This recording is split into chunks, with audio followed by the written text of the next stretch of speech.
the legendary Hollywood director. This video is purely for entertainment and does not infringe on copyrights or laws. The rights to the novel and image belong to the original author. We do not claim ownership. Don't like waiting and want to listen to this fanfic in full now? Subscribe to our Patreon, where you'll find the best fanfics.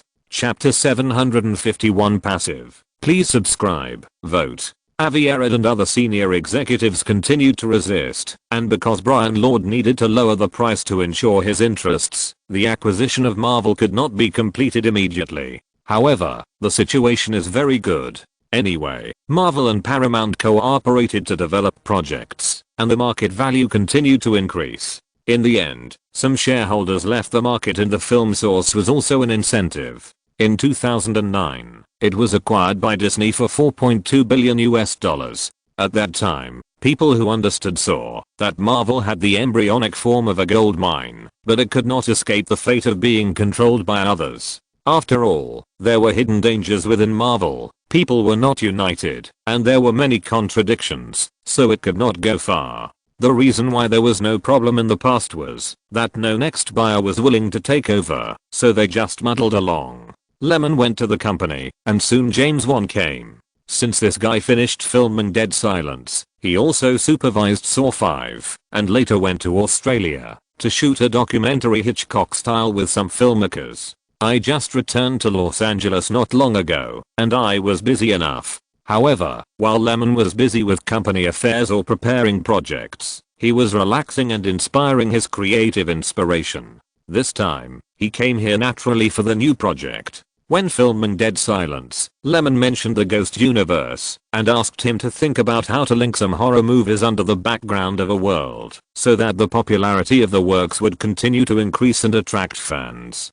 After that, James Wan took this suggestion to heart, and he really felt that there would be a market for doing so. After sitting down, there was no need for them to be too polite. In addition, James Wan is a freak. He can direct Fast and Furious 7 in the future, but he still likes to tinker with low-cost horror movies. It seems that he has no pursuit. General directors hope to direct better projects, but he has plunged into the niche market and can't get out. You know, horror movies are a step to increase their value and prove their ability. Many new directors choose to make horror movies because this type of subject matter costs less to shoot, but few directors like James Wan really regard horror movies as the direction they are most interested in. But the Ghost universe is a new thing. I have only heard that one story was not finished and turned into a trilogy, but I have never heard of sharing the background and each story is independent and connected. These days, Marvel has not made any efforts, so who knows how to play with the concept.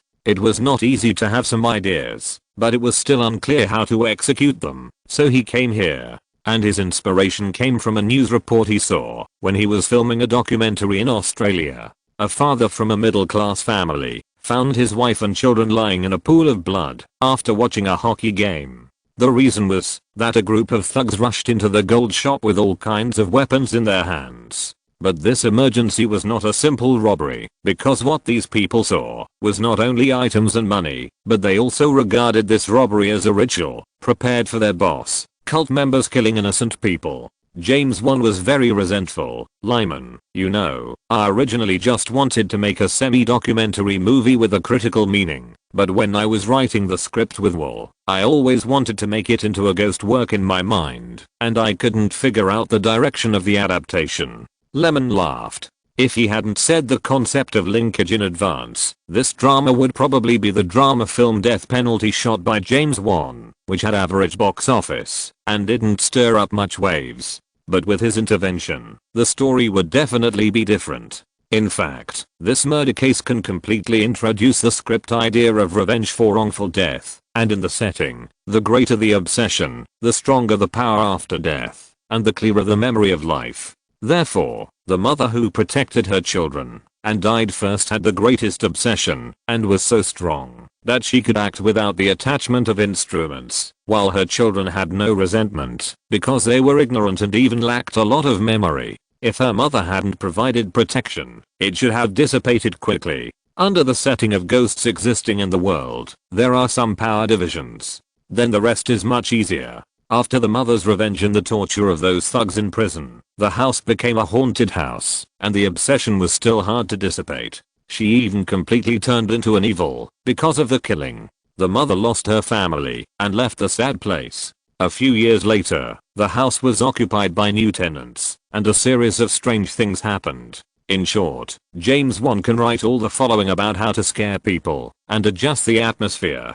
The puppet Billy in Dead Silence played a lot of tricks, and the scare index was very high. Of course, the ending of the new drama House of Sin must be that the exorcist successfully suppressed the evil ghost, but failed to completely resolve it because the resentment was too strong. This is the same as the semi-open ending in Dead Silence. There is a chance to pull it out for linkage. Lyman said it casually because he knows more or less the routines of horror movies, but it made James Wan suddenly enlightened. What he was entangled in was the linkage background and system demarcation. After solving this part, he could do the rest by himself. After having a creative direction, James Wan left in a hurry. Lyman added House of Sin to this year's filming projects. So far, there have been 7 outputs this year: On the Edge of Society, Twilight, The Hitchhiker, I'm a Hero, House of Sin, and Juno. Of course, if Firefly wants to become bigger, there are still few sources of films, and it can even prepare anything to shoot next year. New Line Cinema. Shay also looked busy and expectant. After more than a month of preparation, the main creation of the Golden Compass has begun to take shape. This time, New Line is really making a big move. Cruise's wife Nicole Kidman, the new 007 agent Daniel Craig, Spanish actress Penelope Cruz, and veteran actor Gandalfin McKellen. It's a bit of a pity that New Line originally planned to invite the 2 leading actors of Casino Royale together, but Eva didn't agree. Otherwise, it would be more talked about. Of course, this combination is also affirming. They have good looks, good acting skills, and even no lack of traffic when hyped. The only drawback is that it costs a lot of money. Several people together took almost $32 million in salary, and the child actor Dakota Blue Richards has the most scenes in this drama, but Shay believes that this list can make more money. Not long after, Chris Weitz arrived. This director, who has directed the acclaimed Single Parent Transfer Student and was nominated for the Oscar for Best Original Screenplay, took over the Golden Compass. Under his control, the script was unanimously recognized by the senior management of New Line. The eye-catching content, fantasy characters, psychological and philosophical depth, taking place in a magical world, but it is about the human soul, loyalty, and kindness, etc.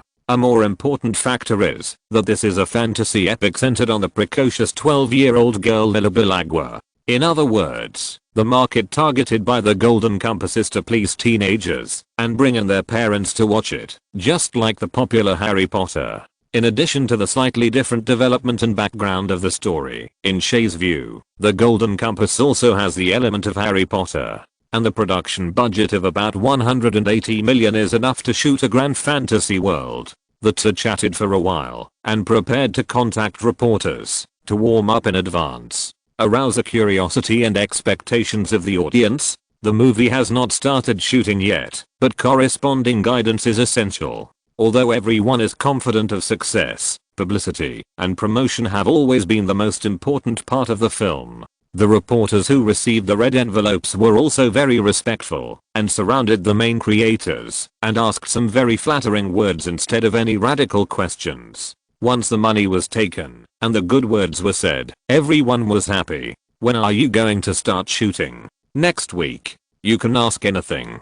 Chris Weitz nodded and left with a little ease. If this project is successful, he can also rise to the quasi first line. By that time, whether it is status, reputation or salary, it will be much higher than it is now, so he is very dedicated and actively running around. A little hard work is nothing at all. After everyone left, Shay sat in the boss chair and took out a document for careful review, but he always had a sense of pride in his heart. A project of $180 million is absolutely a big deal. How many Hollywood companies have such courage? Humph. Warner. Wait. Chapter 752 is on NPC. Subscribe, vote. New Line has finally taken this step. Once you fall into this pit, you can't get out. Lemon looked at the hot soft articles in the newspaper and sighed in his heart. How bad is a golden compass? Not to mention the investment in publicity and promotion. Such a high budget can't catch up with Harry Potter and Kingdom of Narnia with the same theme. At least the box office can't be too bad. But Lemon seems to remember that the North American box office of this film was only 70 million. As soon as it was released, it was scolded to death by the audience. There were all kinds of complaints. In addition, public relations are not good in the internet era. If the reputation is bad, it will be really bad. The theater chain also followed suit and reduced the number of screens. Think about the history of New Line's establishment for more than 30 years. I didn't expect that it would play itself out like this, and even the independence of the label would disappear. Of course, Lemon just sighed slightly. He didn't have any special feelings for New Line. It was like people who happened to live in the same circle. They would compete in the schedule and meet and chat at the Golden Globe dinner, and then suddenly one day they saw it committing suicide. A little surprise, a little sigh, that's all. May 14th. Lemon, Eva, Alfonso, Sophia and others set off for Cannes. Before they knew it, the 60th Cannes Film Festival was about to be held, from the 16th to the 27th. Here, it was Lemon's home court. After he was well organized, he went to visit some people. This year's jury is composed of outstanding filmmakers from various regions as usual. Because Lemon did not make a film this year, he also became the chairman. Among the people he visited, in addition to Edmund, who helped him among the organizers, there were other judges such as Stephen Frears, Michelle Piccoli, Marco Bellocchio, Sarah Polly, Toni Collette, Mariah Di Medri, etc. And subtle partners such as Gaumont, Pathé, and Europa.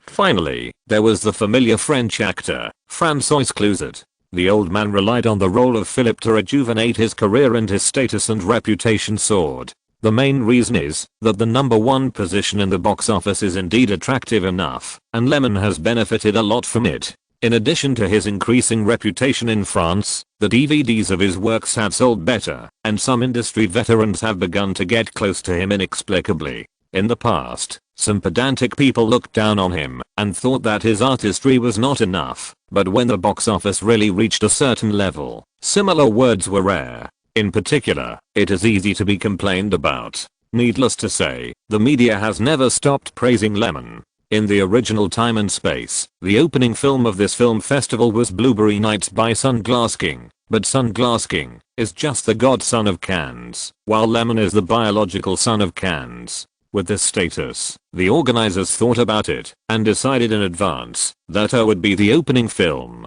There are not many excellent works in Cannes this year. If Lemon is not there, it will be much bleaker than in previous years. As for the Chinese-speaking forces, only Sunglass King was shortlisted, but Japan and South Korea were in the limelight this time. Now Firefly's coming in full force, and it seems to be adding heat to Cannes. These days, flying back and forth is a common thing, and everyone in the crew is used to it. On the day of the opening ceremony, Sophia had already turned to the backstage, and she dressed up well, wearing a black backless custom dress. Lemon looked left and right, and the men were all dressed in plain formal clothes, mainly black, while the female guests were all very attentive and competed with each other for beauty. After walking the red carpet and listening to the organizers bragging, Sophia sat in the second seat on Lemon's left, unable to hide her excitement.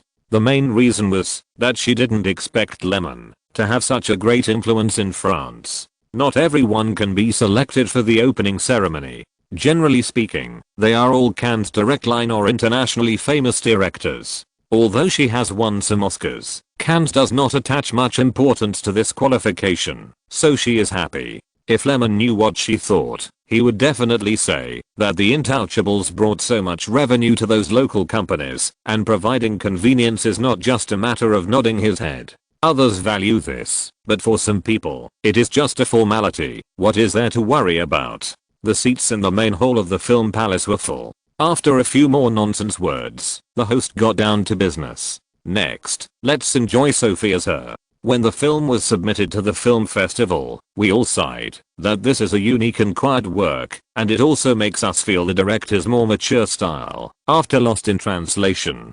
Sophia moved a few times unconsciously, feeling a little uneasy. There is no need to say much about the significance of this film to her. She is a female director who loves creation. The lights dimmed and the screen lit up.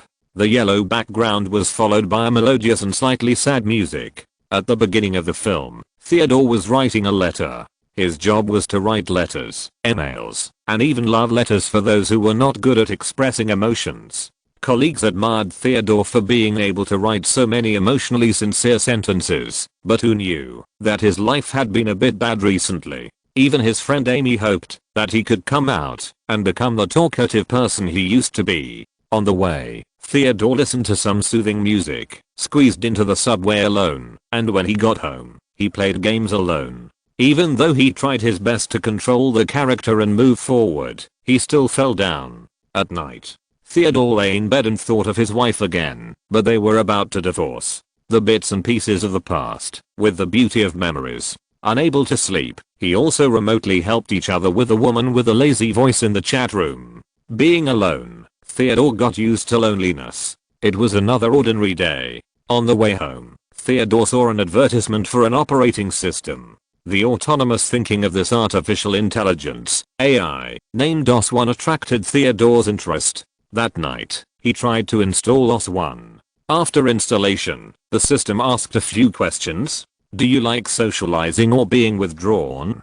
Do you want the operating system to have a male or female voice? What is your relationship with your mother? After receiving the answer, the system customized Samantha. In this way, Theodore's life has an AI who cares about him, Samantha. Its appearance makes the colors and shots warmer. The pace of this film has always been soothing, giving people spiritual comfort. The audience also gradually felt the changes in Theodore. At the beginning of the movie, he was always decadent, lonely, didn't like to laugh, and didn't like to talk. Slowly, he transitioned to being energetic and saying some funny little jokes. For example, when his friend was struggling with the priorities of things, he lamented that he couldn't even distinguish between playing games and watching movies. He even interacted with an NPC in a level-breaking game in a friendly manner. It was as an NPC. The first thing he said was "little bastard, fuck you little bastard." But its image was very cute, with small eyes and a white body, like a snow elf.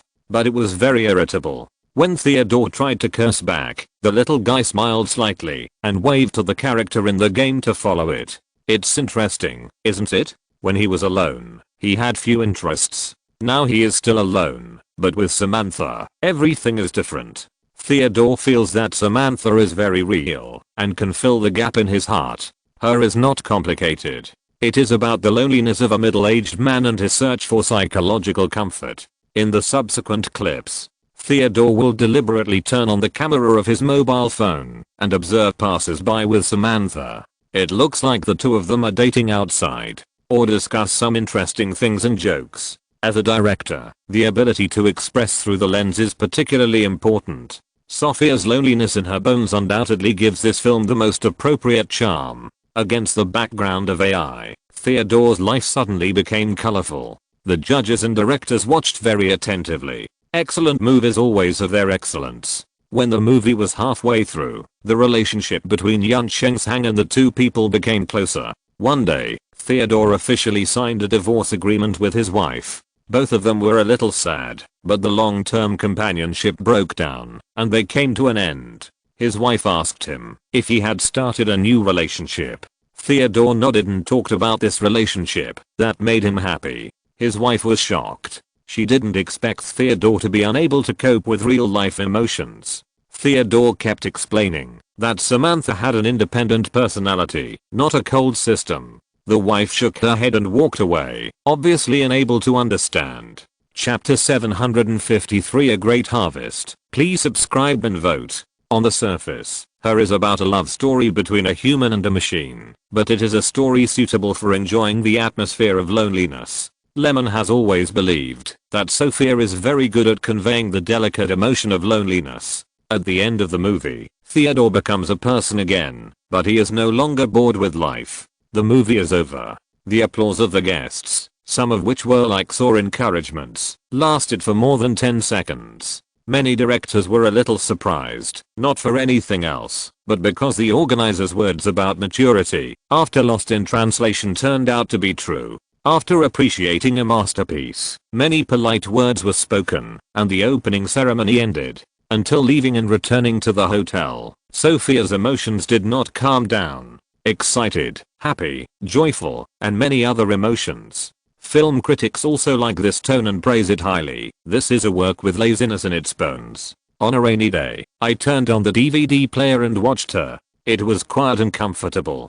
The right sense of loneliness will never go out of style. The story is based on the continuous development of network technology. It very innovatively proposes Samantha, an AI that can absorb data and evolve continuously, like a confidant who knows everything about you. With this shell, director Sophia made a clever deduction. What will AI's cognition of human love be like? And the narrative has been smooth and the temperament is appropriate. Her is a very unusual love film. Theodore and Samantha's relationship has some philosophical issues. For example, the relationship between thought and body, how people get along with themselves and society, the sense of belonging in the human emotional world. I only watched it once, but there are still many things I want to talk about, but it seems that the focus of the movie is not to explore these. Warmth, sadness, loneliness, supplemented by Theodore's personal life interspersed. This feeling is like the director talked about a very grand proposition, but at the end he said, "Why think so much?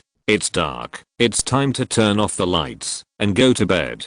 The actors are excellent and the director is emotional, which is why an excellent work has been created. Also, Samantha's dubbing is so emotional, and her lazy voice is fascinating. The next day, newspapers and magazines in Cannes attracted the interest of many movie lovers who came to experience the scope of the film festival. If it was screened in theaters, it would definitely not have such a big sensation. And it just so happens that those who can come to Cannes are already a relatively outstanding group of movie fans. In addition to pursuing visual enjoyment, they prefer spiritual enjoyment. You can also simply understand that they can come here from a long distance, eat and run, and have nothing to do, or have this condition, or they are idle, and have some literary youths. Some movies are very picky about the audience. Her certainly won't satisfy everyone.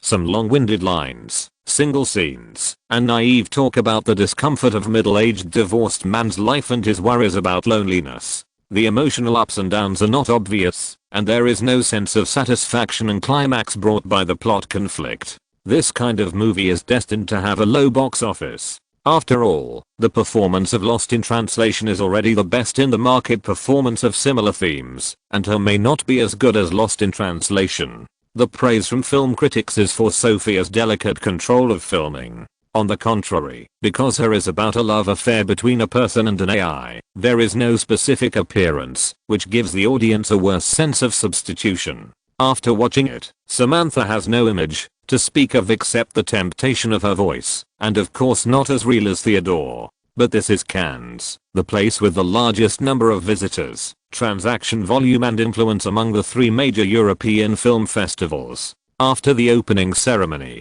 her arranged 2 more shows, which can be said to be hard to get a ticket, and the audience's response was very enthusiastic. Interviews, seminars, exchanges, banquets, directors' receptions. Sophia soon became too busy, receiving many invitations every day, and most of them she couldn't refuse. Such a circle and network is something she can't miss. Especially the overseas influence of the Coppola family is much worse than that of North America. Is it tiring? Tired. Is it worth it? I'm only happy. From the completion of the film to the release and recognition, this is a process that can easily satisfy the director. As for the film The Margins of Society shot by Alfonso, it looks a bit like Roma. But the focus is on smuggling. As we all know, there are big problems with immigrants in the United States, especially in the border area between the United States and Mexico. The issues on both sides are very bad. Because this film is reflective and touches on the dark side, the audience was not very interested after the screening. After all, everyone is an adult, and it is normal not to like being preached. In a cafe, Lemon leaned back in his chair and said to Perelman, "The distribution rights transaction of these 2 films will be handed over to you. It shouldn't be too good, but it will definitely not be bad. If it is well managed, L may have a higher box office. Can you stay and win the award?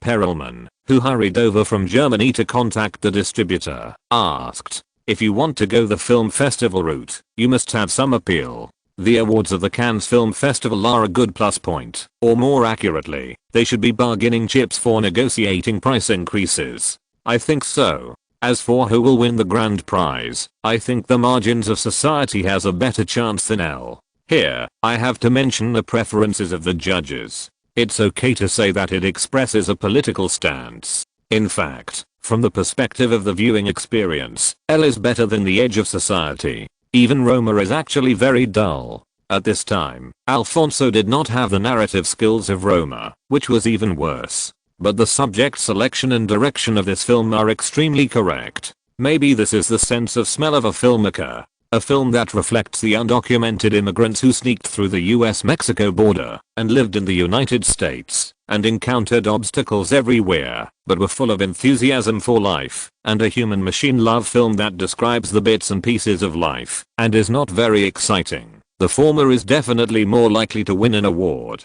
In addition to the previous visits, public relations, and local support, both films will definitely be nominated and may win awards, but the value of the awards is hard to guess. Is a technical award also an award? Perelman has been running around and has been exposed to many similar things. He nodded and agreed with Lemon's guess. He also thinks that movies like The Edge of Society are more suitable for awards. Because no matter how different there are preferences, it is difficult to find too many faults with a movie with a positive outlook and a straight butt. This is political correctness. Or in other words, there is no fairness in a platform with competition and selection by one person. The subject matter is of course a plus. In the evening, Perelman took Sofia and Alfonso to build relationships with major overseas distributors. These people are willing to come here, of course, and they don't want to return empty-handed. For these two films that have been very eye-catching during the screening of the film festival, they can definitely evaluate the market potential. If you think it is worth it, then talk about it. If it is not worth it, it is also good to make friends. With a friendly and cordial attitude, Perelman soon received cooperation contracts from film distributors in various countries. It must be said that a platform like Cannes provides a communication foundation for filmmakers all over the world. In a blink of an eye, it was the closing ceremony, and the group walked the red carpet again. Her was the most popular among the audience. Even though there were fewer tourists at the film festival, some people still stayed to watch the ceremony. When the crew of Her appeared, they won a lot of cheers. But as Lemon said, The Edge of Society is more in line with the appetite of the film festival. In the end, Her won the jury prize, The Edge of Society won the Palme d'Or, and the best director was won by Julian Schnabel. This gentleman is also a senior director, and according to the principle of sharing the cake, he is more suitable. The UN Certain Regard Award California Dream. The Competition Unit Award, 4 months, 3 weeks and 2 days. After the main show, Blueberry Nights didn't get anything, which disappointed the king of sunglasses. However, his film is not sincere, and Lemon wants to vote, but he is embarrassed. Let's give it to other better ones. Sofia was also a little disappointed, but she finally won a great honor. The most excited person was Alfonso. He was not the Oscar regular who won many awards, and was nominated in the future. Surprised, he hugged Lemon tightly, took a little floating steps, and went on stage to receive the Palme d'Or. Laughing and feeling, I don't know what to say. My head was empty, and I even forgot to take out the small note I prepared for my speech. I just stuttered a little. This moment is like a dream. I'm very grateful that I stepped into this circle after I came into contact with movies as a teenager. Thank you for your recognition. Thank you for the recognition of the organizing committee. Of course, there are also Director Lemon and all the people in the crew who worked hard for it. Thank you. Chapter 754 Calculation.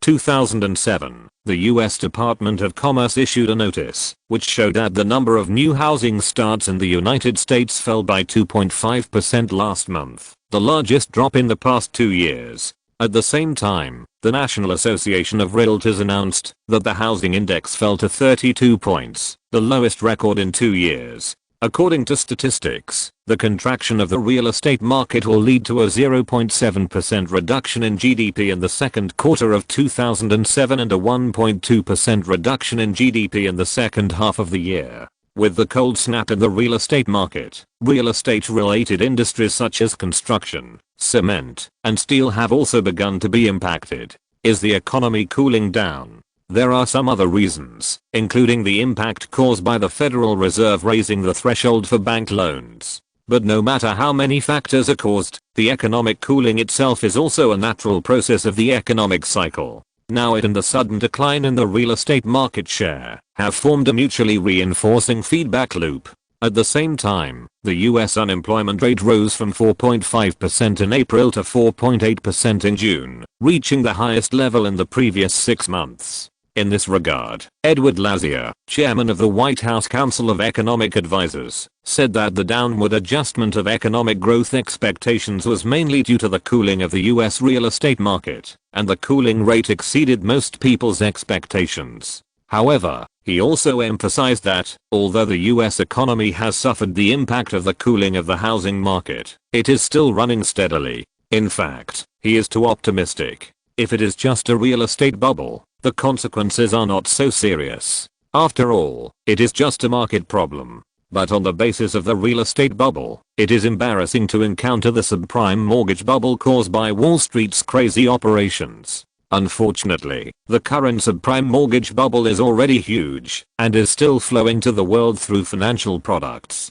In terms of the scale of subprime mortgages at this time, the stock of subprime mortgages in the United States is about $1.5 trillion US, and this is the total amount, not a direct loss. Even if 30% of it rots, it is only more than $400 billion. This amount is very small compared to the US GDP of $13 trillion and the scale of the debt market of $25 trillion. In the US Federal Deposit Insurance System, the scale of this loss only accounts for 3.6% of the total assets of financial institutions, which is quite limited and completely within the response capacity of the US Federal Deposit Insurance. But once the housing market had problems, the two bubbles began to surge in a chain reaction. Because those who had previously borrowed money to speculate in real estate had no money to repay their loans. This brought a large number of bad debts to many banks. The crisis was still lurking. It was under such circumstances that Marvel was about to change hands.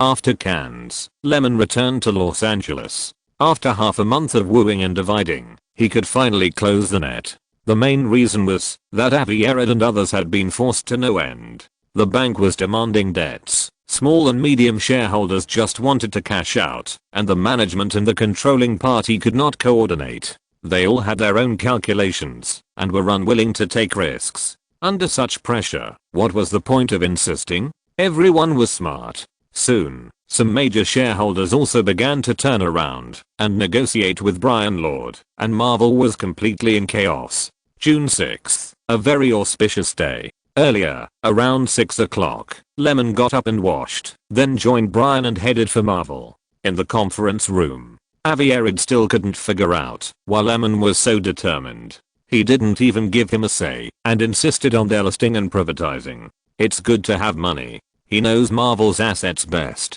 This time, Firefly has no chance of getting it without 1.4 or 5 billion in cash. But if they really want to pay this money, they are optimistic about Marvel and think it is valuable, then shareholders, banks, and even grassroots employees will welcome it. No matter how you look at it, Firefly's financial resources are still guaranteed after taking over, and they won't have to rob Peter to pay Paul every day, and if it doesn't work, they will sell their 2 sons. They are already calculating the assets. Brian rarely showed a relaxed smile, happier than Lyman, and very attentive. In these days, he has used all his skills to take down Marvel. Isn't it just for the red envelope of at least 40 million after the success? Lyman stood on one side, with Joseph, Ryan and the company's legal staff beside him. Compared with the happiness of these two people, Joseph's heart was not much excited, only great pressure.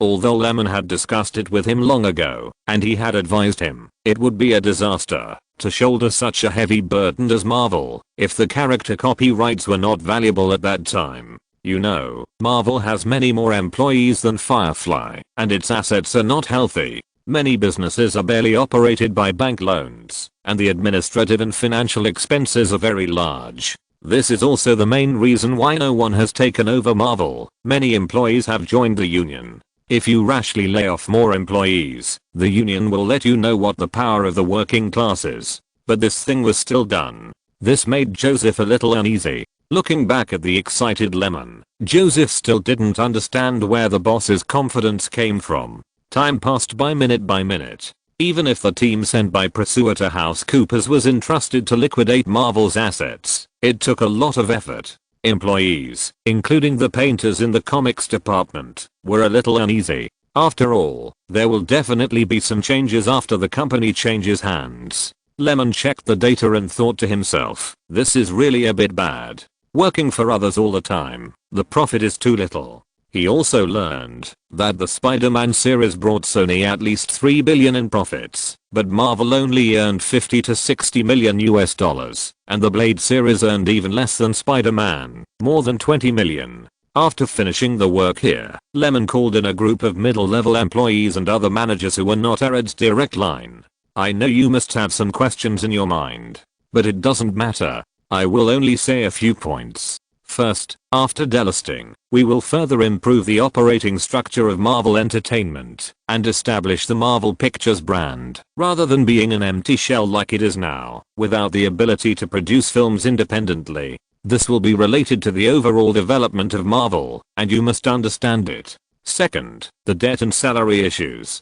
I make a promise to everyone that, as long as you are willing to work hard for Marvel, we will never fire any employee at will, and we will even appropriately increase salaries by 5% to 10%, and adjust the positions and powers appropriately. I will also do my best to get Marvel out of the debt crisis that has lasted for more than a decade. Third, there will be no major changes in the management for the time being. I only look at one thing, ability. The capable will be promoted. This speech finally calmed the uneasy hearts of the people. Marvel's veterans and management personnel certainly don't want to be fired, as long as they have this intention. Furthermore, these people actually have very low salaries, at least much lower than the DC department that Lemon had worked with. If they hadn't really regarded Marvel as their own business, they wouldn't have taken the initiative to reduce their salaries several times, especially a few years ago. In order to jointly survive the bankruptcy liquidation, they took the initiative to reduce the company's financial pressure and welcomed Arad to take over. Of course, some of them also take dividends. The better the company is, the better they are. And if they can guarantee the financial health of Marvel, they are of course willing to do so. This is also Lemon's silver bullet offensive. If you can use benefits to settle management and gain the favor of employees, you don't have to worry about senior vacancies and cause chaos. Comics editor-in-chief Joe Quesada couldn't help asking, so, Mr. Last, are you planning to shoot a Marvel hero movie? In fact, everyone's impression of Marvel editor-in-chief Stan Lee was as early as 2002. He co-founded POW Entertainment with others and rarely participated in Marvel Entertainment's affairs. It's just that he has a part in the character images he created, so those Marvel movies have the old man in them. Moreover, his age can't support trivial management work. Lemon continued to throw out good news, answering affirmatively, of course. Otherwise why would I acquire an entertainment company that focuses on comics? I'm a director, and I will definitely find a way to bring Marvel characters to the big screen, just like Spider-Man. When Spider-Man was mentioned, everyone sighed. If Marvel still had the ability to intervene in this role, they would not have been in this situation today, with a headache from the bank's debt collection. But Lemon's words painted a brighter future after Firefly took over, which made them very agree. After these Marvel veterans and managers looked at each other for a few times, their attitudes became very enthusiastic. There is no doubt that Avi Arad and other senior executives are a thing of the past. If you're listening to this novel on a channel other than Fanfic World, it means they downloaded and uploaded it without effort. We cordially invite you to visit our channel, Mundo Fanfic Novelos. There you'll find the original version of this story and you can explore many other novels of various genres. We're waiting for you to immerse yourself in a world of incredible novels. Chapter 755, The Leader. Subscribe, vote. After several contacts, Man Media and Marvel Entertainment finally reached an agreement on June 8th. Among them, Man Media will acquire all the shares of Marvel Entertainment for a total price of $1.53 billion, and Marvel also officially announced that it would become a wholly owned subsidiary of Man Media. After that, CAA received a benefit fee of $45 million and returned happily. The sufficient cash paid off a large part of Marvel's debts, and the debt ratio dropped from 58% to 7%. This acquisition also reduced Man Media's reserve of working capital from $2.04 billion to $470 million. It can barely maintain the daily operations of several companies for about a year. However, after Juno is released, there will be a box office revenue of no less than $84 million, and the financial situation will not be very serious. It can even be said that it is difficult to find such an opportunity to intervene in Marvel. Everyone knows that after Marvel took off by gambling, its market value doubled in a very short period of time. In 2008, Iron Man was released. In 2009, it was $4.2 billion. In addition to the 2 years of waiting and preparation for Lyman, this is also the result of the combined influence of time and people. Without the tightening of bank lending and the instability of the financial market, house prices began to fall, and negotiations with Marvel's shareholders would never be so easy. It is also because of this change that many shareholders have no time to care about Marvel's investment and are in urgent need of cash. In addition, Brian Lord has first-hand information and strong personal connections and public relations skills. He directly contacted Marvel's management and communicated with the controlling party, completely cutting off Avi Arad and others' idea of gamble. Of course, Firefly's production capabilities, that have been continuously proven by the market, are also one of the means to stabilize people's hearts. On June 9th, witnessed by many media, Lyman, Avi Arad, and Ike Parham officially appeared and reported the news to the media in a friendly manner.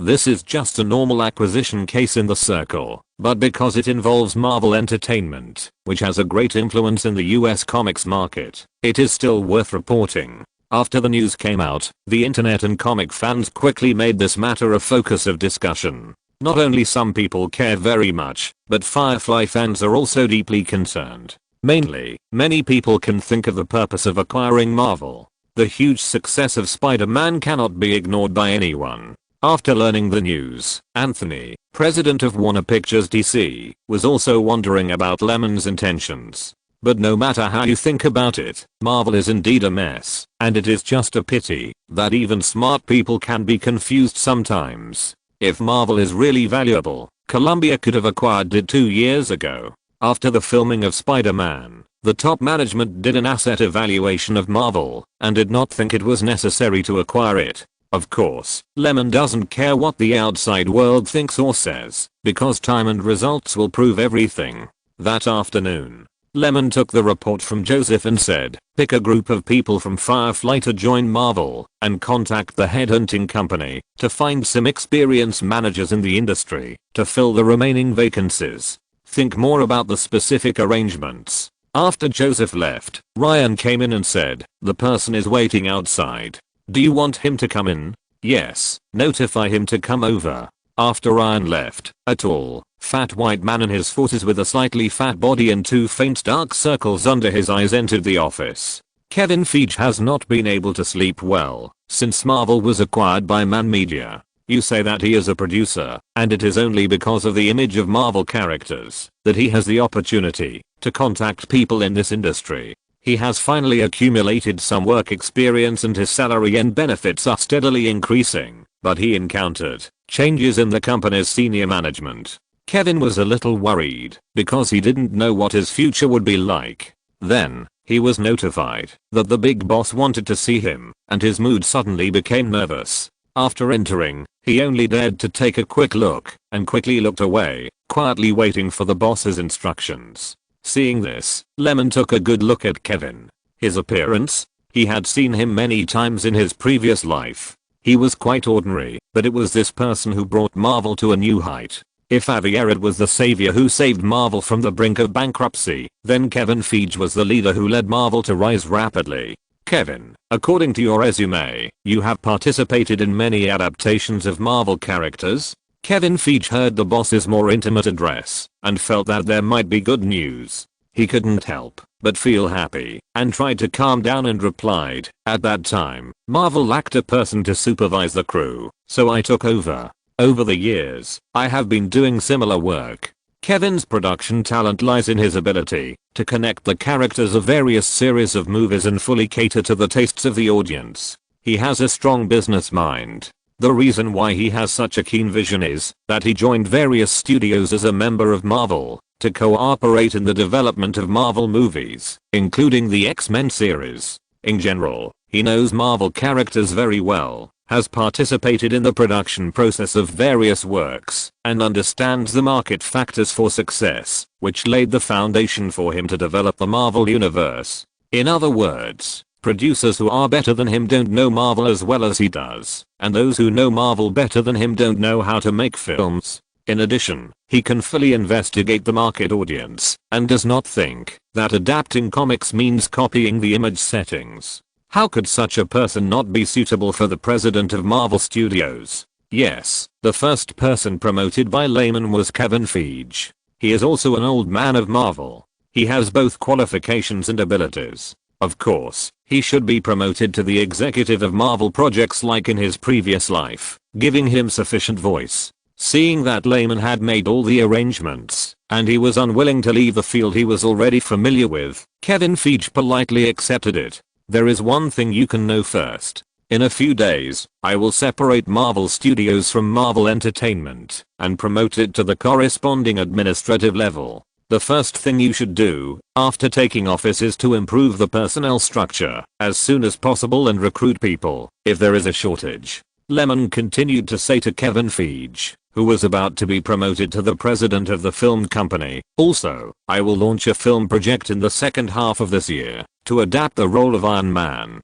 Before the project is officially launched, you can go to the screenwriter department of Firefly to develop a shooting idea. You can treat it as a test. Kevin felt the pressure instantly when he heard it. This position will not be so easy to be, but he will definitely not give up. How could he retreat from such an opportunity when he could be valued by the new big boss? Moreover, he has always been thinking about how to shoot Marvel's own movies, but the previously established Marvel Studios was just an empty shell for cooperation with other studios. It had no production capabilities, so there was no way to realize his ideas. Also, Lyman waved his hand and said, Marvel Studios and Marvel Entertainment are separate and should not have too much contact. Do you understand? I understand. Kevin hesitated for a moment, sorted out his words, and then said, I don't know if the department's funds are still available. Which department should I follow to record the expenses? Don't worry about this. Since I want to reuse Marvel Studios, of course I will arrange it. Joseph will help with the specific financial accounting. You just need to take care of production and project development. If there are any problems in the comics department, ignore them and report them truthfully. When Kevin Feige walked out of the boss's office, he was still a little dazed, but more of a motivation. Is the first character to be adapted Iron Man? Technology. Russ Manor. Night. Eva sat on the balcony, blowing the cool breeze, flipping through the newspaper. I don't know how long it took, and the other person came back. The sound of the car engine, the sound of the door opening, the butler's greeting, and then, the sound of him coming over to tease. What are you doing? Eva adjusted her clothes that were touched, glared at a certain man with lustful intentions, and spread out the newspaper by herself. Can't I even resist the temptation of a newspaper? The man's shameless voice sounded. This is a report on the release of Juno. How nice it sounds. It's always Dark Horse, old news, nothing new. Eva ignored him. This is the movie she produced. How can the meaning be the same? That's right, you played the role before, and now you choose the role. It's very novel. Forget it, let's go to bed.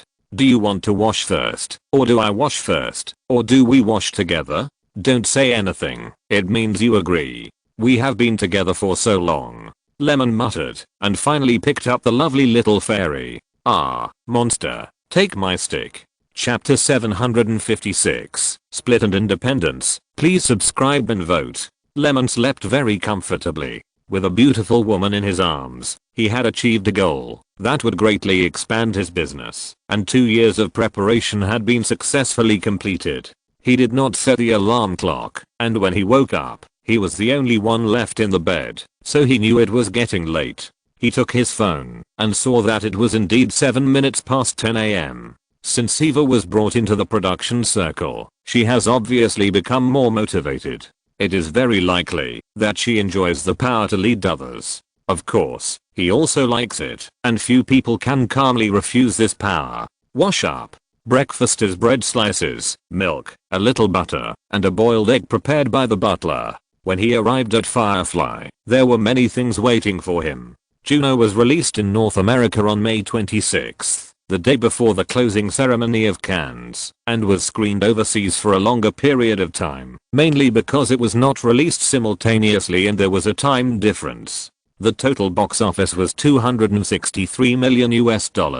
Throughout May, the North American box office market rose by 13% compared with last year. Such an increase is due to the more intense competition this year. On May 4th, the Spider-Man Tobey Maguire version has reached the third installment, and it won $151 million in the first weekend. People in the industry are used to the amazing appeal of the little spider, and they can even think that this movie seems to be a little worse than the first two. It's not that the box office is not good, but the momentum is not enough, or it has reached the ceiling and can't go any further. Maybe Columbia has also discovered that the market is like this, and because of Tobey Maguire's age or salary, director Sam Raimi insisted on restarting the Spider-Man series. Of course, that's a story for later. At this time, Spider-Man, which has been released for more than a month, has exceeded $230 million in North American box office and $570 million in global revenue. Counting the production cost of $250 million and the publicity and distribution expenses, such a beautiful result still has not paid back, and it will take time to accumulate. Following closely is Shrek the Third, produced by DreamWorks Animation and released by Paramount, which has taken over DreamWorks business. This funny animation has always been loved by the audience, but after the release of this film, it was still complained that it was a dog's tale. It premiered on May 18th, earning $121 million in the first weekend, and $200 million half a month later. Looking at the North American market alone, it is more appealing than Spider-Man 3, but overseas, with a total of $430 million worldwide, it is clear that Spider-Man has greater potential. Then at the end of May, Captain Depp's Fantasy Journey on the Sea, Caribbean 3, premiered on the 25th, earning $114 million in the first weekend. After 2 weeks of screening, it has accumulated $186 million in North America and $310 million worldwide. Several blockbusters are competing to harvest the market, and batches of audiences have emptied their wallets. This once again confirms the emergence of a big year for movies under the rapid development of the North American economy. Cinemas have built new screens one after another. Compared with last year, there are about 3,000 more screens, and the total number exceeds 50,000, which can accommodate dozens of works to be screened at the same time. In the past, it might be good for a blockbuster to have 4,000 screens in the first weekend, but now it is the norm, and even 5,000 or 6,000 can be taken out. This is why the box office accumulates so quickly, and it is not surprising that it even exceeds 100 million in a single day.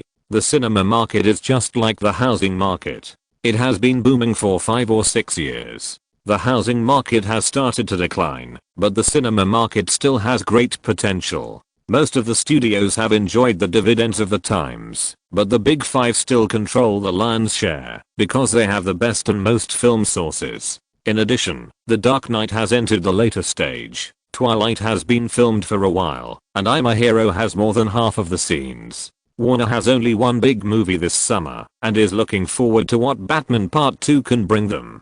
On the other hand, Perelman contacted major film companies, which made The Edge of Society and Her sell a lot of copyright income. The two films together brought in about $75 million, which is not a loss, but it can't be said to be profitable. This kind of literary and artistic work has always been like this. We can only see if we can make some profits by operating the Oscars next year. After looking at the progress of several projects, Lyman went to Marvel Entertainment. At this time, the changes in several management positions have been completed. Lyman himself served as the chairman of Marvel, Joseph as the CEO, Joe Quesada as the president of the comics department, and concurrently led the creative committee, and Kevin Feige as the president of Marvel Pictures and the project operation officer. The changes were not big, and the middle-level personnel were basically maintained. The only surprising thing was that Marvel Pictures was split off and raised to the same status as Marvel Entertainment, both of which were subsidiaries of Man Media. This adjustment was naturally to avoid outsiders leading insiders. Lyman knew that good comics did not necessarily make good movies. Just look at DC. The status of the DC film department was too low and was always pointed out by other departments. Any executive could intervene. How could it not be chaotic? In the original time and space, the best thing this needed was to give Marvel Pictures great autonomy. Money was given, and people were given, which led to Kevin Feige's calm layout. In this way, even if Marvel Pictures was booming, other departments could only watch, without leadership and without achievements. Now, Lyman has made the same choice. This certainly displeased the Marvel veterans who had lost some of their voice, but they dared not mention it at this time.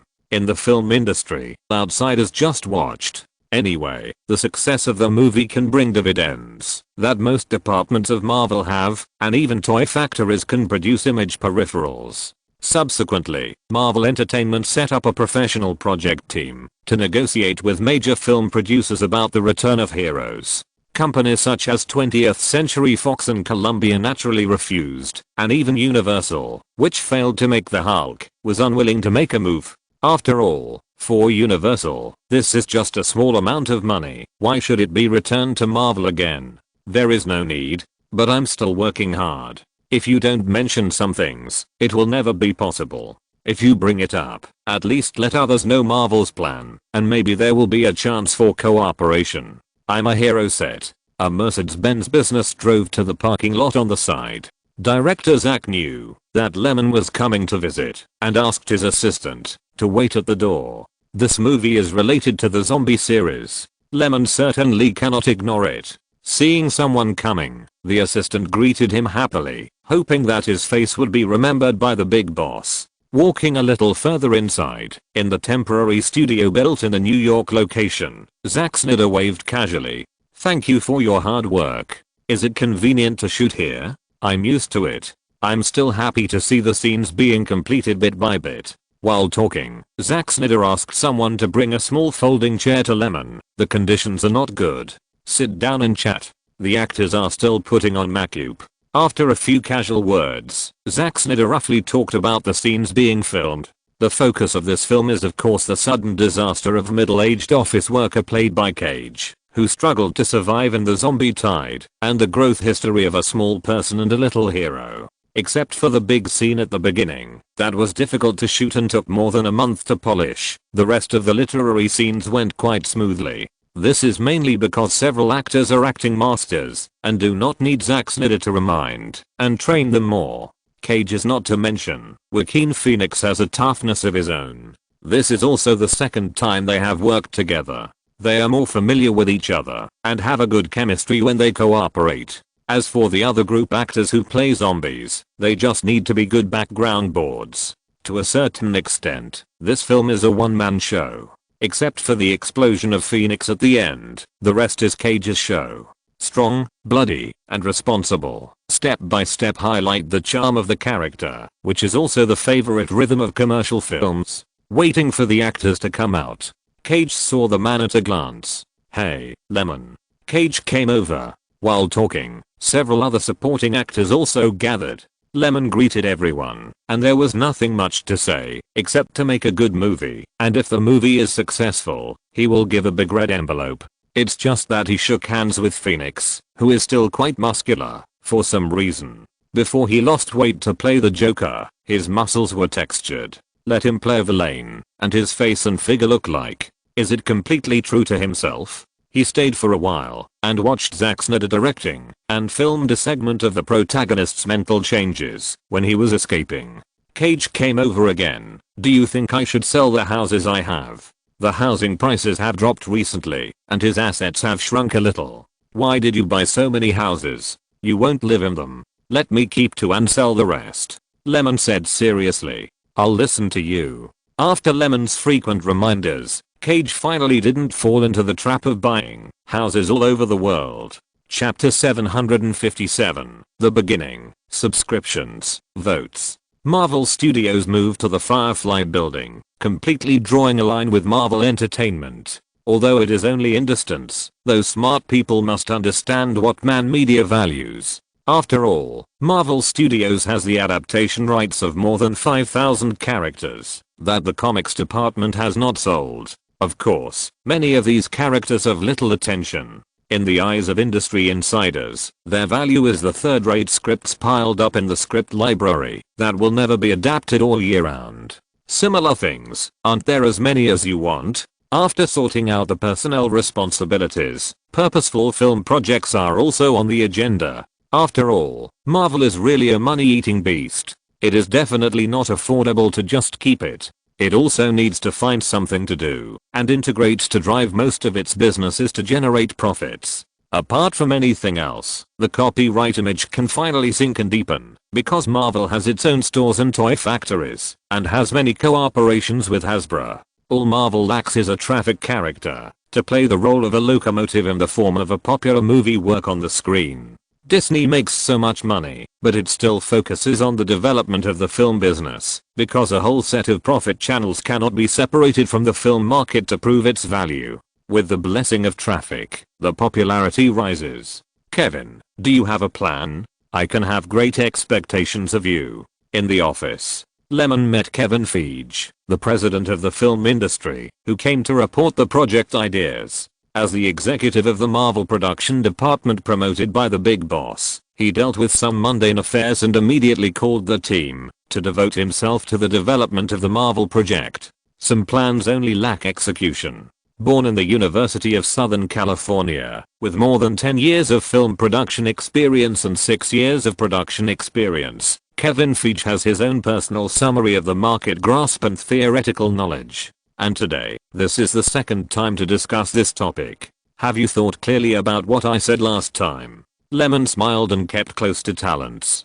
It should be feasible. I have always felt that Marvel's way out is to produce works that are close to the audience, placed in a background, and mutually influenced and connected. It plays a role of 1 + 1 greater than 2. Just last week, Kevin Feige came up with a set of filming ideas for Iron Man. This guy likes to develop the humanity of Marvel heroes. He thinks that the difference between Marvel and DC is that DC is more like a god, high above, while Marvel is rooted in the people and has character flaws. For example, the story of Tony Stark, the Iron Man to be filmed, is an arrogant, playboy, egomaniacal, and politically conservative protagonist. If he does not have amazing creativity in technology development, he is more like a villain than a protagonist, but it is such a role that makes people feel less distant. This is very important. The reason why Marvel is successful is that it has grasped the key point of reducing the sense of distance. However, this plan does not include Easter eggs of other superheroes, which delayed some time. The characters are ready made, and they are just a matter of making some changes according to the market trend. The script is also as simple as possible, with an ordinary 3-part commercial movie template, without any fancy things. The bigger the movie, the closer it is to the maximum audience choice. Kevin Feige stood beside Lemon and said, "Since the script has been confirmed, I don't know who the director is. What do you recommend, boss? Let me do it. I will direct it myself."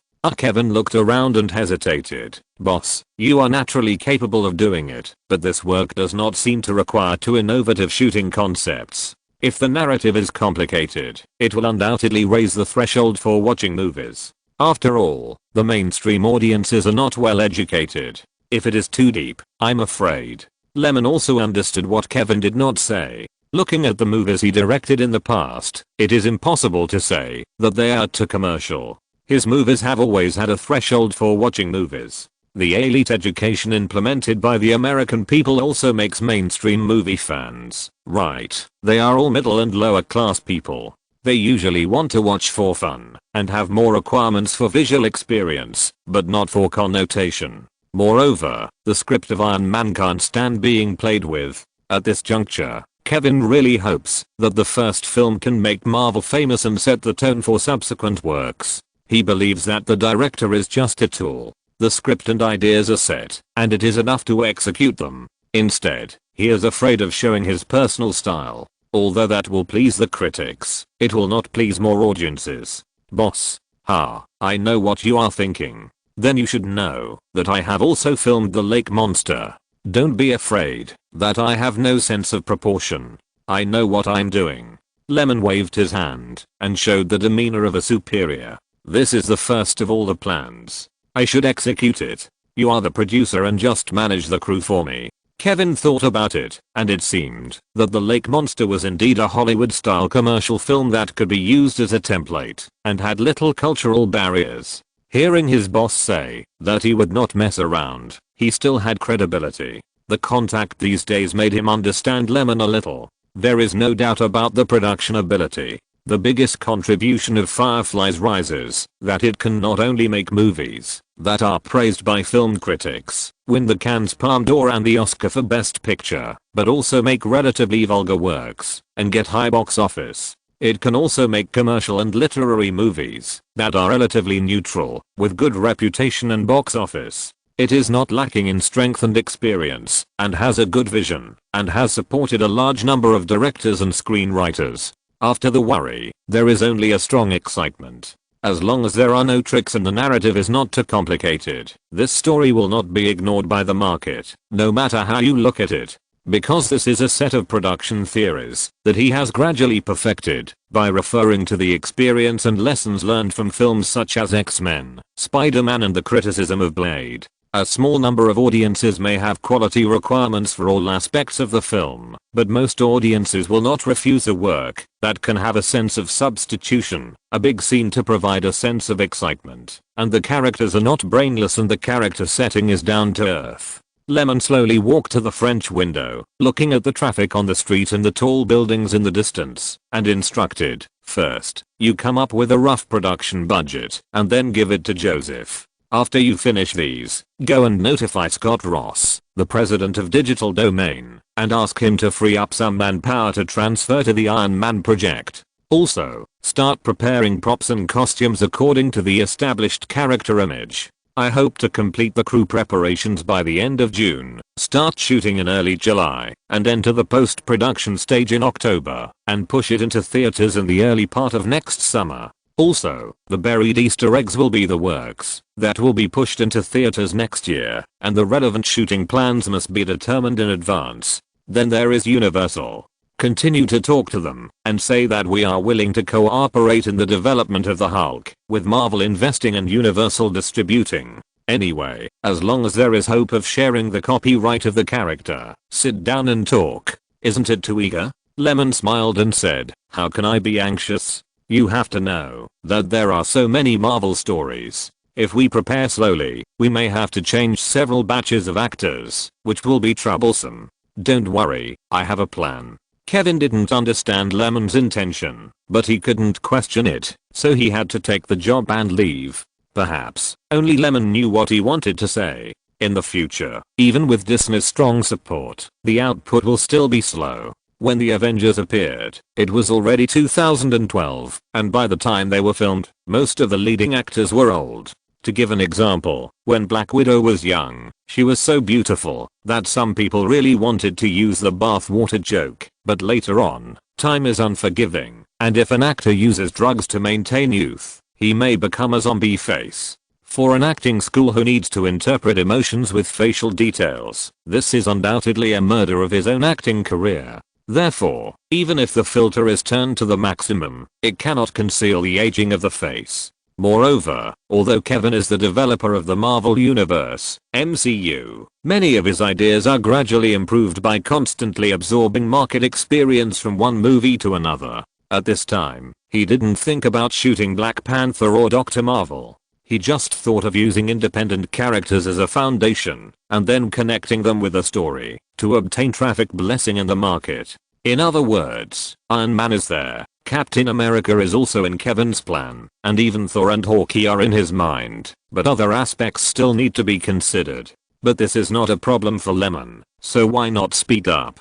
There is no aesthetic fatigue between independent works, and the market is not saturated. It will even increase the image brand of Marvel, because of the connection between the various characters, which is very beneficial. Chapter 758 Absurd Life. Please subscribe and vote. Kevin Feige was very moved when he saw the Firefly production department employees who were busy preparing for the filming needs as soon as they received the film project. Although Marvel Pictures was independent and had a high administrative level, it lacked accumulation and talent. It can only be said that it was much better than the previous shell company, but it still could not compare with the filming team of Firefly that had been polished for several years and produced one movie after another. However, none of this was important. What was important was the project results.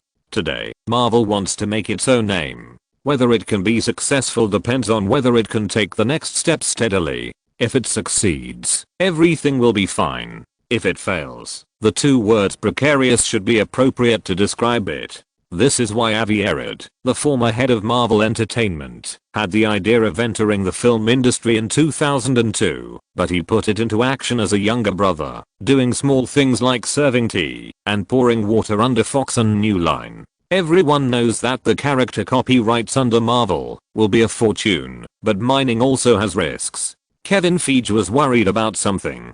After the budget was submitted, Digital Domain readily agreed. After all, they were all family, so the only thing left was to find the right actor. Tony Stark, Playboy. Leo is quite suitable and popular. Oh, I already have someone for the role. Kevin Feige looked up suddenly. He saw Lyman sitting in the boss chair, looking clear and confident. What? Why do I feel that the boss knows Marvel better than me? Kevin was a little skeptical about life. He thought he could give it a try and bear the pressure, but he didn't even make a move, and it seemed that everything was settled. You even have a target for the lead actor? Kevin shouted in his heart. This is not the process I expected. Until now, I don't know why you like him. How can a drug addict, a person who is stupid and goes to a drug rehabilitation center with his butt naked, live long? An old man with gray hair said with some consolation. Opposite him, a mature woman in her 30s, sat on a rattan chair, just determined. After graduating from the School of Cinematic Arts at the University of Southern California with honors, and entering the film and television industry, she started from the grassroots level, and understood life better than many people. Or perhaps, after getting along with him, she realized that the playboy of the past is no longer the same as before. You always ask for opportunities for him, and some favors will soon be exhausted. Besides, can his past make the crew feel at ease with him? He is no longer young. From the protagonist to the supporting role, it is better for him to quit the entertainment industry and move behind the scenes. The premise is that he really quits. If it is in this regard, I can think of some ways. The old man gave sincere advice. If they were not familiar with each other, he would not say so much, not to mention seeing Susan running around and slowly consuming the connections she had accumulated at USC. He felt sorry for it and thought it was a waste of effort. That's not how favors are used. Thank you. I'll think about it. The woman said goodbye, saying that she would come to reminisce another day. Back in the car, she opened her bag and looked through some actor recruitments, looking for possible opportunities. A whole morning passed, and she didn't get anything, but she was used to it. In an apartment, the woman came home tired and saw a familiar figure wearing an apron and busying himself with lunch, and her heart warmed. Many people said that he had a bad boy temperament, but Susan felt that he was more like a Peter Pan who never grew up, with a mixture of many contradictory personalities, which made people never bored. You're back, just wait a while. The man didn't even turn his head and continued to fry the steak. After a simple lunch, the two snuggled up on the sofa. It's really not possible to play a supporting role, Susan suddenly said. What? I just went to see Mr. Terry to see if there are any roles missing in the crew, but he doesn't have any.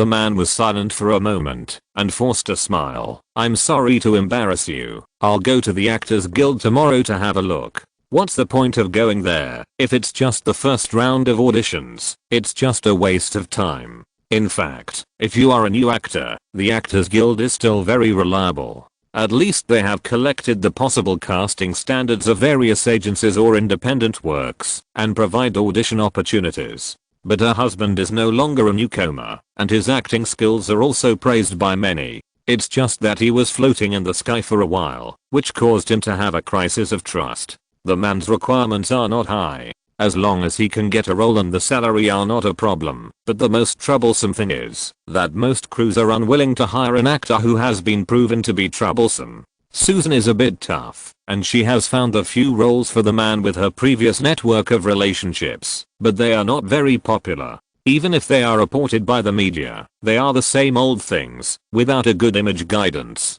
This is undoubtedly the most troublesome part. Just as the couple was encouraging each other, the doorbell rang. "Is it Mr. Downey?" In the study, Robert Downey Jr. looked at the man who claimed to be a CIA agent with some doubts. But he nodded. After confirming his identity, the man's attitude became more enthusiastic. Johnson looked at the person his customer named and looked at him curiously. If it was just the actor's information, he would certainly be familiar with this person, but it was the first time to meet him in person. Robert Downey Jr. was also surprised, but because of the name of CAA, he still smiled and said, "Sir, you came to see me. Ha, I have a message to inform you." Johnson laughed. A production studio is going to start a new movie and they are in need of a leading actor.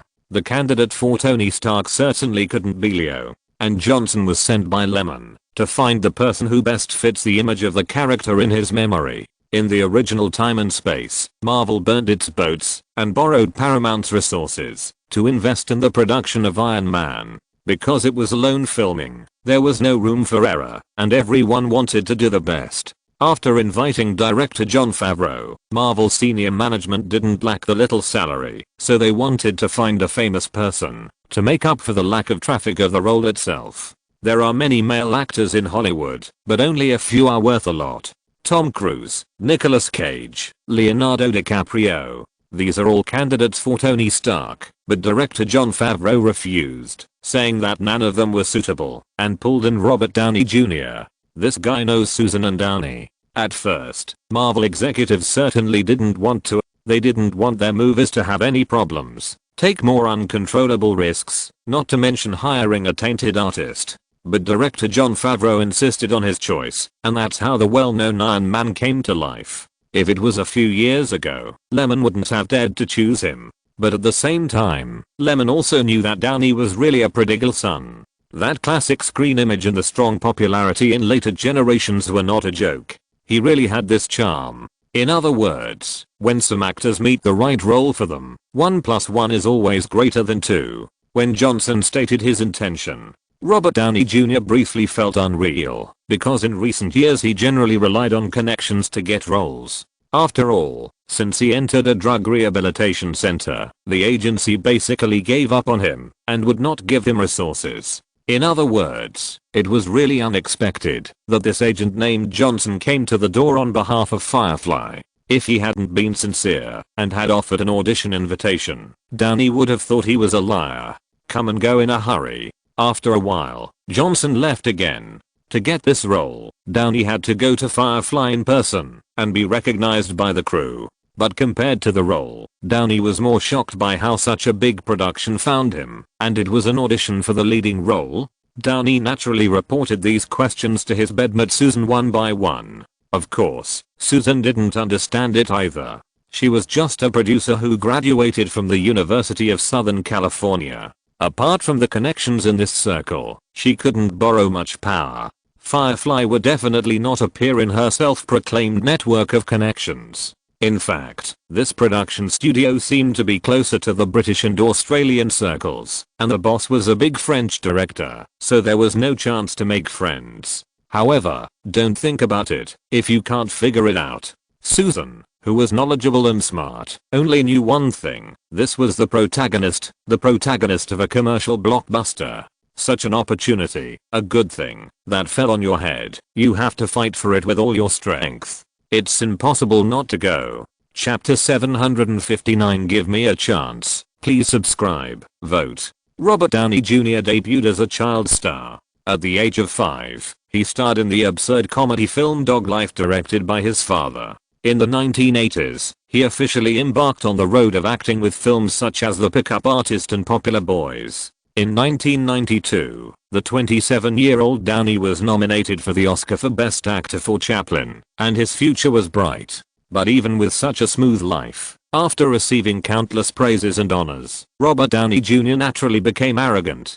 In addition, he was deeply influenced by his family. His parents were hippies, and smoking, drinking, and smoking were all passed on to Downey, so that Downey, who was arrogant, quickly fell into the abyss. In 1996, Downey was arrested for speeding and possessing drugs. The police found a large amount of marijuana and cocaine in his car. After being rescued by his agency and friends, he was arrested again for trespassing, taking off his pants, and sleeping on the neighbor's bed, unconscious, and was sentenced to 6 months in prison. In 1999, he was sentenced to 3 years in prison for drug addiction. The former rising star was completely imprisoned. He once described his drug addiction like this: "It felt like I put a shotgun in my mouth. My finger was on the trigger. I knew it would kill me, but the fatal metallic taste still made me want to stop." After serving 16 months, Downey was released early, but he still didn't change. He was still in trouble for drug problems many times.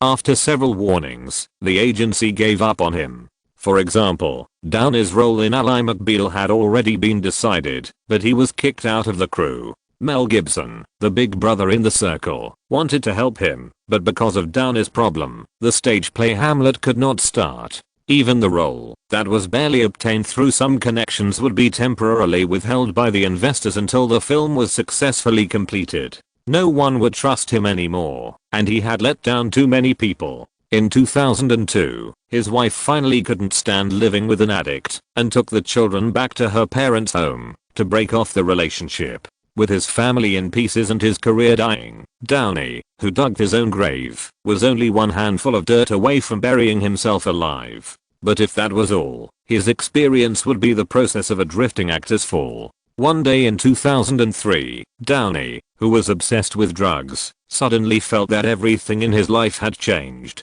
The rare moment of clarity in his mind was because of a Burger King, and he could no longer taste the original taste. Although it was a bit dramatic, life is also so dramatic. Since then, Downey has tried hard to cut off his past self. God helps those who help themselves. In 2003, when working with Halle Berry on Ghost Man, Downey met Susan Levine, a female producer of the crew. In the process of their love, Downey, who had changed his mind, could not get any good roles, and each movie was not a mainstream blockbuster, mainly because he did not have enough connections and was overdrawn. But he was really getting better step by step. But the crisis of trust happened. The crew could not bet on a project worth millions or even tens of millions that a drug addict who claimed to repent would not really cause trouble. In 2005, the two entered the palace of marriage with the blessing of a few friends and relatives. The ups and downs of life in the meantime have greatly improved and enriched Downey's performance. In the audition room, Kevin Feige has a lot to say. He really didn't expect that the boss's favorite candidate would be Robert Downey Jr., a drug addict. Some things can be found out once you check. Late, jail, drug use on the crew, and tantrums and strikes. But when he asked Lyman, he was asked back, "Tony Stark is also a character with a bad record, right?" Of course, we have seen both Downey's achievements and scandals, and both of them need to break through their demons and usher in a new life. So don't you think there is no difference between Downey and Tony?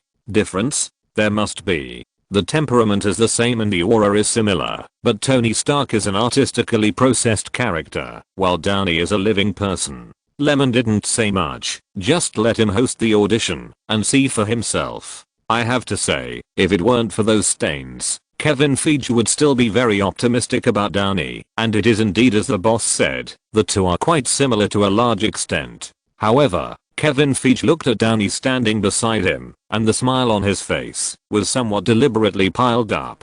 "Excuse me. Do you still do those things now, including alcoholism? If I say I won't do it, will you believe it? Downey looked at Kevin for a long time and repeated, I really won't do it. Perhaps because he had encountered it many times and understood his own problems and other people's concerns, Downey sorted out his words and said again, I have been in prison, but at that time I had some auditory and visual hallucinations most of the time, not sober enough, and even I didn't know what I was going to do, but now I'm fine. I have quit. If you are really worried, I can sign a guarantee. If I violate it, you can kick me out of the crew at any time, or send me to a drug rehabilitation center. I can do it. I want this opportunity. Downey's tone inevitably rose as he spoke, because he would indeed be treated differently, and who could ignore this difference? But he kept it in his heart. Who made him do those wrong things? Kevin stopped talking, inexplicably agitated. He felt that the project was slipping out of his control, but it also seemed to be going smoothly along the track. Forget it, the boss has spoken, and he is willing to guarantee that he will not make mistakes, so why should he care so much? Let's talk about the terms. You should have an agent. Robert Downey Jr. really wanted this role. When his agent reported to him that this was a harsh agreement for 10 films, he still couldn't wait to express his intention and was willing to sign it. It was mainly because of his current state. If his career can't turn around, he will have no roles to play one day. He had taken the previous roles seriously. Why did he get the opportunities? Not to mention 10 film contracts in the next 10 years. He was lucky to get a leading role. Firefly was willing to support him and give him a chance, so why not? In the original Time and Space, Downey joined the crew with a salary of $500,000, which was $3 or $4 million less than several male supporting actors. Of course, it was also because of the low pay and the fact that Marvel didn't think too much at the time, thinking that it would definitely be a big hit at the box office, so they didn't sign a long-term contract. This also allowed Downey to get over $100 million in salary by relying on his popularity as the Avengers. In 2019, his net worth reached $225 million. It's hard to say whether it's because of age or pay. Downey finally stopped playing Iron Man. After all, his salary alone is already 1/3 of the total budget of a blockbuster, or even more, which is more exaggerated than Depp in the Caribbean series. The moment when the actor's contract was officially signed, Downey's heart trembled rarely. When he returned home, he opened his mouth to report the good news to his wife, but he felt her choking in his throat. It took him a long time to spit out a few words. Thank you for your hard work. I got the role. I will support you. Being taken care of by his wife is a bit uncomfortable for this somewhat chauvinistic man. But after the divorce, he didn't have much assets, and those bastard days, he lost a lot of money to the crew and the agency. Without Susan's help, he wouldn't be here today. Downey always remembers it. Looking back on the journey of the first half of my life, I suddenly had an inexplicable feeling, which I couldn't explain, but could only describe. Bitterness, excitement, relief, depression. Too many emotions were suppressed in my heart. What happened? Susan asked hurriedly. I got the role. Iron Man. $4.5 million salary. Really? Susan didn't hear it clearly at first, but after Downey repeated it, she was also happy for her man. At night, the two lay in bed. Downey explained the signing process in detail. Firefly certainly wouldn't give a salary of $500,000, which was obviously defensive. In fact, if it was Downey in the past, $4.5 million would be too little. But at this moment, both parties were very satisfied with this price. In addition to these, Firefly also promised to increase the salary in its personal independent series with market performance, but if it was a series group play, there was a threshold, and then it would have to reduce the salary appropriately. In other words, Downey couldn't get a high salary for the linked series, but the independent personal image series could increase it appropriately. This is also a bundle that reduces the risk of the series, while making Downey willing to cooperate. Lyman believes that only by giving people a proper hope for the future can cooperation last long. On the contrary, the idea of I promoted you, so you have to work for me for free should not be called interest binding, but kidnapping. Over time, the two sides will have conflicts. If there is such a day, Lyman certainly hopes it will happen later.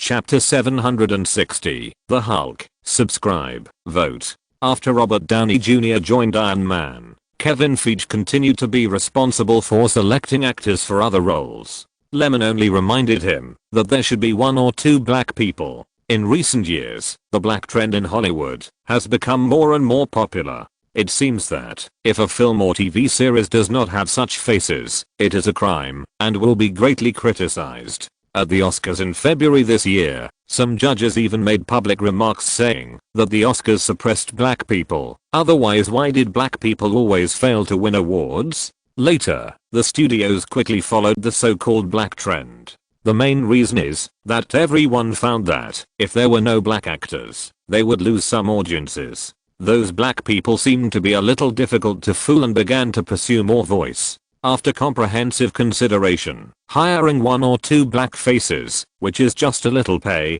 can be used to promote and attract black fans who are gradually becoming an important group of moviegoers. Moreover, Lemon knew that this trend was far from stopping. Compared with the cost of benefits, he certainly had to cater to the mainstream trend. In the film market, Shrek the Monsters 3 and Pirates of the Caribbean 3 are still reaping the box office, while Spider-Man 3 is gradually falling behind, mainly because it was screened earlier and lacks stamina. Marvel Entertainment, the Hero Returns group, has contacted Universal several times and finally showed some signs of loosening. Soon, Lemon personally went to Universal headquarters and met with Nasser Mellison, the executive in charge of the matter. This guy also knows how to negotiate. After receiving orders from the top, at first, Universal ignored Marvel's proposal, but later it felt that Marvel seemed to be really willing to work hard to remake the Hulk, and it was quite sincere, so it was inevitable that some thoughts came to mind. You know, the superhero theme that is gradually becoming popular in the Hollywood market. Is Universal really not jealous at all? If so, it would not have asked director Lyman, who was so popular at the time with Crouching Tiger, Hidden Dragon, to direct the Hulk. Although some of them lost money, Universal still has ideas about the Hulk and its related characters, especially the examples of X-Men and Spider-Man remind them from time to time that Marvel's first-line traffic is really worth doing. But it happened that the fall was so bad that several executives were forced to resign and explain. It was normal for Universal executives to have concerns. In addition, the Hulk's reputation was bad, and it was still unknown whether the audience would buy it again. If it lost money again, it would be a disaster. Then, Universal saw Firefly enter Marvel and immediately started to adapt its characters. Although he laughed a little, after all, Lemon's record was there, and maybe there would be changes. Moreover, people have come to ask for it, and Universal has no intention of investing in development by itself. There is a sucker who bears the production risk, so why not give it a try? The two of them exchanged warm courtesy and sat opposite each other. This kind of son of his own has fallen into the situation of renting and filming, and has to look at Universal's face, is also Lemon's compensation for the pit of Marvel in the past. More importantly, the situation seems to be a little wrong. Lemon remembers the original Time and Space, and Marvel Entertainment quickly negotiated with Universal that the Hulk would return to the Marvel camp. Of course, he didn't know that the key to this matter was him, who made Firefly's production ability generally recognized by everyone, and Universal was naturally unwilling to let go easily. What if it really happened? Wouldn't that mean giving away Universal's only superhero, and one of Marvel's most famous characters? Universal would not do such a loss-making thing. In other words, with Firefly taking over, Marvel went from a shabby company to an asset increase, and the benefits of evaluation are different. Therefore, it is normal that Universal is not as happy as the original Time and Space. Different people, of course, have different values. After the greetings, both parties knew what to talk about. In addition, Lemon really needed the Hulk. Even if the remake was a loss, he must put up this sign. If the Avengers lacked the Hulk, it would lose a lot of plot tension. Without beating around the bush, he got straight to the point. What do you think about jointly developing the Hulk? Lemon asked first. After all, this is what he cares about most. If Universal doesn't agree to this, then there is no point in talking about it. Marvel certainly has no reason to just work for Universal and help Universal with projects. He is not a philanthropist. NASA Mellison hesitated for a moment and nodded. This has been discussed. The Hero Return team also did real work. It's just that they don't have the right to be responsible for such a big thing. So Universal wants to talk to Lemon about the final distribution of benefits. Lemon, who felt relieved, gave a thumbs up to the Marvel veterans. It seems that in addition to stabilizing people's hearts, they are still capable of work, except that some of them like to meddle. Marvel Pictures has been split up, but they still want to mix sand in it to maintain their influence. Because the character adaptation involves interests from all aspects. After all, the author of the comic adaptation copyright can also make a profit, plus the surrounding and other larger markets. How could the Marvel veterans not be tempted and not want to reap the benefits? This made Lemon more determined to maintain the independence of Marvel Pictures. So, what are your conditions? NASA Mellison thought about it and gave a target expectation that was slightly higher than that of Universal's senior management. How could he reveal his underwear at the negotiation table at once? Doesn't that mean that he is not capable of work? You are responsible for the production budget of the remake project, and Universal will be responsible for distribution, charging only 15% of the channel fee. It is also responsible for the publicity and promotion costs relative to the market, and the copyright belongs to Universal. Doesn't Universal want to film the Hulk? Why? Not at all. If that's the case, then let's break up. But we used formal means to obtain all the copyrights to the Hulk and related characters, and Marvel took the initiative to sell them. Besides, it was your company that first proposed to remake the Hulk. The past is the past. What we want to talk about now is whether you want to activate the Hulk. Can't it be kept in the dark forever? I personally really want to cooperate with your company in a friendly manner. This is very troublesome, Lemon said, thinking from time to time. NASA Mellison smiled and turned the topic back, kicking the ball to Lemon. Then I wonder what kind of sincerity Mr. Last has. When the Hulk is remade, we will consider incorporating it into the linkage plan and sharing this part of the Hulk's revenue. The character is valuable, famous, and can be accepted by the audience. Peripheral licensing is also a big business. I think Universal should not always focus on the box office and a flying market. NASA Mellison wanted to complain after hearing this. Hey, the copyright is in our hands, okay? Why does it feel like we are begging Marvel to shoot it? Besides, the initiative is not calculated in this way. The box office doesn't matter. Compared with the copyright market, it is a small amount of money. That is also the profit we should get. Why do we share it equally? And it's also a linkage plan after the remake. Why don't you tell us the plan? Drawing a cake with nothing as a pie in the sky. People in this circle really don't want to take any loss, even themselves. But Universal still wants to cooperate. The main reason is that they don't pay any money or production budget and let Marvel help them shoot the Hulk. They come to enjoy the fame and fortune market and image added value afterwards. No matter how you look at this business, they have the urge to do it. However, Lemon means to split it equally. At worst, Universal should put the part of commercial use of copyright on the negotiation table, and the box office sharing should be close to the producer, that is, Marvel.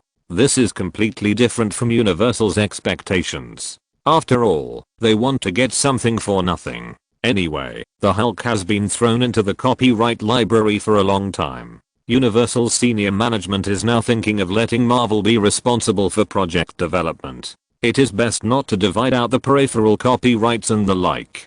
As for linkage, NASA Mellison doesn't want to consider that kind of afterthought. It is obvious that this is a common negotiation method to raise expectations. I won't be fooled. But if you want to completely complete this wishful thinking, it seems that Lemon can't be convinced. People are not stupid. If you don't mention the copyright, you have to satisfy Marvel with other things. What should I do? How to negotiate? NASA Mellison had a headache for a moment. Seeing that the other party did not speak, Lemon took another step back and said, how about this? We will pay the budget and Universal will be responsible for the distribution, but Marvel should also have the right to use the corresponding characters. It is impossible for us to pay, and you will not show any support. Mr. Last, we will consider your request carefully. NASA Mellison could not make a decision, and planned to hold a high-level meeting to discuss it. Chapter 761 Shared Use Rights. Everyone is a smart person. So when communicating, everyone has their own pros and cons. And Lyman also openly stated that he wanted to use a win-win model to exchange for Universal's approval, who let the copyright be in their hands. Moreover, the nature of capital is to plunder more resources and reap profits. This is a very easy answer to think about. Marvel pays, Universal publishes the right to use, plus the income from the image surrounding, is the focus of the final discussion on whether to cooperate.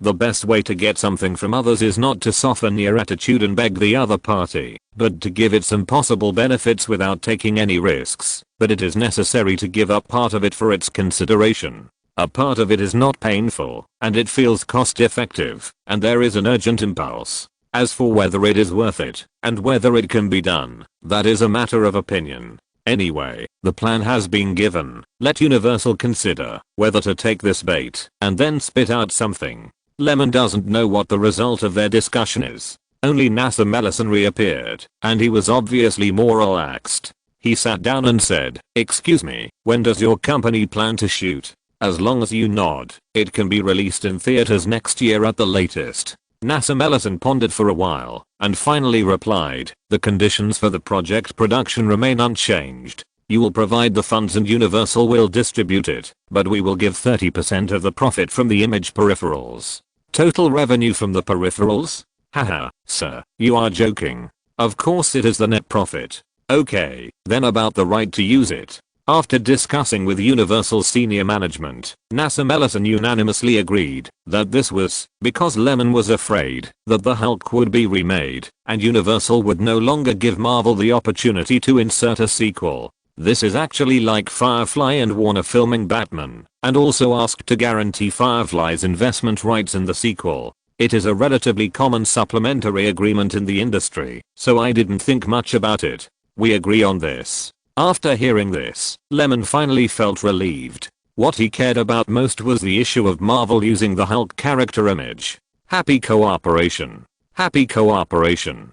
Hope everything goes well. Nassim Ellison said sincerely. After that, Lyman mentioned the independent copyright of the female Hulk again, but Universal was unwilling to talk about it. After all, although the Hulk failed, the related characters have not been culled, and it is still a good copyright asset. In the afternoon, the two parties formally signed the image rental agreement. It is roughly the same as the original Marvel's practice, except that more offline benefits are given up, but it is harmless, as long as they can get the right to use it. Of course, although Marvel Pictures has regained part of the right to use the Hulk's image, Universal still owns its distribution rights and the independent copyright of related characters, and as long as the Hulk has a solo movie, Universal can continue to take advantage of Marvel. In later generations, Marvel was also very cunning. The MCU series constantly released the Hulk, but the standalone movie, except for the Incredible Hulk co-produced by both parties, was also to pave the way for the Avengers. Later, the Hulk's independent series was never launched. The purpose was not to let Universal suck blood all the time.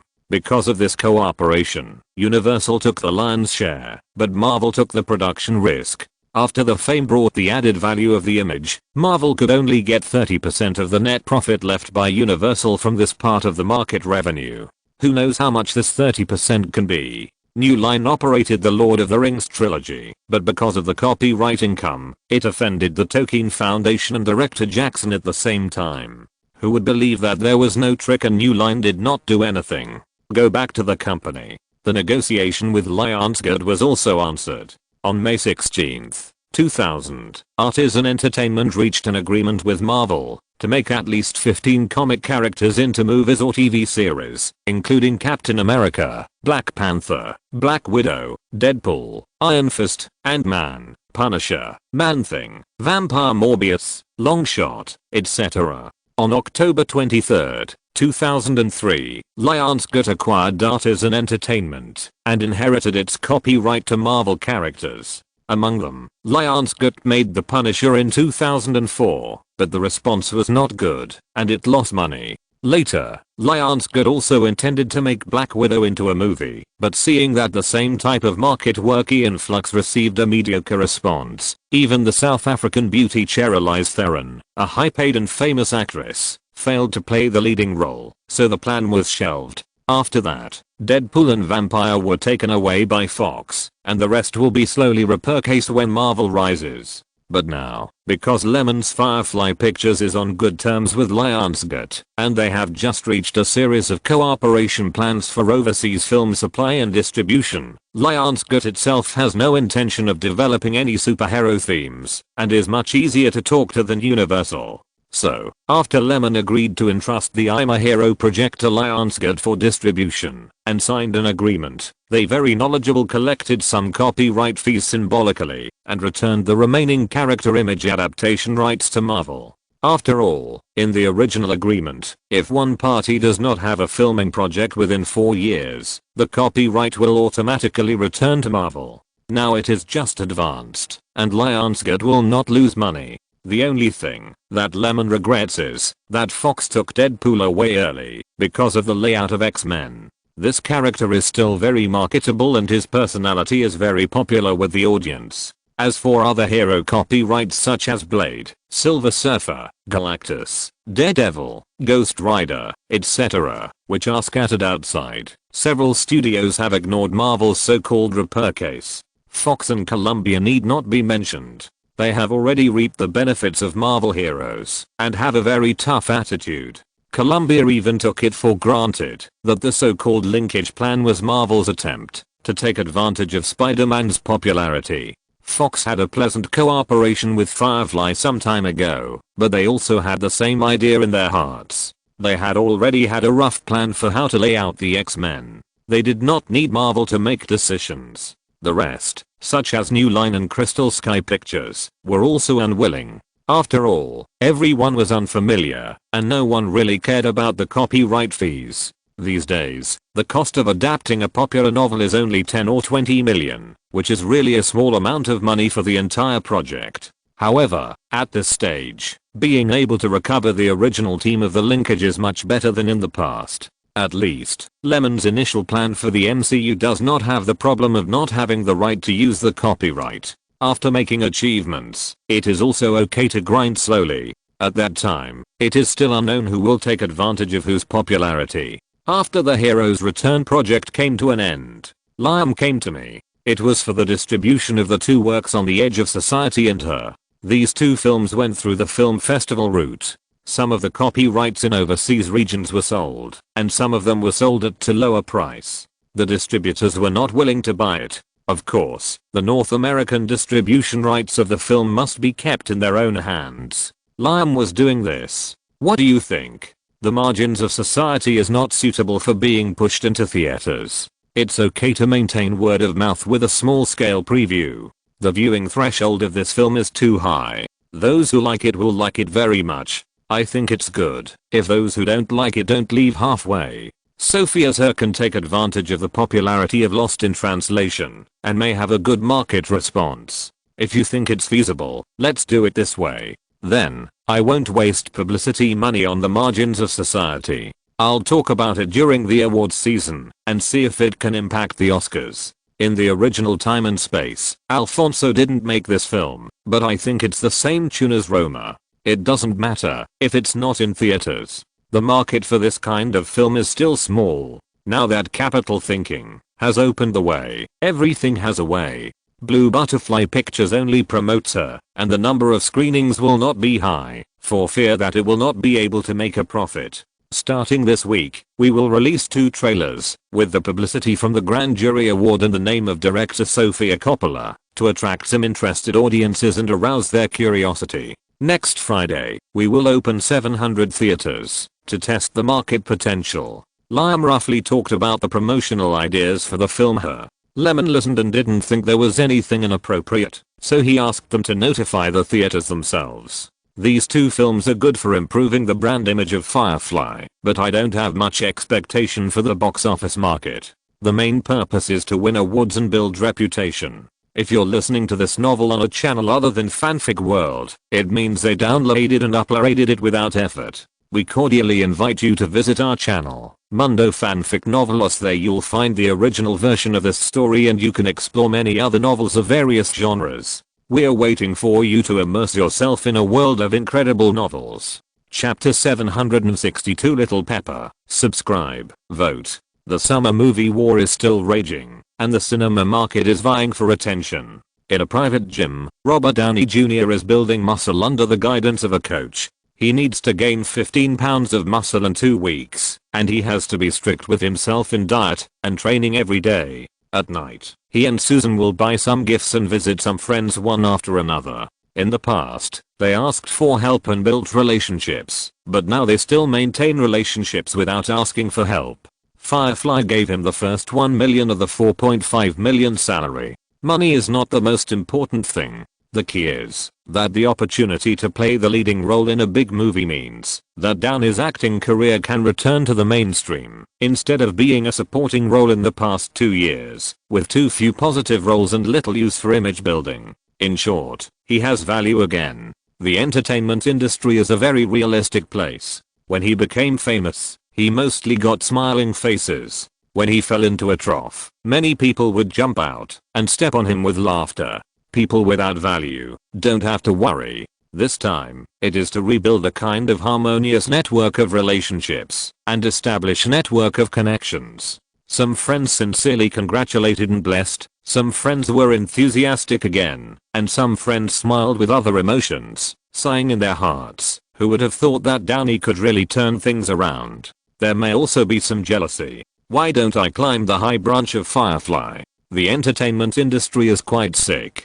Perhaps it is because fame and fortune have been seen too much, heard more. Wealth is at your fingertips, and it is easy to soar to the sky. In such an environment, it is difficult to maintain a good mentality. After experiencing the attitude of everyone in the days when he was entangled with drugs, Downey always maintained a smile and made friends with everyone. He is really much more mature now, both in age and psychology. Maybe it is because he has been floating in the sky for too long, and he is back on the ground, and he is much more stable and peaceful. After another visit, he finally attracted the interest of some people. It is rare for the entertainment industry to keep secrets. Some things are not told to the public, but it does not mean that the circle does not know. People in the industry usually abide by some rules. It is okay to take advantage of the popularity and release ambiguous news, but never speak nonsense. Whoever breaks the rules will be punished. It is fair. When Harvey was strong, the price was clearly marked. When Harvey fell, he left Disney. Without a strong backing, he still didn't know the rules at the poker table, which made him lose the flag. No one really thinks that a few actresses went to Cannes to cry and complain, and then a big boss jumped out to seek justice. Those bad things can be easily found out by just checking. Why didn't the media report it?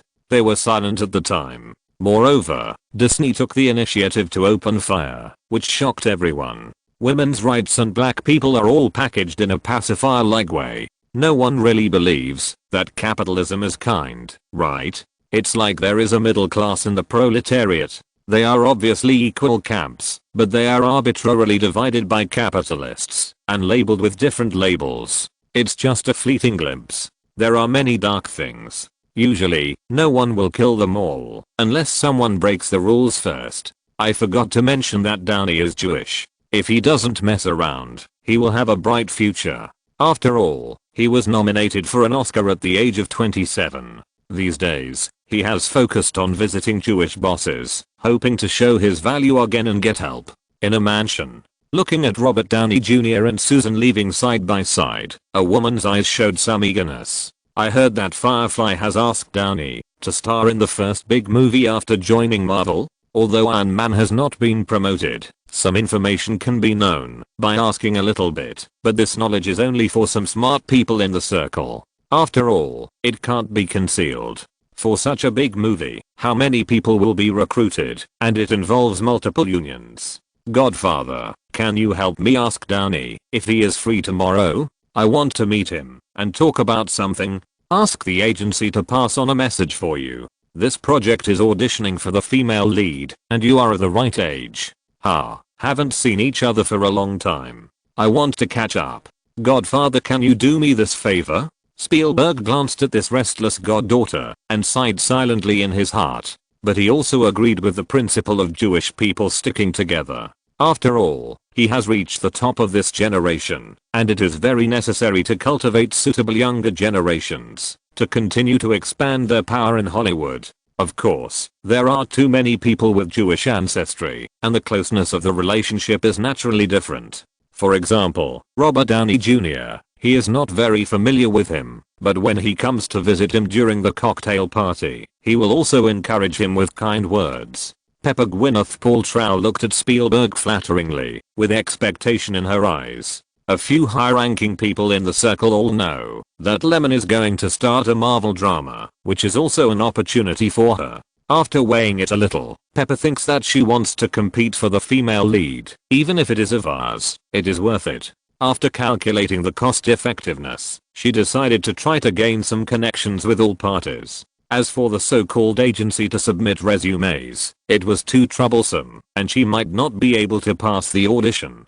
After all, she had no relationship with Firefly, and she didn't even know where the back door was. It would be better to get into the project through Downey, so that she would have more confidence. She also knew that her goddaughter status was actually because of her parents' relationship with Spielberg, and he didn't ask for help very often. Even if he did, he might not pay attention to her. Spielberg had too many goddaughters, so what was she? If everyone wanted his help, wouldn't it be annoying?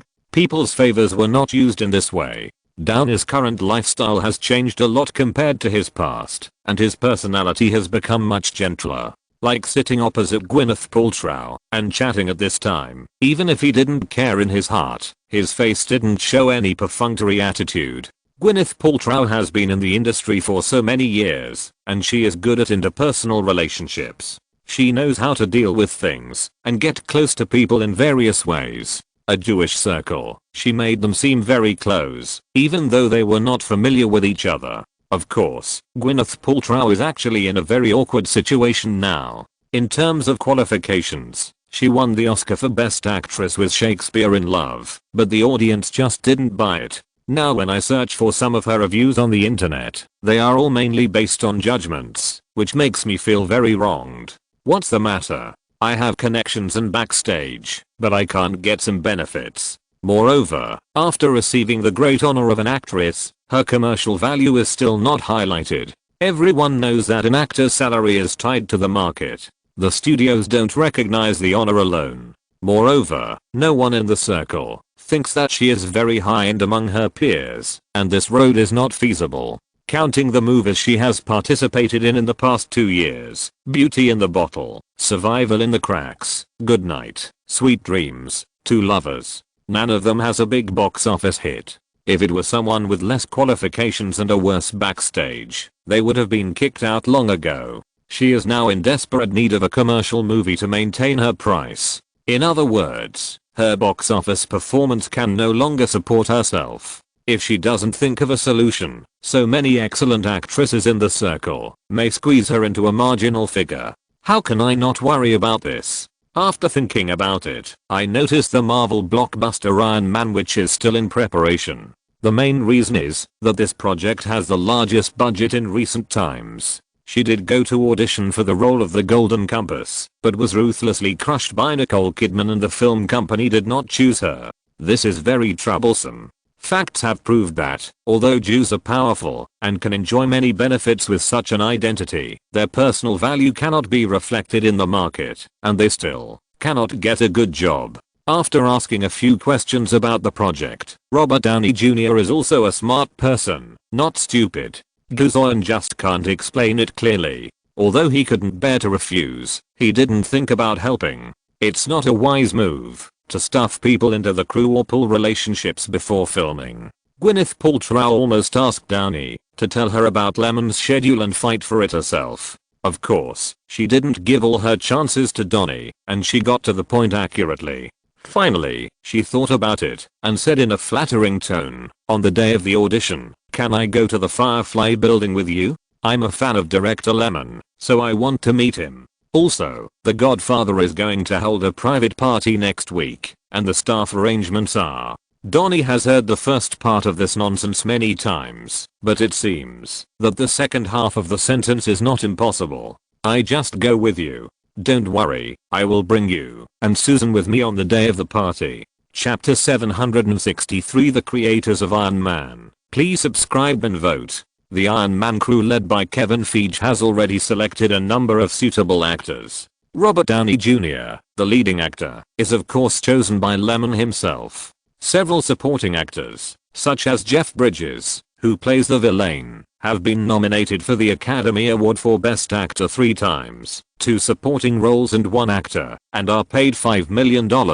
Terrence Howard, a black actor, has been nominated for the Golden Globe for Best Actor, is good at arranging piano music, and he personally completed a section of the soundtrack for the film Soul. After getting Lyman's reminder, Kevin Feige deliberately positioned his role as a colonel, with an absolutely positive image of a soldier, and a salary of $4.7 million, and Samuel Jackson, the director of SYNOPSIS, has worked with Lyman many times, and is an old acquaintance, so he will definitely not change this role. After many twists and turns, the only thing missing is a female leading actor with weight to support the emotional drama. In the last round, Kevin Feige decided to refer to Robert Downey Jr.'s opinion. After all, the role to be selected is his wife in the play. This is why Gwyneth Paltrow went to the Firefly building with Downey. Of course, part of the reason was that she wanted to get help directly from the director. In the meeting room, from time to time, people walked in and found their positions. The projection screen in the front showed the preliminary shooting plan. After a while, the door was completely closed, and Lyman and Ryan walked in, talking and laughing, and greetings were heard from time to time. This was a behind-the-scenes team meeting about Iron Man. The people sitting there were all filming staff who had worked with Lyman for many years. The art director, sound recorder, stage manager, main photographer Thomas, and one of the producers Ryan were all responsible for various links. The main reason was that there were too many employees in Iron Man and the shooting range was wide, involving California, Ohio, and Mexico. In addition, only when the managers figured out how to shoot such a big movie can they teach their subordinates how to collaborate in shooting. In addition to the employees of the Firefly production department, CAA and the union will also cooperate this time. At the highest point, more than 700 behind-the-scenes staff will be used. The team is really huge. It is said that Hollywood is industrialized, and the talent pool behind the scenes is the lubricant of industrialization. With so many movies shot and released every year, the industry chain is very complete. Similarly, this movie is the first work of MCU, and the subject matter is very limited. Lyman can only fully consider the market. While making it simple, it must also ensure a refreshing feeling and a brisk rhythm, and the narrative must not be dragged out. In other words, if the filming of No Country for Old Men is trying to show skills, then the filming of Iron Man must be suppressing the director's personal style and skills, and not playing too much. This is why director Martin Scorsese couldn't help but complain that Marvel movies are not movies at all. Because in the minds of the older generation of filmmakers, this kind of self-castrated propositional composition must be a brainless special effects work within a very small range according to the script. No matter how you look at it, it is not creation, but repression. Of course, Lyman's thinking is more open. He can accept both commercial and artistic works, as long as the audience likes it. It is naturally good to have art, but it cannot be said that the audience's choice is wrong. Facts have proved that, even if there are differences in the quality of movies, the audience will still choose the type they like to watch from the heart. Because everyone has different tastes. Some people just like to watch horror movies, the scarier the better, while some people like to watch ethical movies, and they don't mind if they are a little bit melodramatic. The so-called mainstream movies are just more acceptable to more people. Moreover, even in the MCU, there are differences between works. After all, when writing essays and determining the theme, some people are better at writing. Characters with personality, like Tony Stark, are actually well developed. The narrative should be bright, with fewer layers of shots, to expand the sense of space. Also, the dramatic tension should be great, the characterization should not be tragic, the lighting effects must be brighter, the expression details should be less, and the shots should be mostly medium shots and wide angles. Lyman began to explain the shooting direction of his new play, and at the same time, explained the theory to the heads of various departments. Art department, you need to finalize the character images and scene drawings based on the script and some storyboards I drew. The lighting team needs to work with the set design department to determine the visual effects in advance, and the color tone, light, and shadow must make the audience feel the atmosphere. The costume and props department, the work has been confirmed before, customized according to the requirements of the role. Especially Iron Man's armor, which is constantly updated, and the details must be focused on, fully reflect similar change processes. Then there is the communication problem of the filming location, and appropriate coordination must be obtained from the local government.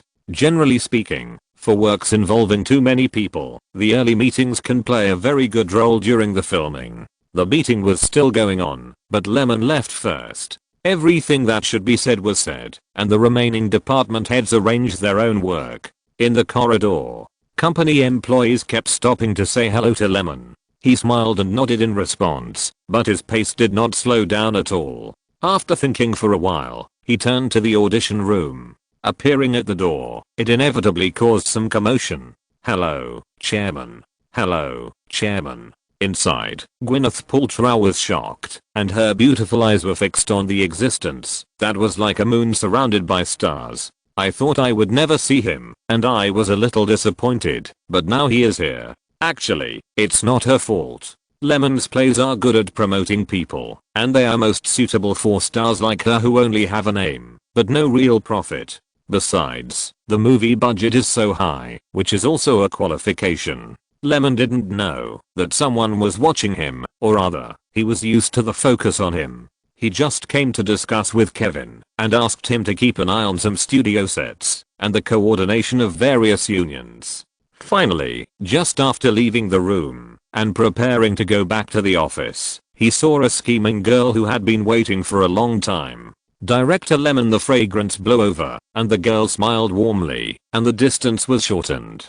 Apart from anything else, women in their 30s are at their most mature, and they have a mature woman's aura. Not to mention, Gwyneth Paltrow wore a striped shirt on the upper body and black hip-length shorts on the lower body. The shirt was a little tight, which made her chest look more imposing. It's a pity that Lyman didn't feel anything, but frowned and smelled the pervasive bitch smell. What's going on? It's Lyman's fault for not paying attention to the audition. Gwyneth Paltrow made it to the final round, and was recognized by Kevin Feige. Well, it's mainly because they work well together. Downey would deliberately take care of her when acting with her, which highlights that the two of them look like a couple. Of course, the heroine has too few scenes, so I didn't take it too seriously. After all, the presence of this character is only in some conversations and daily life with Tony Stark, and there is really not much room for performance. What's the matter? The tone was a bit stiff, which immediately lowered the atmosphere of the chat. Gwyneth Paltrow was a little confused, but she still bit the bullet and chatted awkwardly. In any case, she would not give up. In fact, she is quite capable, except for her vision in choosing roles. It started with a great start, and she won the Oscar for Best Actress, but ended up like this, which is much worse than the other actresses who shined at the same time. As for some black materials, haha. Hollywood paparazzi are not inferior to British media hooligans, but some of the bad things are forgotten by the public after reading them, and they don't care too much. Of course, in Lyman's heart, although he didn't have much prejudice against her, after all, that was the atmosphere in the circle, but it didn't mean that he would be close to her. Nothing, I just finished the audition, and ran into you, so I wanted to say hello.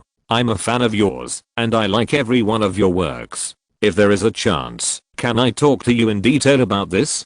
Gwyneth Paltrow was busy explaining. Lyman curled his lips and automatically filtered out similar nonsense. This kind of coincidence is really too low level, but it has to be said that it is the most useful. It is considered a more appropriate means of contact in the circle. What about encountering in the toilet or the parking lot? Simple and rough. One step to the stomach. The premise is that one is intentional and the other is intentional, and many friendships start like this. Is it a caring greeting or a girl taking the initiative?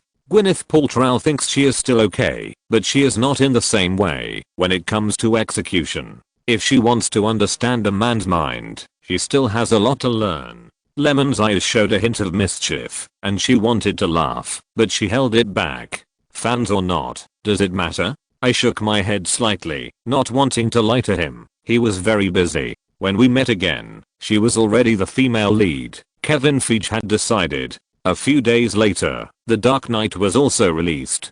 Chapter 764 Transformers subscriptions. Votes required. July 4th, Wednesday. After the box office frenzy in June, the market quota began to decline as the number of viewers of several films decreased. But there are still some movies that seize this last tail and reap the audience's wallets. There are long queues in theaters across North America because today, the $150 million blockbuster Transformers jointly launched by Hasbro and Paramount will be released.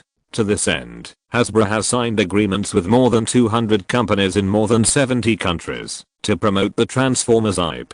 Paramount is also constantly building momentum, with more than 100 million publicity expenses laid down.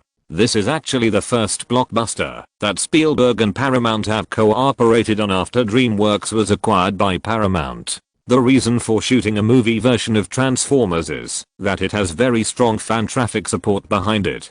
To put it bluntly, Hasbro and Paramount both value this hype and want to develop it. The reason was that Spielberg, Lorenzo di Bonaventura and Hasbro's chief operating officer Brian Goldner reached a consensus to provide copyright usage rights. With creativity, the director Michael Bay was no longer arrogant because of the failure of Escape from the Island. He focused on his own explosion scenes and was able to control them. The film was completed at the end of 2006. The post-production took a while and did not catch up with the most intense competition in the summer, but the audience base was also not small. After the preview, local theater operators in North America gathered 40-50 theaters for the first round of screenings to see the market situation. After the first day of screening, there were criticisms and praises. The main reason was that the viewing experience of this film was very good. How could everyone see the toys they played in their childhood landing on the screen one day? It was fun to watch it. When the protagonist Bumblebee transformed into a robot, the audience exclaimed. They were all stunned. Michael Bay doesn't play with depth, but he is still very good at grabbing the audience's appetite. The audience was indeed shocked by these grand scenes and the top special effects technology. The pleasure brought by the eyes easily occupied the brain and was extremely stimulating. When Optimus Prime said, "Freedom and rights belong to all living beings," how many people had this toy man in their childhood? The combination of sentiment and business contributed to the success of this film. CV-22 tilt-rotor aircraft, F-117 Nighthawk stealth aircraft, C-130 Hercules transport aircraft, C-17 Globemaster transport aircraft, plus Michael Bay's classic bombing scene. Although it is useless for the plot advancement, it is stimulating to the eyes. Not to mention the multiple aerial flight scenes shown by professional flight troops and the real-life shooting of the interior of the Pentagon, which can satisfy the audience's curiosity and appreciation of cutting-edge weapons.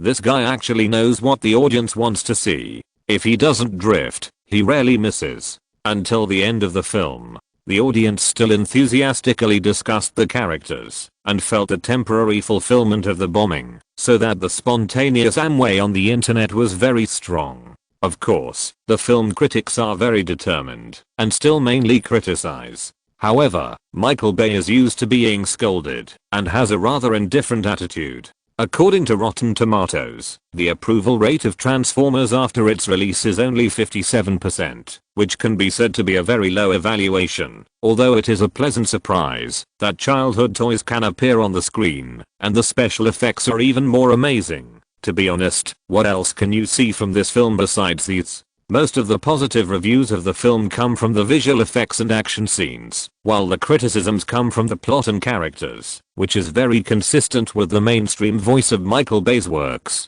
But after being scolded for so many years, this guy's box office performance has rarely failed.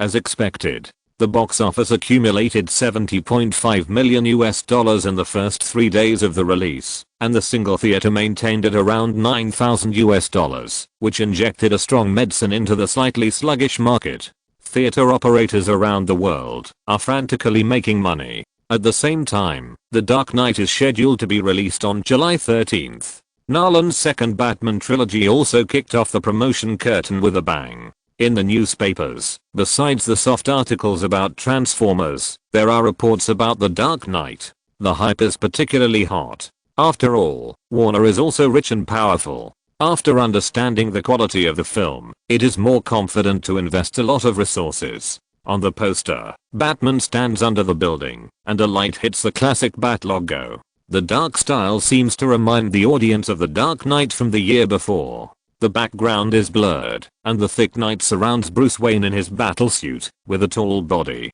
Another poster highlights the confrontation between the Joker and Batman, and the characters selected are all very visual and topical. Needless to say, the main creators have been pulled by Warner to participate in various activities and interviews. In the original Time and Space, because of the accidental death of Heath Ledger, most of the attention was on this, which brought great convenience and benefits to the promotion of the film. But at this time, the focus on the main creators, although it was almost affected, the quality of the film is still the same. Furthermore, Christian Bale's popularity is beyond words. There are few male stars of the same age who are more popular than him. Although Heath Ledger was questioned by some fans about whether he could play the Joker well because of his age, he has participated in several works of Lyman in recent years and his popularity is much higher than in his previous life. Although he was doubted by the audience, the publicity effect is still good. People in the industry also discussed this scene for a while, especially Paramount. It just released Transformers and Warner's big work came. It must be worried that the box office market will be squeezed. But there is no way. The competition for the schedule this year is really fierce. Several major studios have launched projects. Who is willing to give in? Anyway, it's like this every year among the 5 major studios. There is a lot of competition between them. Just go for it. Once Warner made an effort, the early publicity cost was directly thrown in $50 million, which is close to 2/5 of the total cost of the movie. Of course, the promotion after the release is equally important, and this money is far from the final investment.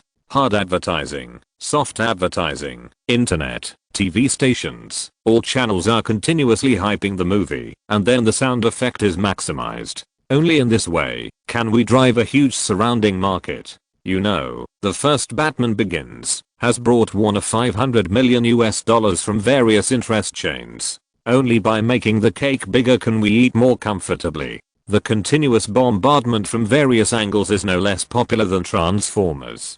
Batman fans have long been interested in the film, and the internet is also surging, looking forward to what kind of work director Nolan will bring to them. Finally, it was the evening of July 12th.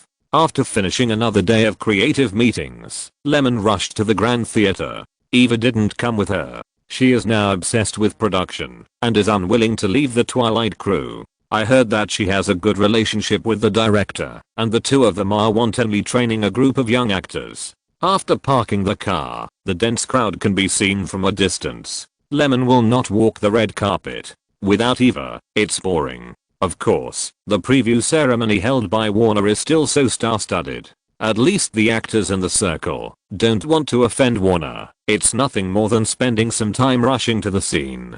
In the screening room, Lemon sat with Nolan. Looking up, it was Heath Ledger. Turning around, it was Leo. And further away, a group of Warner executives also came, as well as many film critics and media. The market is too hot, which is also a good thing. At least, the media has no shortage of valuable news reports. Lemon, I heard that you are busy with another movie recently. The Fox people came to greet him. As soon as Lemon heard it, he knew what they were planning. It was nothing more than getting the film distribution. After all, the bigger the studio, the more rare it is for good film sources to use their distribution channels and support their employees. Lemon made a few perfunctory remarks and left again.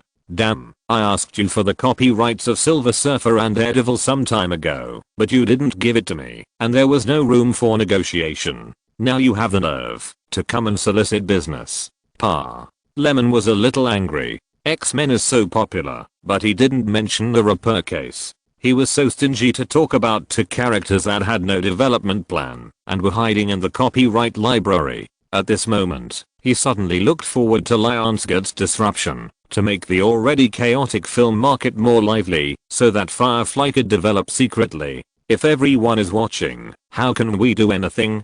Chatting for a while, in many complicated emotions, The Dark Knight is about to be released. Chapter 765, The Dark Knight. It is very difficult to grab the tickets for the preview. The 2-year anticipation will definitely make fans willing to spend US dollars and time. Not to mention the several trailers released by the movie, which are very attractive. The screening room with more than 1,500 seats was full of people. The front row was for guests, stars, creators, media, and film critics, and the middle and back rows were all reserved for audience fans. Before the movie started, the host set the atmosphere and asked Nolan and others to say a few words, which had already made the fans waiting for the sequel noisy. After the process was completed, the lights slowly went out, and the screen lit up. Lyman also began to get serious. Although he had watched it many times, and had pulled the camera and transitioned, that was in his previous life. When he watched it again, he still had an inexplicable feeling of wanting to witness something. It was amazing. Nolan, the person involved, was much calmer than him. Maybe when he was shooting this film, he didn't expect the audience to like it so much, and he directly praised it to the altar. For him, this is just a movie that he paid a little attention to in his directorial career. He was happy to use 2 IMX cameras to shoot some static scenes to magnify the sense of layering. The familiar Warner and Firefly titles flashed by, and many loyal Nolan fans couldn't help but concentrate. After all, those who know his style know that his movies are full of details and rich in images. The screen was dark and then lit up again. A superhero movie that is least like a superhero theme and full of Nolan's personal goods has begun. On a busy street, a weirdo with a mask and a luggage bag stood blankly. At this time, the camera only gave the weirdo's back half, not his face. Then, a silver car stopped, and the weirdo quickly put on his mask and got in the car. Before outlining the work, Nolan's usual suspenseful opening, supplemented by Hans Zimmer's soundtrack, gave the audience an opportunity to introduce the scene. Then, more weirdos wearing masks appeared. They cut the glass, hung on steel cables, and slid from one building to another. Through the conversations of several people, the audience knew that these weirdos were going to rob a bank, and it was the Joker who planned this. The clown bewitched each member, saying that as long as they completed the task, they could kill their companions around them, because the fewer people there were, the more money they could get. The weirdos, each with his own thoughts, rushed to the action site together. Gunshots. The employees behind the bank counter hurriedly dodged. Some weirdos controlled the scene, and some weirdos installed explosives and blew up the storage room where the banknotes were hidden. The weirdos had a reasonable division of labor and strong execution, and they did not look like a temporary criminal gang at all, just because everyone had received instructions from the clown, and as long as they followed the instructions, everything went smoothly. A lot of banknotes were put into the luggage bag, and the weirdos thought of the proposal to share less money, and they were already dazzled by the money. After killing each other, soon only 2 were left. One of them held a gun and said with a sense of control, "Did the mysterious clown say the same thing to you? To kill your companions? I think this proposal is very good." The other weirdo raised his hands and moved his feet while coping. Suddenly, a yellow school bus crashed through the wall and just hit and killed the weirdo who had held the gun before. The driver wearing a mask jumped out of the car and happily threw the luggage bag with money into the car, feeling that the two knew each other. In the audience's suspicion, the luggage bags were all loaded into the car, and the weirdo turned around and shot the driver with a casual shot. Close up. The audience was confused. No one expected that robbing a bank would have so many twists and turns, subconsciously making everyone interested in the clown who had not yet appeared, but planned all this. The setting of being good at calculation and bewitching was initially imprinted in the audience's mind. Not far away, the bank manager who was lying on the ground and had been shot raised his head with difficulty and said, "The people who hired you will also do this to you," referring to shooting. The criminals in this city once had their own beliefs. Look at you. What do you believe in? What do you believe in? The masked weirdo was very interested in the manager's clamoring and sarcastic words. He walked leisurely to the manager, turned his head, took a detonator, and stuffed it into his mouth. I believe that what didn't kill you will turn you into the weirdo. Took off a mask, revealing a face with scars at the corners of his mouth, dark circles under his eyes, and white powder covering his face, to create a dramatic face. At this time, 3/4 of the shots were of the Joker, who finally showed up, his eyes full of indifference and madness. Combined with the robbery just now, the character stood out immediately. As the word weirdo came out, the Joker grinned and pulled out a smile, and got into the car calmly. The moment the car door closed, the detonator ring in the manager's mouth was pulled off at the same time. This was a very cool segment. There were some exclamations and discussions in the audience. The doubts that Heath Ledger could support the role were broken in an instant. In fact, Nolan himself was full of praise for this talented actor. If it was said that he joined the crew because of Lemon's recommendation at the beginning, then later, in order to grasp the temperament of this person for chaos, Heath Ledger closed himself for more than a month, repeatedly pondered the Joker's posture and voice, and polished his body language. Every move and even facial macro expressions must be in line with madness and evil. In the end, with attitude, action and crazy God-given acting skills, he completed the model of evil on the screen and conquered the audience. This also let Nolan know that the actors that Lemon loves to work with have their own unique characteristics. He even played the Joker in Nolan's mind, which was more specific and full of evil. Anyway, even his walk was a style, not to mention the crazy pupils, which seemed so different. When an actor meets a suitable role, the amazing charm that bursts out is also the surprise that the sound and picture art of film brings to people. And this is just the beginning. Dark Knight. The prosperous Gotham. The lights are shining. At this time, Batman has become the nightmare of all criminals in this city. Countless crimes have been destroyed, and countless criminals have been sent to prison by him. On the top floor of a building, Gordon turned on the bat light to contact the King of the Night, who came and went without a trace, but he could not contact him every time. Ramirez brought a cup of coffee.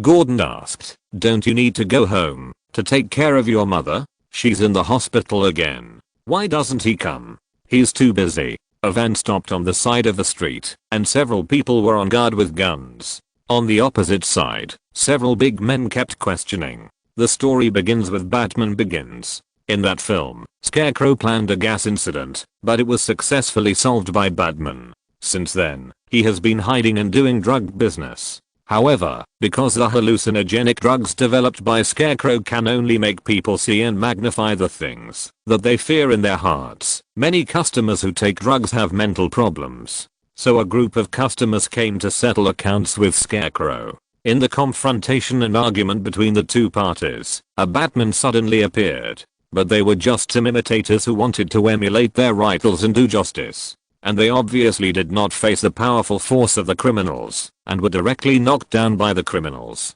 At the critical moment, the real owner made a brilliant appearance. The Batmobile with a more domineering shape, the magnetic and powerful voice processed by the voice changer, Batman, who entered the battlefield from the flank, solved the thugs in a few moves. I thought it was a handsome ending, but Bruce Wayne obviously underestimated the strength of the Hound, and the sharp canine teeth directly bit through his battlesuit. After all, this version of Batman is more realistic. Director Nolan no longer wants to use comics to show his violent vigilante, and his attitude has always been to not allow anyone to be outside the law, even if he does justice. After a small setback, Scarecrow seized the opportunity to drive away, but was still stepped on the roof of the car by Batman, who fell from the sky and was directly stunned. In the bank that was previously robbed, Bruce Wayne learned that a criminal named Joker robbed a bank and came to check it out. Gordon reported that this was a bank controlled by gangs, and many criminals kept their ill-gotten gains here. Moreover, he has been using some marked banknotes to deliberately flow into the black market recently to identify similar gang banks. After hearing this, Bruce Wayne felt that this clown who suddenly appeared could wait to catch it, and recovering the black money and blocking the gang's funds was the big deal. Therefore, he told Gordon that he would raid the remaining gang banks as soon as possible and look for clues to the stolen money. Chapter 766, The Dark Knight, Part 2. Superhero movies are very popular in Hollywood now, and the box office is very high if they are well made. But why is The Dark Knight the only one that is praised as a god? If you have seen the character system constructed by Fox and Sony, and the sometimes effective and sometimes ineffective blind operation of Warner, these films are essentially just shitty popcorn, highlighting a bright narrative and pointing out the theme. Of course, it's okay as long as the audience likes it. If you really want to explore it, they are all bored. Later, some people also satirized that Warner had eaten human blood buns and crazy marketing, but if The Dark Knight itself was not strong, the audience would go to the theater and curse when they came out.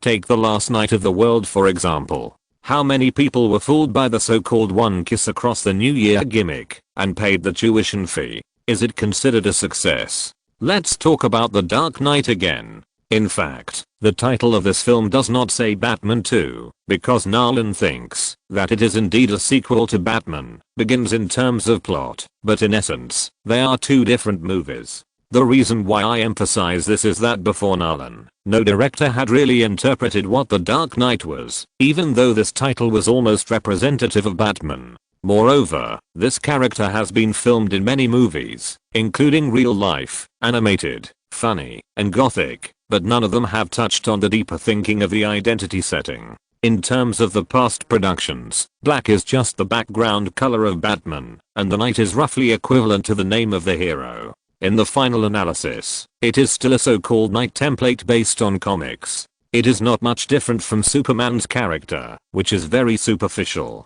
Until Nolan opened his mind and pulled Bruce Wayne off the altar, he gave a new meaning to The Dark Knight, that is, an alternative who carries the original sin of violence and cannot be recognized by the law and the system. Not to mention, Nolan really covers the environmental statement for this explanation. From the first Batman Begins, it can be seen that the corruption of Gotham is that the judicial system has become a place where evil forces collude and criminal groups control the lifeblood of the entire city. Moreover, the more you pay attention to legal procedural justice, the more you will be controlled by evil forces. In the first film, Rachel knew the location of the base of one of the criminal gangs, but she had no evidence and a judicial system that could enforce it. Sometimes, it is the system that indulges evil, which is the simple-minded Gotham that Nolan focused on before interpreting Batman. With this background, Bruce Wayne's transformation is very reasonable. Instead of going around in circles with criminals in court, it is better to strike hard and get to the root of the problem. And the one who injected a strong dose of medicine into the city of Gotham was Bruce Wayne, a rich man during the day and a dark knight who fights violence with violence at night. Nolan is really thinking seriously about the essence of a comic character. It is this kind of identity opposition and contrast, as well as the contradictory psychology and self-denial, that give Batman the tragic color of an ancient Greek hero. A big bed, several surveillance screens. Bruce Wayne applied medicine neatly amid Alfred's muttering. Every action was not so smooth. While solving the problem, Bruce's body was already covered with scars. Alfred said distressedly, "You can actually take a break." Bruce felt that Batman should not have limits, and if there are, then do better. On the other side, Gotham ushered in a new Attorney General, Harvey Dent. This man has a habit of taking out a lucky coin left by his father when making decisions. After Falcone stepped down, the gang elected a new leader, Maroni. Harvey and Rachel have always wanted to punish him with the law, but the witnesses they found overturned their testimony in court and threatened Harvey, the Attorney General, with a gun. Offstage, Bruce Wayne was watching, his back straightened, and when he was about to do something, Harvey had already grabbed the gun and knocked down the witness who did not follow the rules in court with one punch, winning everyone's applause. This also made Rachel admire the new Attorney General very much. At night, Harvey and Rachel went to a restaurant for dinner and happened to meet Bruce with a female companion. After the four of them shared a table, the topic inevitably turned to Gotham's public security and the night vigilante. Bruce's female companion felt that what they needed more was a hero chosen by the people of Gotham themselves, rather than a sanctioner who was hiding and above the law. No one gave Batman the power to sanction, but Harvey refuted this view. He said that in extraordinary times, people who are not seeking fame and fortune and who take responsibility are needed. He also said that he is willing to work hard to clear the evil forces in Gotham. Bruce listened to Harvey's speech, combined with the scene in court today, and felt that he had met a confidant. In fact, he has always understood the limitations of his approach, and justice with violence cannot bring peace to Gotham. This night, Bruce finally met an iron-fisted strongman who hated evil and was open-minded. He seemed to see another way, a direction for better execution of justice. In the days that followed, during the day, Bruce would use banquets to cheer for his campaign with money and fame. Batman at night would serve Harvey and use his fists and body to disrupt the actions of the evil forces. After the bank where the gangsters stored their black money was exposed, Liu suggested that he be responsible for transferring the remaining black money and confidently stated that he had taken a plane back to Hong Kong Island and everything was going well. The gangsters were in a turbulent mood, and the clown who robbed their bank of black money suddenly appeared. He walked in swaggeringly, facing the intimidation of everyone, and frantically muttered that he wanted to perform a magic trick for everyone. "Do you know how to make this pencil disappear?" An ordinary pencil stood on the table. A gang member was impatient to listen to a madman talking nonsense, and just took action. The clown suddenly grabbed his head and slammed it against the pencil standing on the table. Dada, pencil, snap, it disappeared. There was a dull bang, and the audience became silent. How painful is this? Of course, the death of a person is nothing to these gangsters. On the contrary, they want to hear what this madman has to say. The Joker's seductive voice sounded. "A year ago, no one dared to touch you, but since the appearance of a person, everything has changed. Don't you want to do something? Go back to the old days. Then, first of all, we have to eradicate that trouble, Batman." The Joker also said that he was very happy to help. The scene became noisy again, because the gangsters didn't know who Batman was. There was even a bad-tempered one who couldn't stand his trickery and pulled out a gun to shoot him on the spot. But the Joker was still calm and showed the bomb tied to his body. "You stole our money, and you still want to get away with it? Yes. I'm going to say now, 500,000 for the life of this madman, and 1 million if you catch him alive. I'm going to teach him a lesson." When the situation was about to get out of control, the Joker took out a small king from a playing card and threw it directly to Mironi, saying that if he changed his mind, he could contact him, and he didn't care about the guy who made such a cruel statement. The police mission failed. All the dirty money has been transferred away. Harvey, Gordon and Batman gathered on the roof to discuss how to make up for this matter. Now that Liu has returned to China, they must catch him back if they want to find out the whereabouts of the funds. Batman wants to promote Harvey Dent, who is far more suitable for Gotham than him, so he said that he has a way to solve the problem. Bruce went to Fox. Choose the right equipment for this operation. It happened that Fox had already made an improved batsuit, and the material was changed to a new synthetic fiber, which was lighter and more resilient, but at the cost of reduced defense. Later, with the help of the butler Alfred, he bought a plane. In the headline of tomorrow's newspaper, "Billionaire takes all the ballet dancers to play at sea." Bruce had the right opportunity to carry out the mission. On the other hand, the leader who made the harsh words has been trying to kill the clown who ignored and laughed at him since that party, but the clown took advantage of the situation and approached him disguised as a corpse. On the big screen, the Joker stabbed the leader in the mouth with a knife and told the origin of the scar on his mouth. He said his father was an alcoholic who stabbed my mother to death after drinking too much. Then he asked me why my face was so serious and scared. Let's draw a smiling face. There is too much content, so I will write from 3 angles and keep it concise. Chapter 767, The Dark Knight, Part 3. In the theater, the audience, especially the male audience, exclaimed in unison and admired this setting.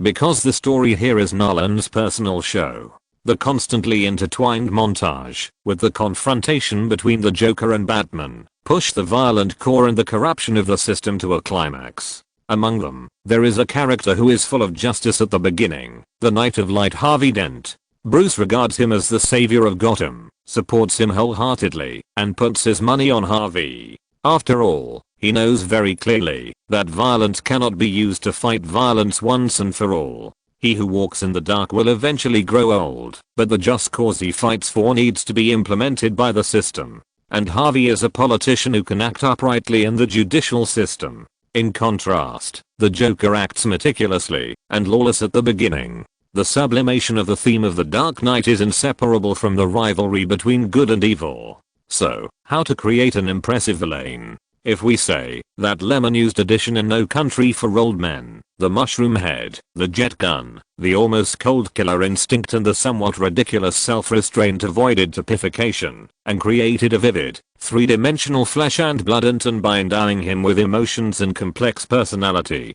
based on secular rules. In addition to the amazing performance of the actors, Nolan created the Joker by desperately doing subtraction. A devil without a past, without a name, without extra emotions, erasing all human characteristics. A devil entrenched in a human skin has always shown the most chaotic and extreme evil to the audience. Its only desire is to destroy Gotham and enjoy fighting with Bruce Wayne. And this kind of crime without reason is precisely the most horrifying. After the bank robbery, the Joker hanged a Batman imitator in the municipal building and recorded a video of the man before his death, saying that he would keep killing people as long as Batman did not take off his mask. The Joker used the fear and riots of the people in Gotham to successfully transfer the fuse of hatred to Batman. This routine is very similar to the current death of Black man Floyd, which has evolved into a dispute in the American political arena. Therefore, the Joker's goal is to release the evil of human nature and overthrow the Gotham order maintained by Batman. In the first round, the Joker appeared and robbed the gangster bank to expand his power and influence. In the second round, the Joker killed people and forcibly transferred the contradiction to Batman, putting Batman in a dilemma. At the critical moment, Harvey Dent admitted that he was Batman at the press conference and designed to hang out the Joker. In the third round, the Joker drove a car to hijack the police car carrying Harvey. At the critical moment, Bruce Wayne drove the Batmobile to arrive, but was defeated by the Joker using the principle of not killing. Gordon pulled out a gun to subdue the Joker. In the fourth round, the Joker set up a game within the game. In the interrogation room, Harvey disappeared. Batman and the Joker had a conversation that finally made Bruce understand that this was not a simple criminal. In this section, the two people's rivalry was extremely wonderful. The lights came on, and the Joker was exposed in the light, but Batman walked out of the darkness and mocked Batman for asking a stupid question. The Joker laughed so hard that he couldn't breathe.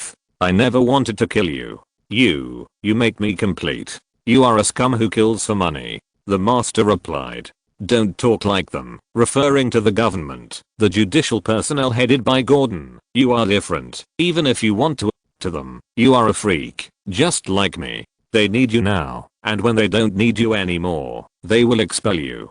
Their morality, their code, is a boring joke. Look, I'm not a demon. I just have advanced ideas," referring to anarchism. Then the Joker reminded again that the bright night you wanted to create and your little cutie are gone. Rachel's disappearance finally made Bruce furious. The camera gave a bottom shot, and the beating did not make the Joker speak, so he played another game. A prosecutor friend, the bright night, and a woman with an appointment. Who do you choose to save? Batman went to the place where Rachel was imprisoned from the heart. After he left, the Joker talked about a bunch of human nature theories, held the police officer who was guarding him hostage, and demanded to make a phone call. In order to stabilize this madman, the police agreed to his request, but the Joker used a subordinate who had placed a bomb in advance to successfully escape from prison and rescue Liu. In the room full of gasoline barrels, Batman saw Harvey. Because the Joker deliberately said the wrong address, Harvey and Rachel's phone calls have been connected, and Harvey shouted desperately, "Why me? Why did you come to save me first?" Bruce, Harvey, and Rachel all collapsed to varying degrees. The time bomb detonated the gasoline barrel. Rachel died, and Harvey's face was burned and disfigured. In the fifth round, a lawyer locked Bruce through some clues and was about to go to the TV station to expose it, but was stopped by the Joker and threatened the public that either the lawyer would die or he would blow up a hospital. But from beginning to end, the Joker's target was Harvey Dent. He wanted Batman to witness the future of Gotham, which he depended on, sinking. In the hospital, the master of humanity, the Joker in a nurse's uniform, said so. "When things go according to plan, no one will panic. even if the plan is terrible, because it is also part of the plan. But when I say that a little old mayor will die, everyone will go crazy, disrupt the established order, and everything will become chaotic. As for the death of ordinary people, no one cares, because someone will always die. The Joker pressed the hammer and asked Harvey Dent to put a gun to his head and bewitched him that the essence of chaos is actually fairness. Harvey Dent, who was deceived and his whereabouts were leaked by his own people, was completely ignited with hatred. He was arrested because he was a traitor in the police, and Rachel's death made him extremely self-blame. Sometimes, a person's depravity only takes one bad day, and it happens that his life is bad enough. After the hospital was bombed, the Joker held a host hostage and asked him to release a message. When night falls, the city will belong to me. If you don't want to participate in this game, there is still time to leave. A series of vicious deeds made people extremely afraid of the Joker. There is one thing that the Joker said is right. When things or dangers fall on their heads, no one will remain indifferent. As soon as the news came out, Gotham's traffic was directly paralyzed. But at the dock, the Joker only left 2 ferries for the people, one of which was to transfer criminals in the prison. This is the Joker's 6th round, the ferry suspicion chain. The detonators of both sides are in the hands of the other side. Whichever side presses it first will survive. This is a choice given by the Joker. The criminals argued endlessly, and the people took a vote. In the end, the majority agreed to detonate with a result of 396 to 140. This is a prisoner's dilemma experiment with a double contrast between democracy and autocracy, the masses and criminals, and no one knows whether the Joker is lying. According to his nature, if he presses it, he might blow up his own ship, which is also possible. But in the end, the Joker failed to see the fireworks rise as he wished, and wanted to detonate the bomb himself, but was stopped by Batman's dart. As a tasteful criminal, the Joker failed to kill people and destroy the soul of Gotham. In the audience of the theater, the shock in the hearts of the audience has never stopped since the beginning of the game. After all, the appearance of this version of the Joker is simply a surprise to the audience, who are tired of Hollywood genre films. A villain who does not pursue killing, does not care about destruction, elevates crime to an advanced concept of the system, and almost achieves his goal with bombs and human hearts has exceeded the scope of the superhero genre. Before this, has there been a unique villain with such high interest? In the 7th round, the Joker was arrested, but he still left a trump card, the two-faced Harvey Dent, and laughed at Batman. The struggle is not a muscle fight between you and me, that is too vulgar. The warrior who once vowed to wipe out the evil has grown the scales of the dragon. If all this is known to the public, with the collapse of the personality of the Knight of Light, Gotham's judicial system will also regress decades overnight. However, the Joker once again underestimated Batman's determination. Harvey fell to his death. In order to maintain his image, Batman decided to bear the infamy of killing the Knight of Light. "Dad, why did he run away?" asked the Emperor. "Because we have to catch him. Because he can endure all this. Because he is not the hero in our hearts, but a silent guardian." It can be summed up in one sentence: when the light shines on the earth, Batman will be condemned and despised by thousands of people, but when darkness falls, he will still stand up and cut through the thorns. Born in darkness and returning to darkness, with no regrets and chivalrous spirit, a true Dark Knight was born. Chapter 768 Please subscribe, vote, Wayne. Joker. The lights came on, and the audience, who had been holding back their surprise, but had nowhere to vent, clapped and shouted wildly. Nolan took the leading actors to the stage, to enjoy the honor of being recognized. Heath Ledger was stunned, and felt strong emotions from the sounds around him, because the Joker was played by him. For some reason, at this moment, he suddenly remembered what Lyman had told him, that this role would become the most important part of your life. The process of figuring out the role was not so pleasant. He often got angry for no reason, but it had to be said that the role had enough space for performance, which was what he pursued. After the film was finished, there was even a period of emptiness. Spiritual emptiness. Heath Ledger thought that it was his luck to meet a role that was remembered by the audience. It was a pity for an actor to never have a brilliant role to play in his life.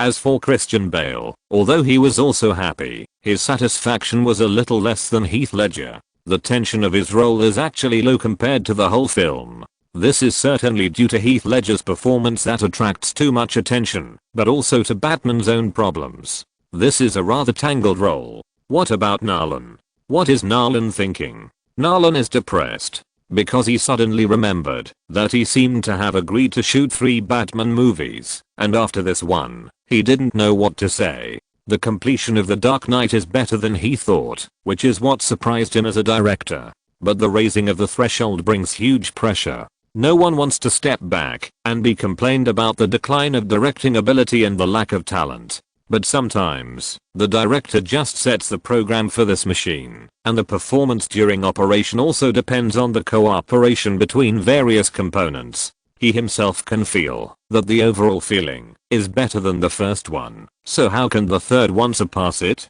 This is a big problem. Moreover, it is boring to always shoot the same subject matter. Directors also have their own pursuits. Maybe this is the trouble of happiness. A first-tier big project is an opportunity that many directors desire, but this guy is worried about not shooting well and losing his reputation. After all, Nolan himself is a man who pays more attention to evaluation, unlike Michael Bay, who is invulnerable to criticism. The executives of Warner who were present were delighted. Although they had communicated internally long ago and determined the quality of The Dark Knight, they promoted it vigorously, but until it was actually screened, it was still a vague concept. How good it was. How pleasant the applause was at this time. What kind of momentum will there be in the future box office? Film critics and media people could not hold back their pens, and the relevant film drafts began to conceive the entry point. Is it a euphemistic praise, a direct praise, or what? Trouble. They speculated that Warner would make a lot of money this time. Batman's popularity is already high, and The Dark Knight adds a lot of fire to the copyright surrounding. It's cool. The audience felt that they were here with a row of crew members, and they had just enjoyed a feast of watching movies, and they were in high spirits. The host made a few jokes to maintain the situation. The staff in the theater poked their heads in, somewhat surprised, because the audience's enthusiasm was not fake, and it was rare for such a lively scene to end after a movie was shown, mainly because it was too lively. Then, it was the media question session again, because most of the Warners had greeted them in advance, and the atmosphere was extremely harmonious.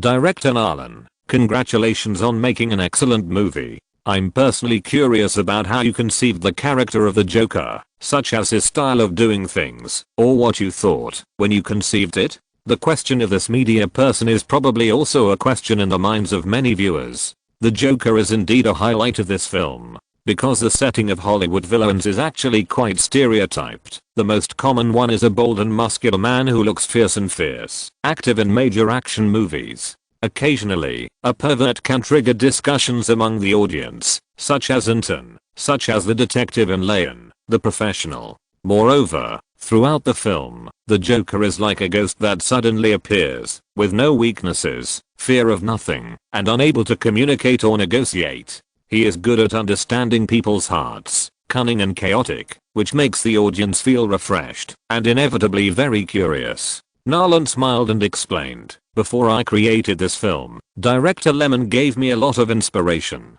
At that time, I was struggling to explore the Order of Gotham in depth, but there was no good way to express it. In addition, I read a lot of comics. The image of the Joker has never been unified, just like Batman. I was actually thinking about how to express it.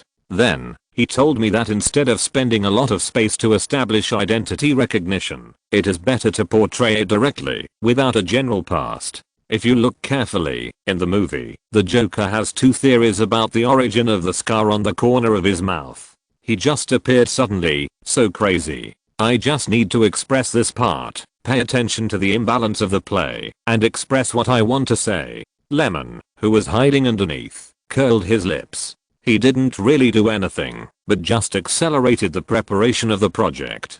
Directors like Nolan and the 3 Mexican masters don't actually need him to worry about it. Everyone has their own storytelling style. What he can do is just to give a push, provide funds and channels, and then enjoy some dividends. After all, every studio can cultivate a large number of director talents. Lemon just knows more than others, but the information gap is just, there is really nothing to be proud of. Heath Ledger was very honest. When the reporter asked him how he grasped the role, he did not brag about himself. He said that, since he received the role, he has been watching movies and reading related comics, and then he has built a clearer image in his mind. Then when he arrived on the set, he naturally knew how to play it. After all, the role of the Joker is quite thin in some aspects, but it seems that there are few villains portrayed in this way on the mainstream screen. I'm very lucky to have encountered it. It is also a breakthrough and change for me. As the line says, madness is like gravity, you only need a gentle push.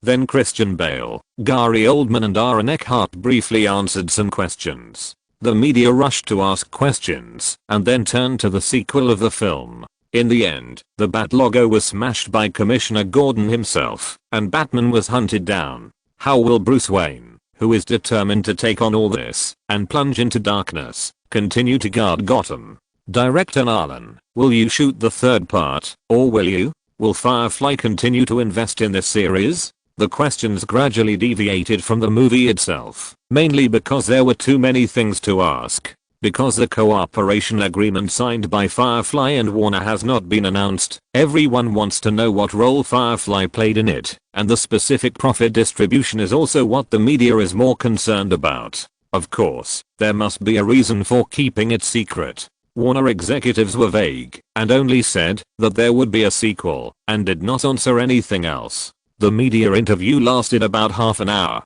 After the audience dispersed, the guests left or attended Warner's reception. The premiere ended and it was late at night. But this night was destined not to be peaceful.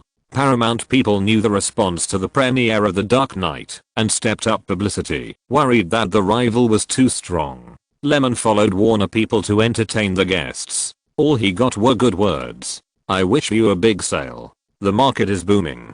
Warner production president Johnson Campbell was also happy. Such an on-site atmosphere gives us more confidence. Mr. Last, I think we can cooperate more. Some small things will pass and pass. Lemon said yes, but he was disdainful in his heart. He had seen too many capitalists who changed their faces, so he was not surprised. As long as they could bring them huge profits, their attitude would be extremely enthusiastic. Once conflicts or disagreements on the distribution of interests arise, they will be another face. Just listen to this kind of nonsense. He will not give in easily without sincerity. The cocktail party ended, and the noisy banquet hall became deserted and lonely. Lemon exhaled, washed his face and cleared his mind, and then opened a room to sleep. There are still many days to come. If you're listening to this novel on a channel other than Fanfic World, it means they downloaded and uploaded it without effort. We cordially invite you to visit our channel, Mundo Fanfic Novelos. There you'll find the original version of this story and you can explore many other novels of various genres. We're waiting for you to immerse yourself in a world of incredible novels. Chapter 769 Fermentation. Subscription. Votes required. When he woke up, his phone kept ringing. But the person being harassed was not annoyed at all. Lemon even had the time to call Nolan back and congratulate him on the success of The Dark Knight. The film was screened on the evening of the 12th and released worldwide on the 13th. After last night, the media reported it, and the audience recommended it, and the reputation and quality of the film quickly fermented. The second part is much fuller and more shocking than the first one, surpassing it in every sense, and even making people wonder whether director Nolan did a good job shooting Batman Begins, or whether it was not mature enough. The gap between the two is too big. What's more, this film is completely different from the general superhero-themed content creation, and it has raised this genre to a very high level. It is not the usual explosions and stunts. The social thinking, the discussion of order and the division of justice are even more valuable. Each character is distinct and very three-dimensional. The determined Bruce, the extreme Joker, and the ultimately corrupted Knight of Light Harvey Dent. The characterization is very organized and methodical, which is very impressive. Especially the treatment of the ending is the highlight of the whole film. Walking in the darkness, carrying the darkness, a real Dark Knight. In addition, the soundtrack is always appropriate.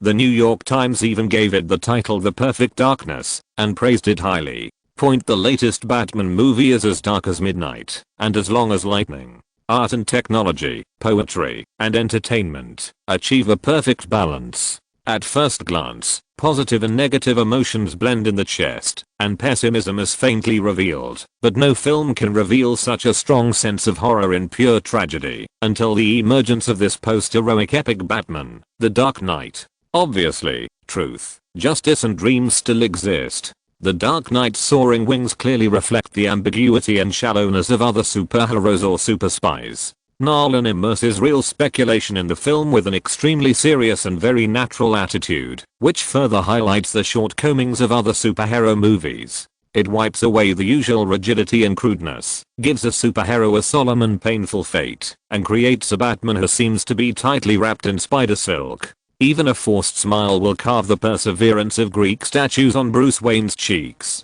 Compared with the previous Batman series, The Dark Knight is like a radical holding the truth. Its small step makes the entire genre take a big step forward. Like all pioneers, director Nolan has found the golden key to correctly shoot this kind of subject matter. The film is closely integrated with and strongly echoes the debate about justice and order. Until the end, Batman and his villain opponent, the Joker, are more like a pair of brothers, the front and back of a coin, but with different personalities. There is a scene that is very impressive. The Joker climbed out of the window of the police car, his laughter was lost in the wind, and the neon lights of the city flashed like brilliant pearls behind him. This segment is very good. In addition to the media and film critics' enthusiastic praise, the audience who watched the preview earlier was even more enthusiastic. Compared with the media's implicit and gorgeous words, their evaluation is obviously much more straightforward and more emotional. The ones who like it especially regard The Dark Knight as a ceiling of superheroes. From tragic to charming, a shocking miracle, Batman, Two-Face and the Joker reflect the contradictions and choices of people on both the good and evil sides vividly. I just love this movie. The Dark Knight shows a lot of content, and there are several conflict lines of the main contradictions, but they are all covered by a huge net. In the end, everything was resolved, everyone had their own ending, and the whole process was intertwined and influenced each other. I have seen so many movies, even the classic movies like The Godfather and Heat, which cannot organize such a complex network in such a short time. After watching it, I can't help but get entangled in the setting of the core of the film. What does it feel like to be screen sweeping a work everywhere you look? Some people wake up and suddenly can't keep up with the hot spots. The entertainment headlines in the newspaper are The Dark Knight, walking on the street, the billboards are The Dark Knight, and when you go online, there are countless people discussing The Dark Knight. The accumulated popularity of the film is getting higher and higher, which easily arouses the appetite of others, and arouses their interest. Many people who haven't seen the movie were very anxious. After learning about the quality of the movie through various channels, they went to the theater to buy a movie ticket for The Dark Knight, wondering whether it was just a boast or really that good.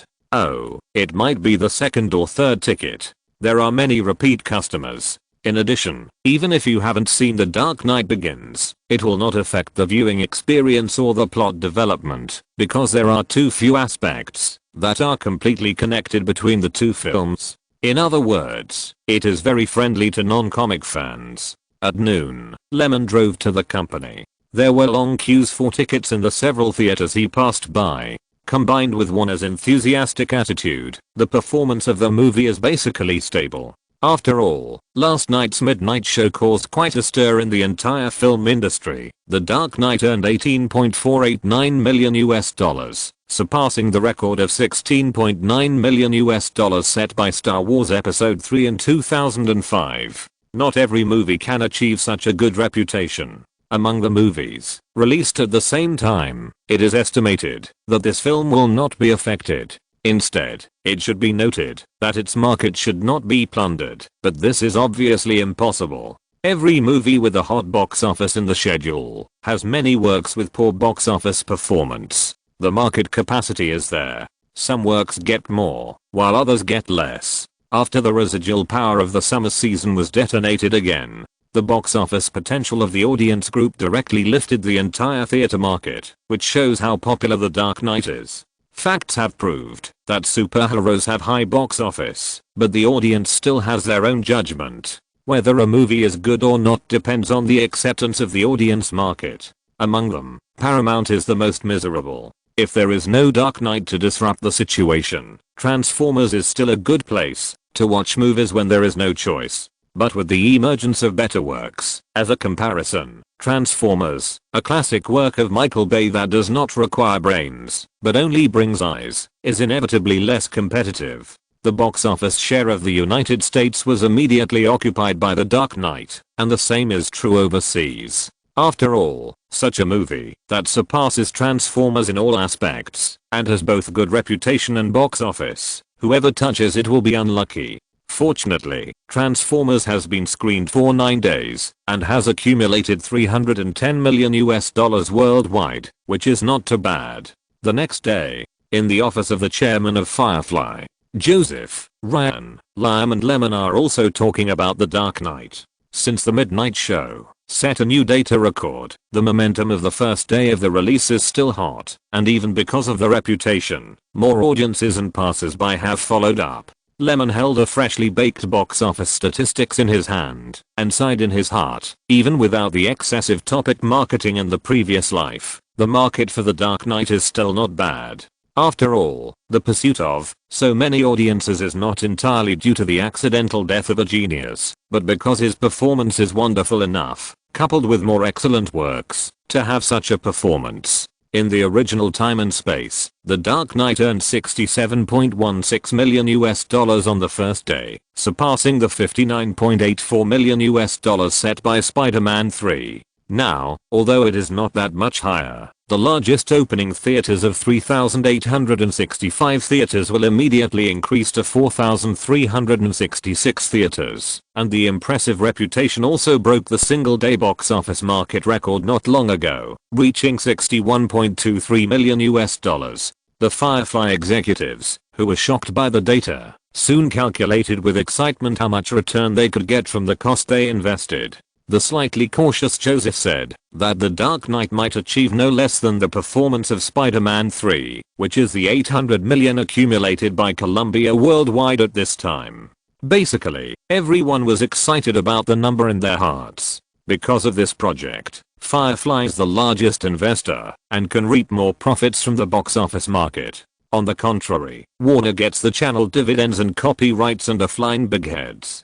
Not to mention, after Batman Begins, in the supplementary agreement reached by the two parties, Lemon secured DVD revenue and TV on demand fees for the company. In the offline sector, Firefly also got a lot. It's a pity that Warner Brothers really wouldn't give up the copyright and peripheral products, so there was nothing they could do. Chapter 770 Excitement. Subscribe, vote. Warner Brothers is naturally happy about the good performance of The Dark Knight. In addition, there is Nolan. After this battle, his value has skyrocketed again. Large and small studios are more optimistic about his market and have tried to win him over. It is very realistic. Of course, Lemon saw all this because he had been through the same thing before, and then he opened a studio. You want the horse to run, but not eat grass. It is definitely impossible. A person's perception of a company will slowly change. When his achievements are not matched with enough interests, even the best relationship will easily break. Nolan is of course very grateful to Lemon. Not only does he recognize his directing ability, but also because the Batman project was handed over to him by Lemon, and Firefly did not interfere with his creation, and the cooperation has always been pleasant. But how long can this tacit understanding last? Those temptations and enthusiasm, even if Nolan is relatively calm, are also shocked by the prices of the big dogs. As long as you confirm the director, $20 million will be yours, and you decide the subject matter and story. He never thought that one day, money would be so easy to make, just the basic salary for a film contract. In a daze, he refused with difficulty, because he felt that he had not yet repaid Lemon's kindness to him. Then, Lemon came to visit him in person. This gave him the motivation to continue to stay at Firefly. The future cooperation plan can be changed. Are you ready to be the boss of a studio? Nolan calmed down and felt a little embarrassed. Although he wanted to get higher benefits, it was difficult to speak up. Now, Lyman proposed it first, and he only had to think about whether he agreed or not, whether he was willing. A thick stack of agreement templates was placed in front of him. After Lyman returned to the company, Joseph came over soon. It was he who helped Lyman to determine the new cooperation model with director Nolan. They all understood that with the amazing performance of The Dark Knight, Nolan was too popular. If they wanted to bind him, it would definitely not be possible with the previous conditions. Even if he was willing, he would not be happy after all, just under some pressure. Of course, this is actually a good goal for other directors who are friendly with Firefly. As long as you have enough performance, you don't have to worry about not getting enough compensation. Firefly has always valued talent. Joseph came in. He soon knew the answer from Lyman's good mood. From then on, the empty shell studio established by some behind-the-scenes teams accumulated by Nolan for the filming project will officially become an independent studio under Man Media. The projects provided by Nolan himself will directly participate in the copyright and box office profit sharing of the film. In other words, in general, the relationship between the two is quite similar to the relationship between New Line and Warner, which still has management power. It seems to be one, but in fact, the status is relatively detached. Even other studios invite him to shoot a movie, as long as he is willing. They can also cooperate, as long as Nolan thinks it is worth it. Because the two have risen from a film contract relationship to a cooperative relationship between studios. After all, if you don't do this, it will be more embarrassing when someone proposes it one day, so it is better to take the initiative to keep the relationship. As for the rest, just do it in a fair manner. You can't let your benefactor become your enemy, like Spielberg, who once broke up with Universal for a time, and the reason was not the distribution of interests. Lyman has a good mentality, and doesn't think he can be more attractive than the US dollar. In the afternoon, he called James Wan, Zack Snyder, the three Mexican masters and others, to highlight what Nolan had achieved, and show fairness in the performance evaluation. Among these people, Zack Snyder is the most likely to be the second to transform into a higher level cooperative relationship, followed by James Wan, and then Gyro.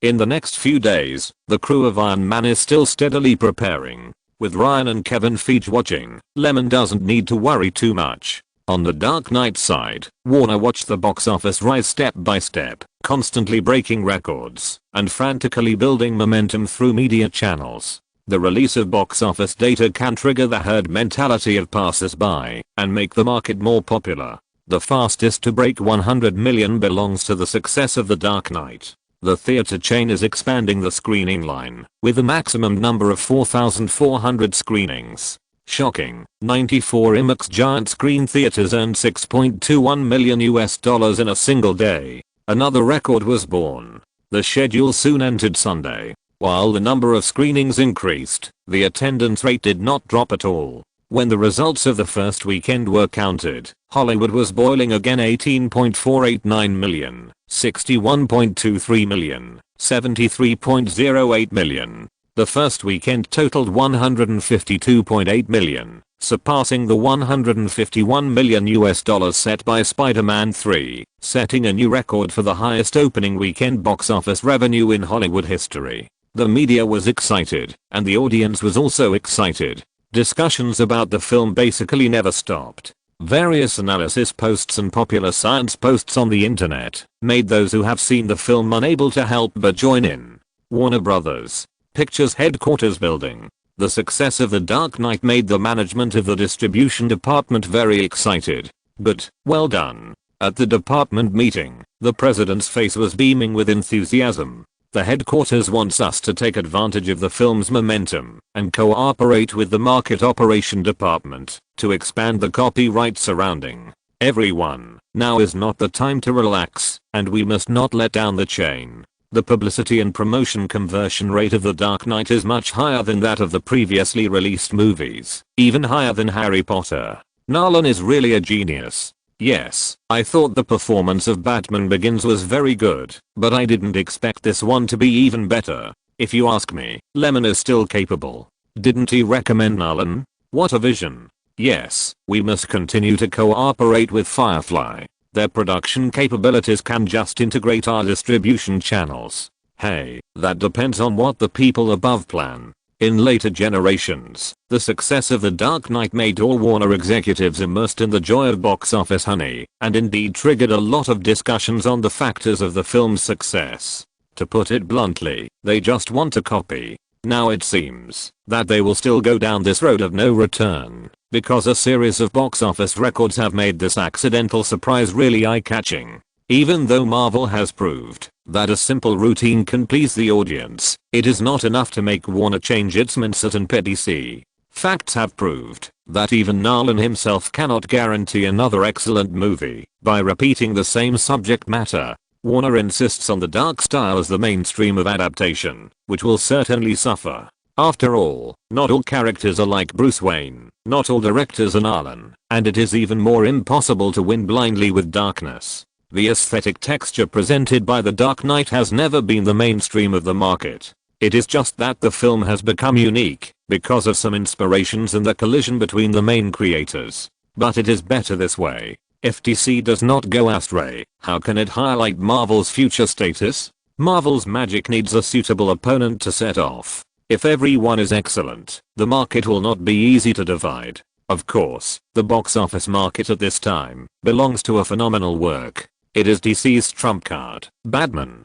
Paramount Pictures building. Shirley Lansing looked at the data and felt distressed. The better the performance of The Dark Knight, the more it squeezes Transformers, which may have had a better market. After the first week of $70.5 million, they internally expected the film's box office to be around $60 million in the second weekend, because Transformers has a transition period, and the market decline will definitely not be too much. Before this, Paramount commissioned a statistical company to conduct a field survey of 3,000 audiences on the film. Some adult audiences had a preconceived impression that Transformers was a younger work similar to Toy Story, so they were surprised to see the scenes in the film were so popular. In other words, if it weren't for the appearance of The Dark Knight that stole their limelight, Transformers would have been the seed work that sat firmly at the top of the box office market. But now it has fallen to second place. What makes Paramount even more depressed is that it only earned less than $52 million in the second week, and it is expected that the subsequent decline will increase. The word of mouth quality is not comparable, the audience satisfaction is not comparable, and the number of audience preferences is still not comparable. It can be said that The Dark Knight completely beats Transformers. Although it was expected on the day of the premiere, the results are still not relieved. Originally, Transformers could have had a higher box office. Alas, Shirley Lansing sighed, because there was really nothing she could do. Fortunately, the film still had room for profit, and the idea of the series could continue to be filmed. Chapter 771 Algorithm Modification. Subscriptions. Votes. Highest midnight box office. 18.489 million. Highest first day box office. 61.23 million. Highest Sunday box office. 73.08 million. Highest first weekend box office. 152.8 million. Fastest to break 100 million. Fastest to break 200 million. Highest 4-day box office. Highest IMAX giant screen theater first weekend box office. Largest screening scale. Highest second weekend box office revenue. $73.16 million, breaking the record of $72.17 million set by Shrek the Monsters 2. Fastest to break 300 million. In just 10 days, The Dark Knight is releasing its charm to the global film market, breaking past records. Such results also make it difficult for all films in the same period to match it. Transformers, which took in $52 million in the second weekend, fell even more in the third week, barely taking $37 million. The total box office in North America exceeded 200 million, and it is difficult to cross the 300 million mark. The market was affected by the audience traffic brought by The Dark Knight. From July 16th to July 22nd, the North American single-week box office was 264 million, which was almost the same as the most competitive month in June. At that time, the competition between Shrek 3 and Caribbean 3 was fierce. Of course, because The Dark Knight took away 1/3 of the market share, a number of old films that have not yet been released, and new films that have just been released, have experienced different levels of expected declines. For Warner, this summer season is a very fruitful year for them. There was Harry Potter and the Order of the Phoenix in the front and The Dark Knight in the end. They made a lot of money, and they also prepared a big movie for Christmas, to continue the box office harvest. With the preparations in the early stage and the meticulous system of channel syncing, the peripheral sales of this phenomenal movie have also been hot. For example, the most popular Batman figures and Batmobile toys sold more than 4 million sets in 10 days, and distributors from all over the country urged to replenish stocks. According to preliminary statistics, compared with the record-breaking box office market, the copyright-related industry of the film is more eye-catching. Relevant institutions in the industry estimate that based on the sales data of the past 10 days, the sales of derivatives of The Dark Knight may reach an added value of $3.5 billion in the next year, with a net profit of more than $700 million. Relying on the super high premium brought by the brand image, it has even played a great role in promoting DC Comics. At least the single volume of The Deadly Joke is now selling very well. And Warner does not need to share these revenues with Firefly, because this is a market surrounding the project, and does not belong to offline markets such as home entertainment. However, due to the strength of The Dark Knight in the box office market, the expected huge revenue will always have to be divided and given to Firefly. After a brief excitement, Warner's management, according to the previously signed contract, except for the unclear total box office, but giving up 30% of the bonus of the TV on demand and DVD sales and rental market is still a super generous commission, at least not less than $200 million. Although this is the income of Firefly in the project for the next 3 years, Warner still felt some heartache. The more he calculated, the more he understood how much he had lost. Of course, despite the heartache, Warner executives unanimously decided that they could not fall out with Firefly again this time, and they did not think about squeezing the profit share of their partners. After all, HBO harvested a series with excellent ratings, Stranger Things, in the spring season, and the income earned in the future is still comparable to some of the profits paid by The Dark Knight. In comparison, it is not so difficult to accept.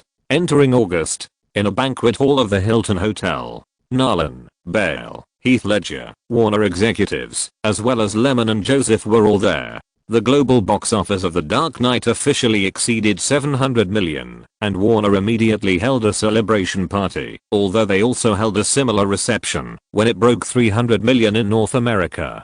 Doing business, there is money to be made and high profits, so they will lift more sedan shares. What's the matter? Warner's attitude towards Firefly at this time is to change its strategy, to bind it to its business, because of its growing strength and increased project output. In the past, they thought that Firefly had no right to make conditions, but now they are actively asking the other party to make conditions. Aren't the methods different? Everyone is also a beneficiary of The Dark Knight. The better the movie sells, the happier they are. They are socializing, being polite, and getting close to each other. Lemon just talked to Nolan for a few words and asked him if he had any new plans. He said that he was too tired some time ago and wanted to take a break. Speaking of which, Nolan's output is not high. He just takes a break. At this time, Warner executive Johnson Campbell came over and said to Lemon with a smile, "It seems that, if you work harder, it is very likely that the film will break $900 million worldwide." The atmosphere was jubilant, and everyone was immersed in the harvest. Maybe it will overturn the Spider-Man series and break the box office record of superhero themes. Isn't there no hope? It's only the 4th week of screening. Although it has declined a lot now, because the starting point is high, the data that can be obtained after reducing the share is still good. Then, Johnson also said something interesting.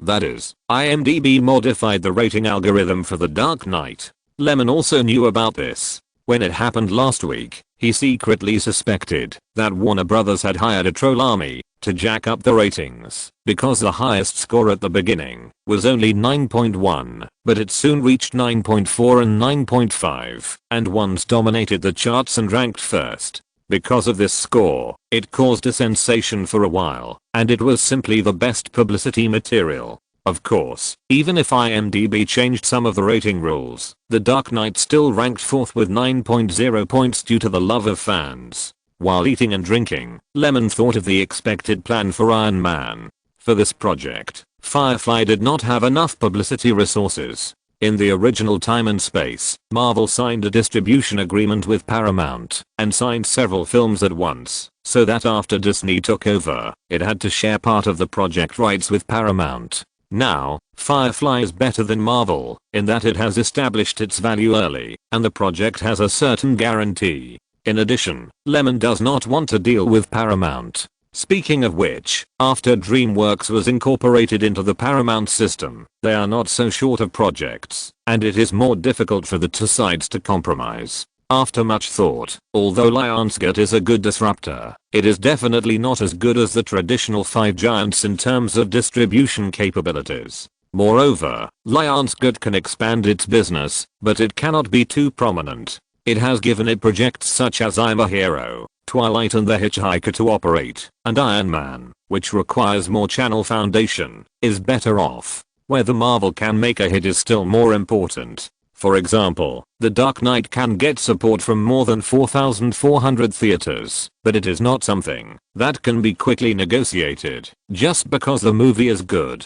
All the cinema resources that Firefly can get so far are only more than 2,000 theaters and 3,500 screens. Because Hollywood theaters are mainly multi-theater chains, The Dark Knight should have more than 6,500 screens according to the calculation of the screen canvas. Even so, it is because Firefly's performance in recent years has been noticed by the theaters, and it is slightly tilted. Lionsgate relies on its relatively strong financial reserves, but it is still a little behind in North America. From a global perspective, it has initially established a distribution network, but it still has a long way to go to become bigger and stronger. More importantly, Iron Man cannot be screened for a long time. It must be hyped up, quickly accumulate box office, and then wait for the next release.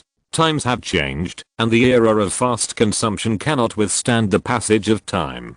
It is simply unimaginable to have a 6 to 7 month screening cycle like Titanic now, because no chain theater will do such an obviously unpleasant thing. Generally speaking, including the top few works on the box office list, the box office in the first 4 weeks accounts for more than 70% of the total landing points, and the popcorn ones account for 80%, basically reaping the box office profits they deserve. In the past, there were only so many productions, and theaters were worried about not having good sources of films. Now it is different. The competition is fierce during the schedule and there are more choices. Moreover, the overall economy of society is better now. Entering the streaming terminal, the film can still make money, and the studio does not need to drag it out.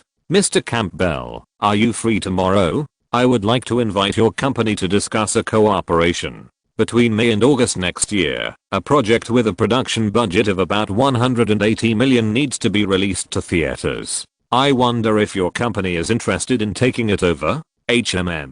KIOSEN didn't expect good things to come so soon. $180 million. It should be that Marvel adaptation project. Well, this can be discussed. Anyway, it's just distribution. It's a waste not to make money from the channel bonus. Chapter 772. Find Warner to distribute Marvel. Please subscribe and vote. Last night, it rained. It finally stopped around 9 o'clock in the morning. In a reception room of Warner, Lemon sat politely in his seat, with a table in front of him, and 2 cups of coffee on the table. After greeting yesterday, Warner's distribution department held a small meeting, and unanimously agreed on the arrangement of next summer's release. For a large studio like Warner, how to divide the time resources requires many considerations, mainly because there are too many business plans, and it is also necessary to consider whether the investment is worthwhile. In other words, even if Firefly is willing to provide a project, it depends on whether Warner is willing to vacate the time, especially the summertime, when the disputes are the most intense every year and the market is the deepest.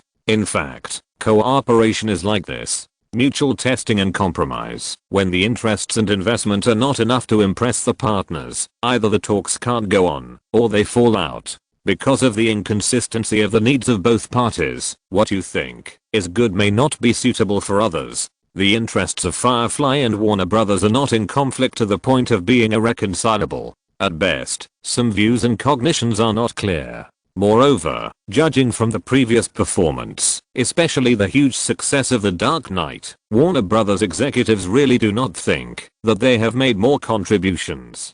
Don't you see that the global box office of Superman released in 4,200 theaters is not as good as the performance of The Dark Knight in 3 weeks? Not to mention that the production budgets of the two are not at the same level. Which studio does not want to make more profits with less cost? This is also the reason why economic directors such as Nolan, Spielberg, and Lyman are so popular. On the contrary, Cameron, who has greater achievements and better results, must be very cautious when investing in his projects. Because this guy's likely to overspend. The promises made before the project is filmed are all bullshit. Once it enters the production stage, it is uncontrollable. No one knows why this rogue is delaying the progress. In the seat, Johnson Campbell looked at the cooperation terms of Iron Man with interest. The more he looked, the more interested he became. From time to time, he asked about the shooting plan, production ideas, and target audience. Lemon dealt with it deliberately and did not think that Warner would give up the cake in hand.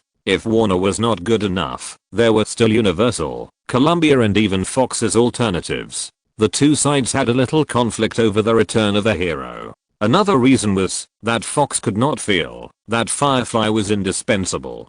KOSEN's attitude kept the atmosphere of the conversation good. After all, a high-budget film source like Iron Man can also effectively reduce the operating costs of the distribution channel. Even if it loses money, Warner will at most waste time, energy, and schedule costs, but will not lose money. There is little possibility of loss in the distribution business, and it can only be said whether the rate of return is worthy of the workload. It seems that Firefly is very confident in this project. KOSEN laughed. Because it stipulates that if Warner wants to take on the distribution of Iron Man, the investment in publicity and promotion cannot be less than 1/3 of the investment in production. That is, the total publicity cost cannot be less than $60 million, and the theater chain cannot be less than 4,000 and 6,000 screens. Of course, the premise is that the project is worthy of the investment. If the box office is too low, or the evaluation at the preview stage is too poor, Warner naturally has the right to terminate the cooperation.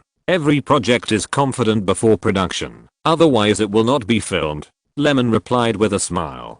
KOSEN paused slightly, because what he said seemed to be two different questions from what Lemon answered. It is normal for a project to make losses and gains, but thinking about the record of Firefly, it seems to be true. At least Warner's current evaluation of them. Firefly's production business is generally divided into two categories. One is normal theater projects with medium budgets, and the other is Oscars, Cannes, and other film festivals. But no matter which category, Firefly has made achievements. This is the industry reputation. However, every negotiation is an exchange of interests. After Warner's initial affirmation of the cooperation, it still needs to go to the negotiation table. And Lemon is gradually familiar with this process. There are routines to follow between you and me. If you don't vacate the summer schedule and enough theater screens, why should you give it to Warner for distribution? This is setting a trump card to belittle the opponent. If Iron Man does better at the box office, can Warner also make more money? I quite appreciate your company's distribution capabilities. This is to affirm the other party to ease his emotions. Haha, in fact, this project is successful. Regarding the sequel plan, Warner can help more this time, and we can continue to cooperate next time. Firefly doesn't have overseas channels, right? This is to prepay future profits and write blank checks to lure. Your company is not sincere. I have an appointment with the president of Universal. Unless the channel extraction fee is reduced, this is to bring up competitors to put pressure. In fact, Lemon didn't ask for much, and it was not a condition that Warner couldn't accept. First, make room for the release of Iron Man in the summer of next year, guaranteeing at least 4,000 theaters, so that the screen can maximize more benefits, and everyone will benefit. Second, excluding copyright, 15% of the total channel revenue will be given as a bonus for Warner's provision of distribution channels. Third, Firefly will bear the production budget. alone, and the publicity expenses will be adjusted according to market performance after the minimum of 60 million. If necessary, Firefly can share the publicity expenses. In addition, Blue Butterfly Pictures will contract part of the offline distribution in the offline market in North America. Fourth, the copyright belongs to Firefly, and Warner has the right to operate for 3 years, mainly for overseas markets. As early as, before coming to Warner, to negotiate the distribution business, the management of Marvel Entertainment signed a copyright image use authorization with Hasbro, mainly because Hasbro has business dealings with toy manufacturers around the world. After the initial launch of the IP of Transformers, Hasbro's overall strength has risen again, and it has occupied 70% of the derivative market in North America, which is a real monopoly. Marvel's own poorly managed toy factories and stores are obviously not enough to complete the entire peripheral syncing, so it can only cooperate with Hasbro. Even so, it is a great progress for Man Media, which has no influence on the copyright market. Moreover, as long as Iron Man becomes well known, Marvel's independent business, including comic publishing, can be activated in part and increase sales. The interest chain involved is quite wide. This is also why Marvel's market value exploded after a life and death struggle, because Marvel lacks to prove that it has the ability to develop comic adaptation projects and complete business integration. After several contacts, Warner roughly agreed to the above-mentioned conditions of Firefly, but also proposed that the sequel to the Iron Man project must be taken over by Warner. This is actually a relatively common supplementary agreement in the industry. Just like the Lord of the Rings series, New Line clearly concealed profits, but the parties were disgusted with each other, but still cooperated for 3 films before parting ways. Because after a project becomes big, it is impossible for the producer to use the success as a bargaining chip to cooperate with other distribution companies. Isn't that charity? Therefore, the finalized contract stipulates that Warner has the right to terminate the investment in publicity and distribution, not only based on market reaction, but also that, if the image of Iron Man is to be filmed as an independent work, Warner has the priority in distribution. Of course, after Lyman argued for his rights, the film contract was limited to 3 films, and they were copyright independent works, not counting the right to use the image, and it was also stated that no matter what the situation was, Warner must provide publicity and distribution resources according to the established conditions, unless Firefly took the initiative to withdraw from the schedule. The confirmation of such an agreement protects the interests of both parties. Just like Lyman won the participation rights in the Batman trilogy with a little forward-looking vision, Warner had to give it, even if he was unhappy. Hollywood is a place that pays more attention to the spirit of contract. It is better to put it into practice than to make a verbal agreement, which is protected by the Film Act and the Copyright Act. Even if there is a disagreement in interests, it can be argued for a reason. At this point, Warner and Firefly have reached a consensus on the Iron Man project and have become a short-term alliance relationship, and both sides have their own expectations. In the first week of August, The Dark Knight accumulated $420 million in North American box office and $863 million worldwide. After more than half a month of preparation, the costumes and props for the Iron Man project are basically in place, and the package service reached with the Actors Guild and CAA has also been officially confirmed, paying $36 million US. Chapter 773 Summary of TV Business in the First Half of the Year, Subscriptions, and Vote. Stranger Things ratings broke 7.5 at the end of the first season, bringing HBO no less than 9 million new paying subscribers. According to the agreement, in addition to the 36 million broadcasting fees, the paid share can bring in 52 million. Corin, the president of the TV department, took the detailed performance report and began to report Firefly's performance in the TV field in the first half of this year, just like reading an advertisement. Excluding 25 million in expenses, 5 million in bonuses for the main creators, and 17.5 million in miscellaneous labor expenses and taxes, Stranger Things has temporarily brought the company $40.5 million US. The sales of the broadcasts of other TV stations and the burning of DVDs of the complete series can earn about $37 million US. This is a market estimate, based on the sales data of the first month. In addition, at the end of the 4th season of Prison Break, the highest ratings were only 6, a slight decrease from the 3rd season, and the average ratings fell to 4.2 inches. Wait a minute, what's going on with the Prison Break series? Lemon interrupted immediately. Didn't the previous plan only shoot 4 seasons? To shoot, the protagonist group successfully escaped from prison, some were caught, the protagonist and his brother were fine, and the murderer behind the murder was revealed. Why hasn't it been finished yet, and the ratings are getting lower and lower? Corin felt a little aggrieved. As a boss, you don't pay much attention to the TV department. You are always busy with the movie business. Of course, he couldn't say that, so he had to explain it well. CW TV station took the initiative to propose to continue purchasing the series, but as the filming progressed, the plot conflicts became more and more difficult to arrange. It was inevitable to change new maps and new scenes, and some fans didn't like to watch it anymore. Even so, the ratings can still exceed 4, so it is definitely worth continuing. In addition, CW TV station is willing to pay the copyright fee in advance, and the French producers also came to discuss, so the crew reserved space for the sequel. After hearing this, Lemon understood. Hey, isn't it because Prison Break still has room for profit? Several partners are unwilling to give up this series, so what should we do? If there is no plot, we have to create a plot. If there is no conflict, we have to force a conflict to make money. Well, the TV station didn't refuse, so why would they, as a producer, be unhappy? Even though Firefly didn't have much investment in this show, Lemon was unhappy and asked, what about the other projects? Tell me how they are going. Corin continued to report, Breaking Bad is filming its 2nd season, and will be shown on Fox in October. The broadcast rights will bring in $50 million and the net profit will be $29 million. The 4th season of The Walking Dead will also be launched soon. HBO has always put it in the winter season. The production budget has increased to $42 million, and the broadcast profit is about $34 million.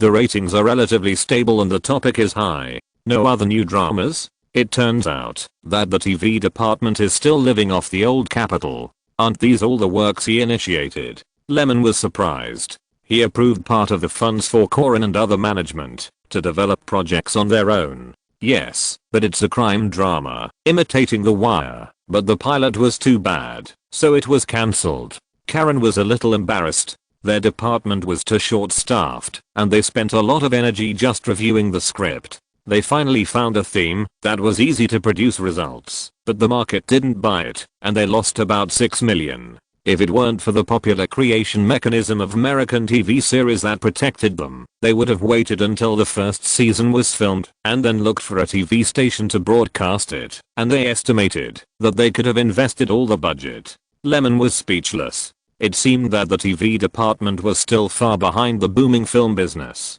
But think about it, Marvel has been acquired, and some of the less well-known characters in it don't necessarily have to be made into movies, but can also be made into TV series. Although the TV industry has fewer profit sources, the investment risk is also less, and it is easy to recover the funds quickly. But now the first shot has not been fired, and the foundation for TV series is not enough, so they have to slow down. Lemon thought for a while, and came up with an idea. The main reason is that the company will be in a period of rapid growth in the next few years, and a lot of funds are needed to replenish it. It is still too little to rely on old capital. I have an idea.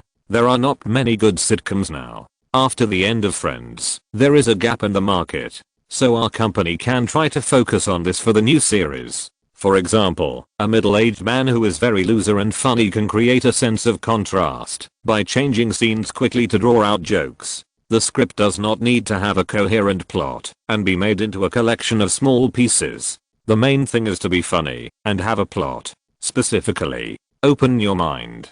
Current affairs news, interesting things in life, and relationships between men and women can all be materials. Have you seen Mr. Bean? Learn from their shooting ideas. Let's call this show Loser Man. It will focus on daily comedy. Whatever makes you laugh can be done. It cannot be limited to one place. Lemon casually explained the idea of the series, which made Glenn clearer and clearer. He was new to the management and had no experience, but at least he was promoted slowly from within Firefly and was reliable. After that, Lyman asked him to go to the screenwriter department to discuss it. Later, the first attempt and reference in the mainland was Diao Man, produced by Sohu and directed by Dapping. It was a non-traditional sitcom with no single scene or character setting, but simple details of life, full of stage sense, no plot connection, and fixed actors performing jokes with non-fixed roles. And it has achieved great success. Mr. Bean and IOCMs, shot in Britain and Germany, have conquered the public with jokes without exception. In fact, the market all over the world is more fond of comedy, whether it is in the form of movies, TV series or short film collections. As long as it is well shot, there is no worry that there will be no audience likes. Laughter has always been rooted in the emotions of the masses. As for this new drama, it also uses a lot of mature, spoof, and contrast-based comedy element to reasonably pile up. At this time, Mr. Bean has already been popular, but other similar dramas have rarely come out, which is just right for Firefly to play. As long as the screenwriter is in place, the demand for the shooting team is not high, and it saves money. The money for making a loser may not be enough for a fraction of Prison Break, but once it is well made, it can create the same value. This is the charm of comedy, and it is also the most proven theme in the market that can win big with a small investment, with a very high cost performance. In a blink of an eye, it was the 22nd. The Dark Knight has accumulated $450 million in North America and $890 million worldwide. In the Firefly office, the sponsorship problem of Iron Man that Ryan was responsible for was also solved. The advertising sponsorship for watches has been sold. Omega is willing to pay $9 million US, but it needs no less than 3 seconds of footage. For clothing, Banana Republic's publicity department responded that all men's clothing and the play is sponsored by them, and the price is the highest, $4 million US. The Pentagon agreed to provide weapons and equipment, armed helicopters and military explosives free of charge, but we must ensure that the image of soldiers must be positive. There is also a colonel who wants to play a role to satisfy his own pleasure. This time he is the leader of the team. For sports cars, Audi wants to promote their R8 supercar, and also wants to buy all other car models that can appear. The sponsorship fee is $40 million US.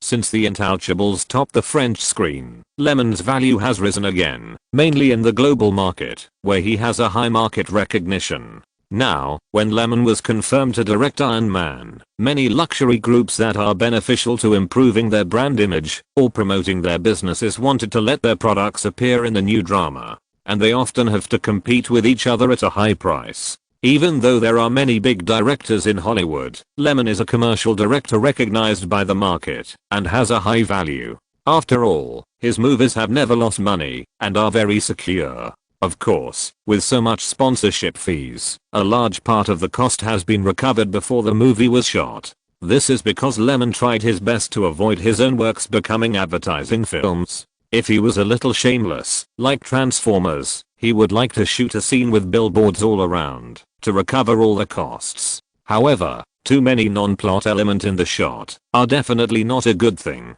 The audience bought tickets to come in, not to see advertisements. Too much is as bad as too little. Therefore, Lyman had to ensure that the implantation effect of these gold sponsors was good. Otherwise no one would be willing to support him at a high price. Be sensible. What did Apple say? Lyman asked. Apple agreed to the sponsorship conditions and paid $2 million advertising fees. Hearing this, Lyman wanted to be happy. It was not because of the money, but in the future, Apple sponsored filming of movies and TV shows almost only to provide products, and sponsorship fees would not be paid at all because of its large family and business. Anyway, at that time, Apple ranked first in the US mobile phone market share. They were too proud. Although 2007 was not as good as later, Apple had already launched the first generation of Apple mobile phones at the press conference in January. Although the sales volume was not high and the mainstream people were still using Motorola and Nokia, it was only a matter of time before it became stronger with the emergence of epoch-making products. You know, the first generation of Apple mobile phones already integrated iPod, phone and internet functions. More importantly, the page control used touchscreen technology. The 3.5-inch screen was large enough for mobile phone models at that time. Although the first generation was a bit unsightly and awkward, Lemon still bought one. After all, when mainstream Motorola, Nokia, and BlackBerry mobile phones were all pushing full keyboard mobile phones, the iPhone chose to hide the keyboard, with only a home button on the front, and all controls were done by finger touchscreen, without the need to carry a stylus. These were undoubtedly epoch-making concepts. In addition, Apple was busy promoting their new mobile phones, so they were still willing to spend money. There would not even be close-up shots, and they paid $2 million. Of course, even if they asked for close-up shots, Lemon would not agree. It's just a communication tool. It's good enough to be used. It's not too much to give him a close-up. He is not Michael Bay. For the sake of the sponsor, he can even save the plot. Just after the filming of Twilight was completed, the preparations for Iron Man were almost completed. Chapter 774. Damn the fuck man. Subscribe, vote. It is not an easy job to shoot a big drama that involves a lot of manpower. Just think about it, being a team leader at school age and managing the work of less than 12 or 13 people is a lot of work, not to mention that the crew of Iron Man will have an average of no less than 300 members, 100 actors with a little bit of drama, and at most, with extras, the entire crew will reach a scale of thousands of people. How troublesome it will be. For this reason, the producer team also has more people than ordinary projects. Blake, who has finished working on Juno, his most frequent deputy and screenwriter Ryan, Marvel Pictures president Kevin Feige, CAA representative Crown, and Actors Guild representative Gartman, and Lemon, who is nominally the chief producer and director. Almost half of the core team of Firefly have joined the crew. These people have experience in organizing on the set. Lemon communicates with them first, and they communicate with the department employees below, and then get familiar with each other in the running in to complete the specific shooting matters. Scheduling, accommodation, and personnel expenses will be the focus of the crew's daily busyness. Even the bulk of the budget for the shooting of Iron Man is on this, followed by the special effects that burn money. The actors' salaries are not considered a multiple expense in front of such a big drama. A large-scale commercial film is basically a teamwork with detailed division of labor. Fortunately, Hollywood is accustomed to such streamlined management and has a lot of experience in dealing with it. The financial staff must strictly control the flow of the budget. Any purchasing work must be done according to the process, and the accounts must be reviewed at any time. Lemon's strict instructions were repeatedly reiterated, fearing that the crew would use crooked ideas to make money because of many people who are not in the system.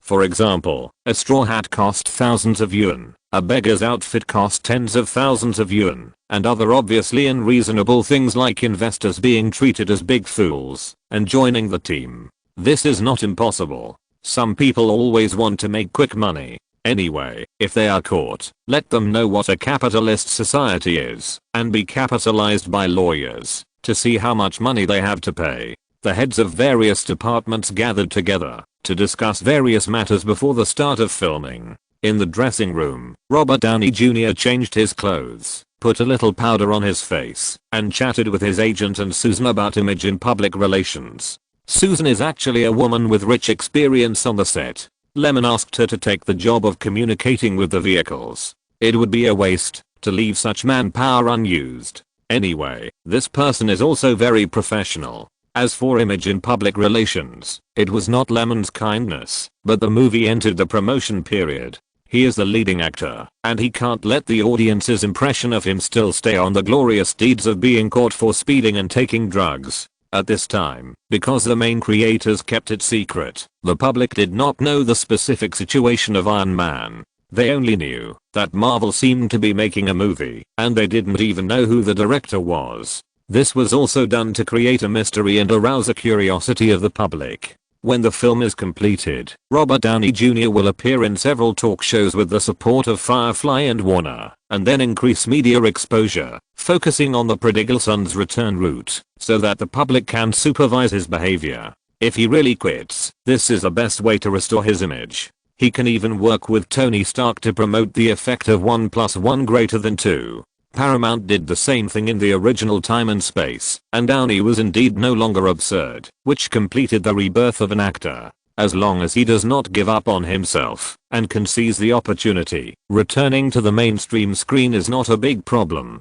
because Hollywood is quite tolerant in this regard. A popular singer who became famous by relying on internet traffic has more troubles, and he can even urinate in the street when he is stupid, but it still does not affect his career. In a capitalist society, as long as you can prove that you are valuable, it's fine. After gaining muscle, Downey also worked hard to study the role, and he was always holding back his anger. He treated every staff member politely regardless of their status. He really cherished this opportunity. Maybe he had it and lost it before, so he developed a similar mentality. Lyman gave a few instructions to the actors to play against each other. Among them, the only one who cooperated a lot was Samuel Jackson, and he was also the actor who got along with Lyman the least restrained. Those who know Lyman know that this director is not someone who likes to put on airs. This time, when he heard that director Lyman had a role for him, he took it without even paying attention to how many scenes he had.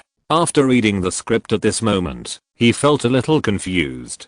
Damn, he only had a few lines and one scene. It was more like a friendly guest appearance than a role. But Lyman didn't say it was a guest appearance when he invited him, and he was a little surprised. The result? Ahem. His scene was like this. Tony Stark entered the room, and a black-clad stranger stood in front of the French window with his back to him. Do you think you are the only superhero in the world? We are just a small part of the vast universe, but you know nothing about it. I'm Nick Fury, the commander of SHIELD, and I'm here to talk to you about the Avengers. Yes, at the beginning, he didn't show his face and pretended to be cool and said the lines with his back to others. Halfway through, he compared the scene storyboards and the script, and then he turned around and calmly finished speaking under Tony Stark's guard. After getting the role, Jackson's first reaction was that he didn't know what it meant. After talking so much, it seems that it has no effect on the establishment of his image. He mentioned S.H.I.E.L.D., but S.H.I.E.L.D. seems to have no role in Iron Man. What role does his role play in the plot, and how to play it all confused Jackson. There are too few key points, and he doesn't know how to play it. This is what actors are most afraid of, insufficient background of the character, and no performance space. Director Lyman, my role? Seeing someone coming, Jackson hurried to ask for help. In fact, he really didn't know what he was going to do when he appeared. Was it just to show his face for 1 or 2 seconds? If it was a cameo, he actually didn't need to be paid. Anyway, he could take time to come and walk through the scene on the day of the performance to deepen the friendship. He was very willing to do this little thing. At this time, he tactfully revealed similar ideas. Lyman smiled. He still attached great importance to the role of Nick Fury. Although he was a soy sauce character in Iron Man, his appearance was just a small Easter egg. The purpose was to introduce the Hulk, to initially establish the foundation of the role of linkage, and to use the point-independent works of various superheroes to lead the whole establishment of the Avengers. But in addition to that, in terms of TV series, Nick Fury and Hell's Kitchen will be the 2 key adaptation directions in the early stage, and they will be explored. In other words, in Lyman's vision, although Samuel Jackson plays a role of connecting the upper and lower screws in the film plan, and has few scenes, the key is that he can make great achievements in the field of TV series, and become one of the top characters. After taking over Marvel, Lyman has read a lot of comics, and has more flexible ideas. In May 1963, the image of Nick Fury first appeared in the chapter Sergeant Fury and the Howling Commandos. The tongue-twisting name of this comic originated from a bet between Stan Lee and Goodman, the chairman of Marvel at the time. No matter how bad the title is, there is a way to make it sell well. In fact, this comic is indeed very successful. The background of the Howling Commandos is a special operations team active in World War II, in which director Nick Fury, a white face in the comics, but Jackson is more suitable to play, is the captain of this team. The members of the commando team came from all corners of the country: Southerners, blacks, Italian Americans, Jews, British Japanese Americans, and surrendered Germans. Such a team composed of different races and skin colors is quite rare and breaks many conventions. The Jews in the team are the first documented Jewish superheroes in history, and comics have also created a positive image of blacks and other ethnic minorities. In the same year, Martin Luther King, a benchmark figure among blacks, gave his famous anti-discrimination speech "I Have a Dream." At this time, the comic had been released for 3 months and had good sales and was profitable. Moreover, Iron Man mentioned S.H.I.E.L.D. If you don't take advantage of the heat to shoot the benchmark figure of S.H.I.E.L.D., the mother of dirty words, and use the TV series to deepen the audience's impression and expand the popularity of the character to form a linkage, you are not a qualified filmmaker with a forward-looking vision. In the setting, Director Fury will be injured by a landmine in an operation and his life is in danger, so the government also allows him to participate in the super soldier program. The effect of the super serum not only makes him completely healed, but also gains extraordinary physical fitness and a body that will not age. But unlike Captain America's super soldier serum, the Commissioner's integration is lower. In Marvel's existing comic book worldview, the Commissioner is equivalent to a weakened Captain America, but he is more experienced in the overall view, command and organizational ability. In other words, he is a natural leader. More importantly, after looking at Marvel's past cooperation business, Lyman found that in the early 1990s, when Goodman was in charge of the overall situation, a very popular arcade The Punisher had Marvel providing copyright images. This game has only 2 characters, and is bound to the main and secondary joysticks. The main joystick is the Punisher, and the secondary joystick controls the one-eyed dragon wearing green overalls and always holding a pipe in his mouth, which is the young Nick Fury. At that time, Lyman felt that the role of Commissioner Fury certainly could not be a supporting role in a simple popcorn movie to advance the plot. The worldview created by Sergeant Fury and the Howling Commandos can just be linked with Captain America, and the popularity should be the best among the 3 lines.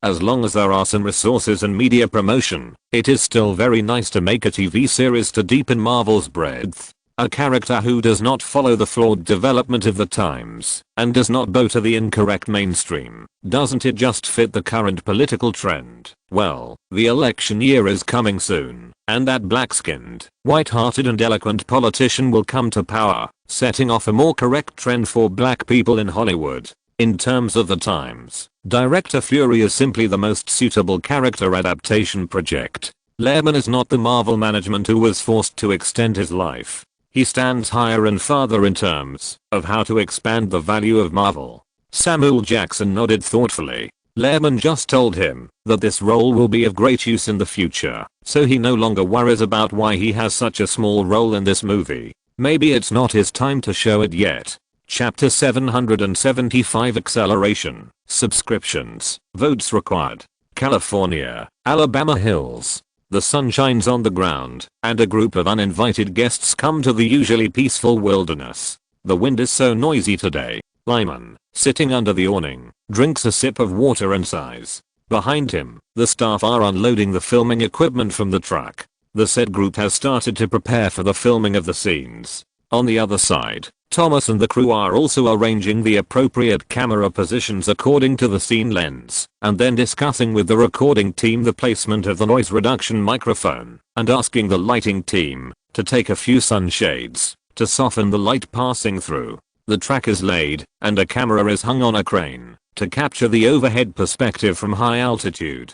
Everyone is busy, including Lyman. After a short rest, he confirms the completion of the work with the head of the sub-department. This scene is Tony Stark being held hostage by a group of thugs. It is said that he was taken to Afghanistan, but in fact there are many places in the United States where gravel sites can be filmed. Alabama is one of them. As the Middle East or desert region appears in many classic Hollywood movies, the crew of Iron Man naturally chose this place. The main reason is that Afghanistan is not peaceful. For the safety of the crew members, we should not go there. In addition, the location is closer and the cost is less. The extras who play the thugs with Middle Eastern faces are being told how to stand in the filming so as not to block the camera of the leading actor Mr. Downey and act as a suitable background board.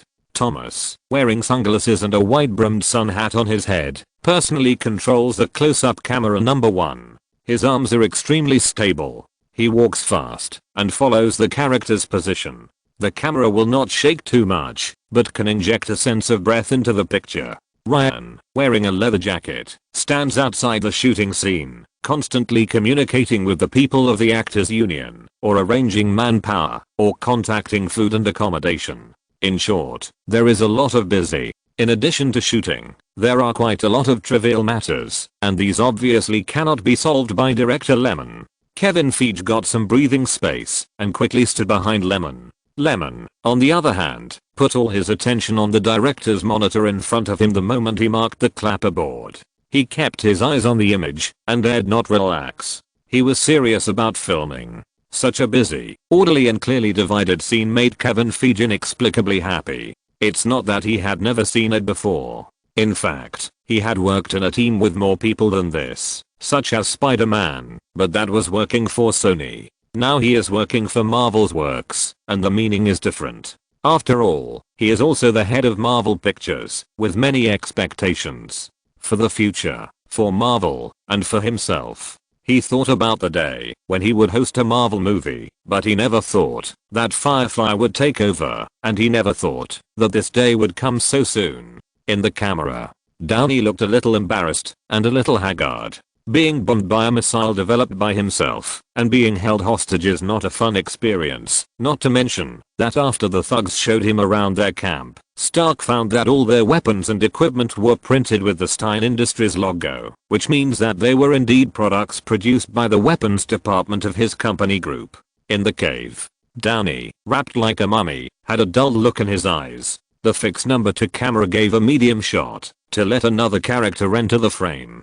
Dr. Ethan, who was wearing a slim suit and glasses and pulled Stark from the brink of death, appeared. August 9, 2007. BNP Paribas, a large international bank, suddenly announced that it would stop redemption of 3 of its subprime mortgage funds. The announcement claimed that this was because the liquidity in certain areas of the US capital market had completely evaporated, making it impossible to make a fair assessment of the value of certain assets. As soon as this statement came out, people's faith in real estate and the myth of the invincibility of real estate were finally shaken in an uproar. Although house prices have been falling in the past few months, a large number of investors believe that it is a short-term market adjustment and do not take it seriously at all. They will definitely recover. As the lack of confidence spread, the area of people's suspicion became larger and larger.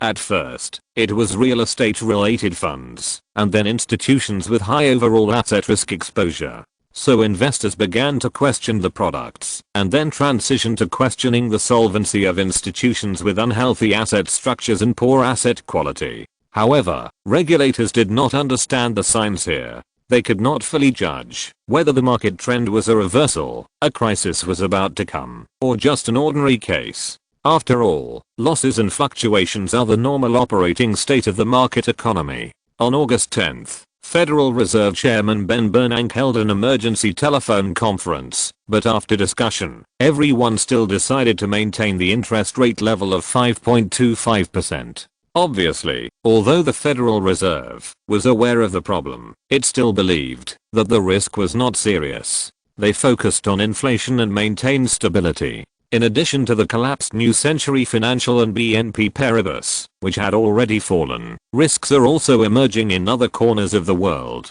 Among them, two hedge funds of Bear Stearns, one of the leading subprime mortgage companies, collapsed due to asset problems. At the same time, the German Industrial Bank, which invested heavily in US subprime mortgage securities, was forced to accept government assistance. In September, the British savings bank giant Northern Rock was almost bankrupt after its new debt financing failed. These risk events seem to occur sporadically, but from a God's perspective, they have formed a global financial network, and each event can be traced back to home mortgages. But then again, the Federal Reserve did not cheat, and it must have only defined these financial risks as liquidity risks, and it seems that Europe was more affected. After all, even if there was no subprime mortgage crisis, there would always be problems in the financial industry. Later, the central banks of the 5 countries, the United States, Britain, Canada, Europe, and Switzerland, who felt something was wrong, reached a consensus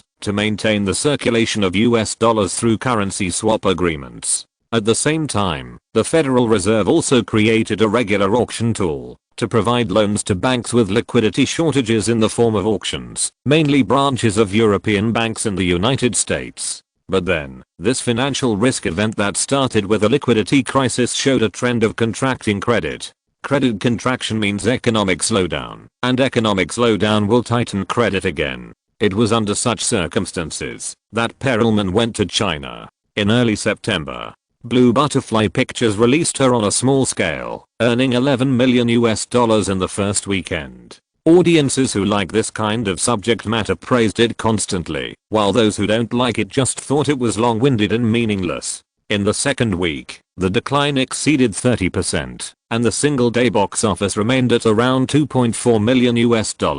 It will be higher on weekends, but it seems that the box office in North America will not exceed 40 million. However, this movie still brought a lot of benefits to Firefly Pictures. First, the financial benefits. The production budget of this film is $25 million. After Cannes, the cost was recovered, and a small profit was made by selling the distribution rights in various overseas regions. In addition to the gains from North American theaters, after deducting the main creators, taxes, labor, and publicity, the net profit was roughly $17 million. Second, it is to enhance the company's brand image. The more reputable and high-quality movies are made, the more the audience will look forward to Firefly. Third, the Coppola family is very satisfied, and the relationship between the two sides can be maintained smoothly. September 8th. Perelman led the team to successfully set up two contact points in Shanghai and Kyoto, responsible for contacting China Film and local strong media companies such as Huayi, Guangguang, and Bona, to communicate possible cooperation matters. At the worst, we must be familiar with the business. Originally, according to Perelman's idea, the trip to China could wait, and Japan, South Korea, Thailand and Malaysia should be dealt with first. Because the Chinese market at this time is relatively small for Hollywood, before 2012, imported films could only share 13% of the box office revenue, equivalent to $1 million box office, and foreign film companies took $130,000 and had to pay taxes. And the bulk of the money was eaten by China. This is why China Film is sometimes very active in distributing American blockbusters. For the same movie, they make more money from American blockbusters. But it seems that their boss attaches great importance to this underdeveloped market. Perelman thought. The result was also very smooth. China Film has already represented many sources of Firefly, and the two sides have cooperated. Establishing business contacts in distribution is not important to China Film, but it doesn't matter. More friends mean more ways. After leaving behind some funds and stationed personnel, as well as recruiting local film talents to better liaise with the Chinese side, Perelman began to build overseas channels to other parts of Asia. End of this chapter. Thank you very much for reaching the end. Don't forget to like. Looking for more exclusive content and immediate access? Subscribe to our Patreon. Remember, every like, subscription, or donation encourages us to continue. Thanks to everyone. See you in the next video.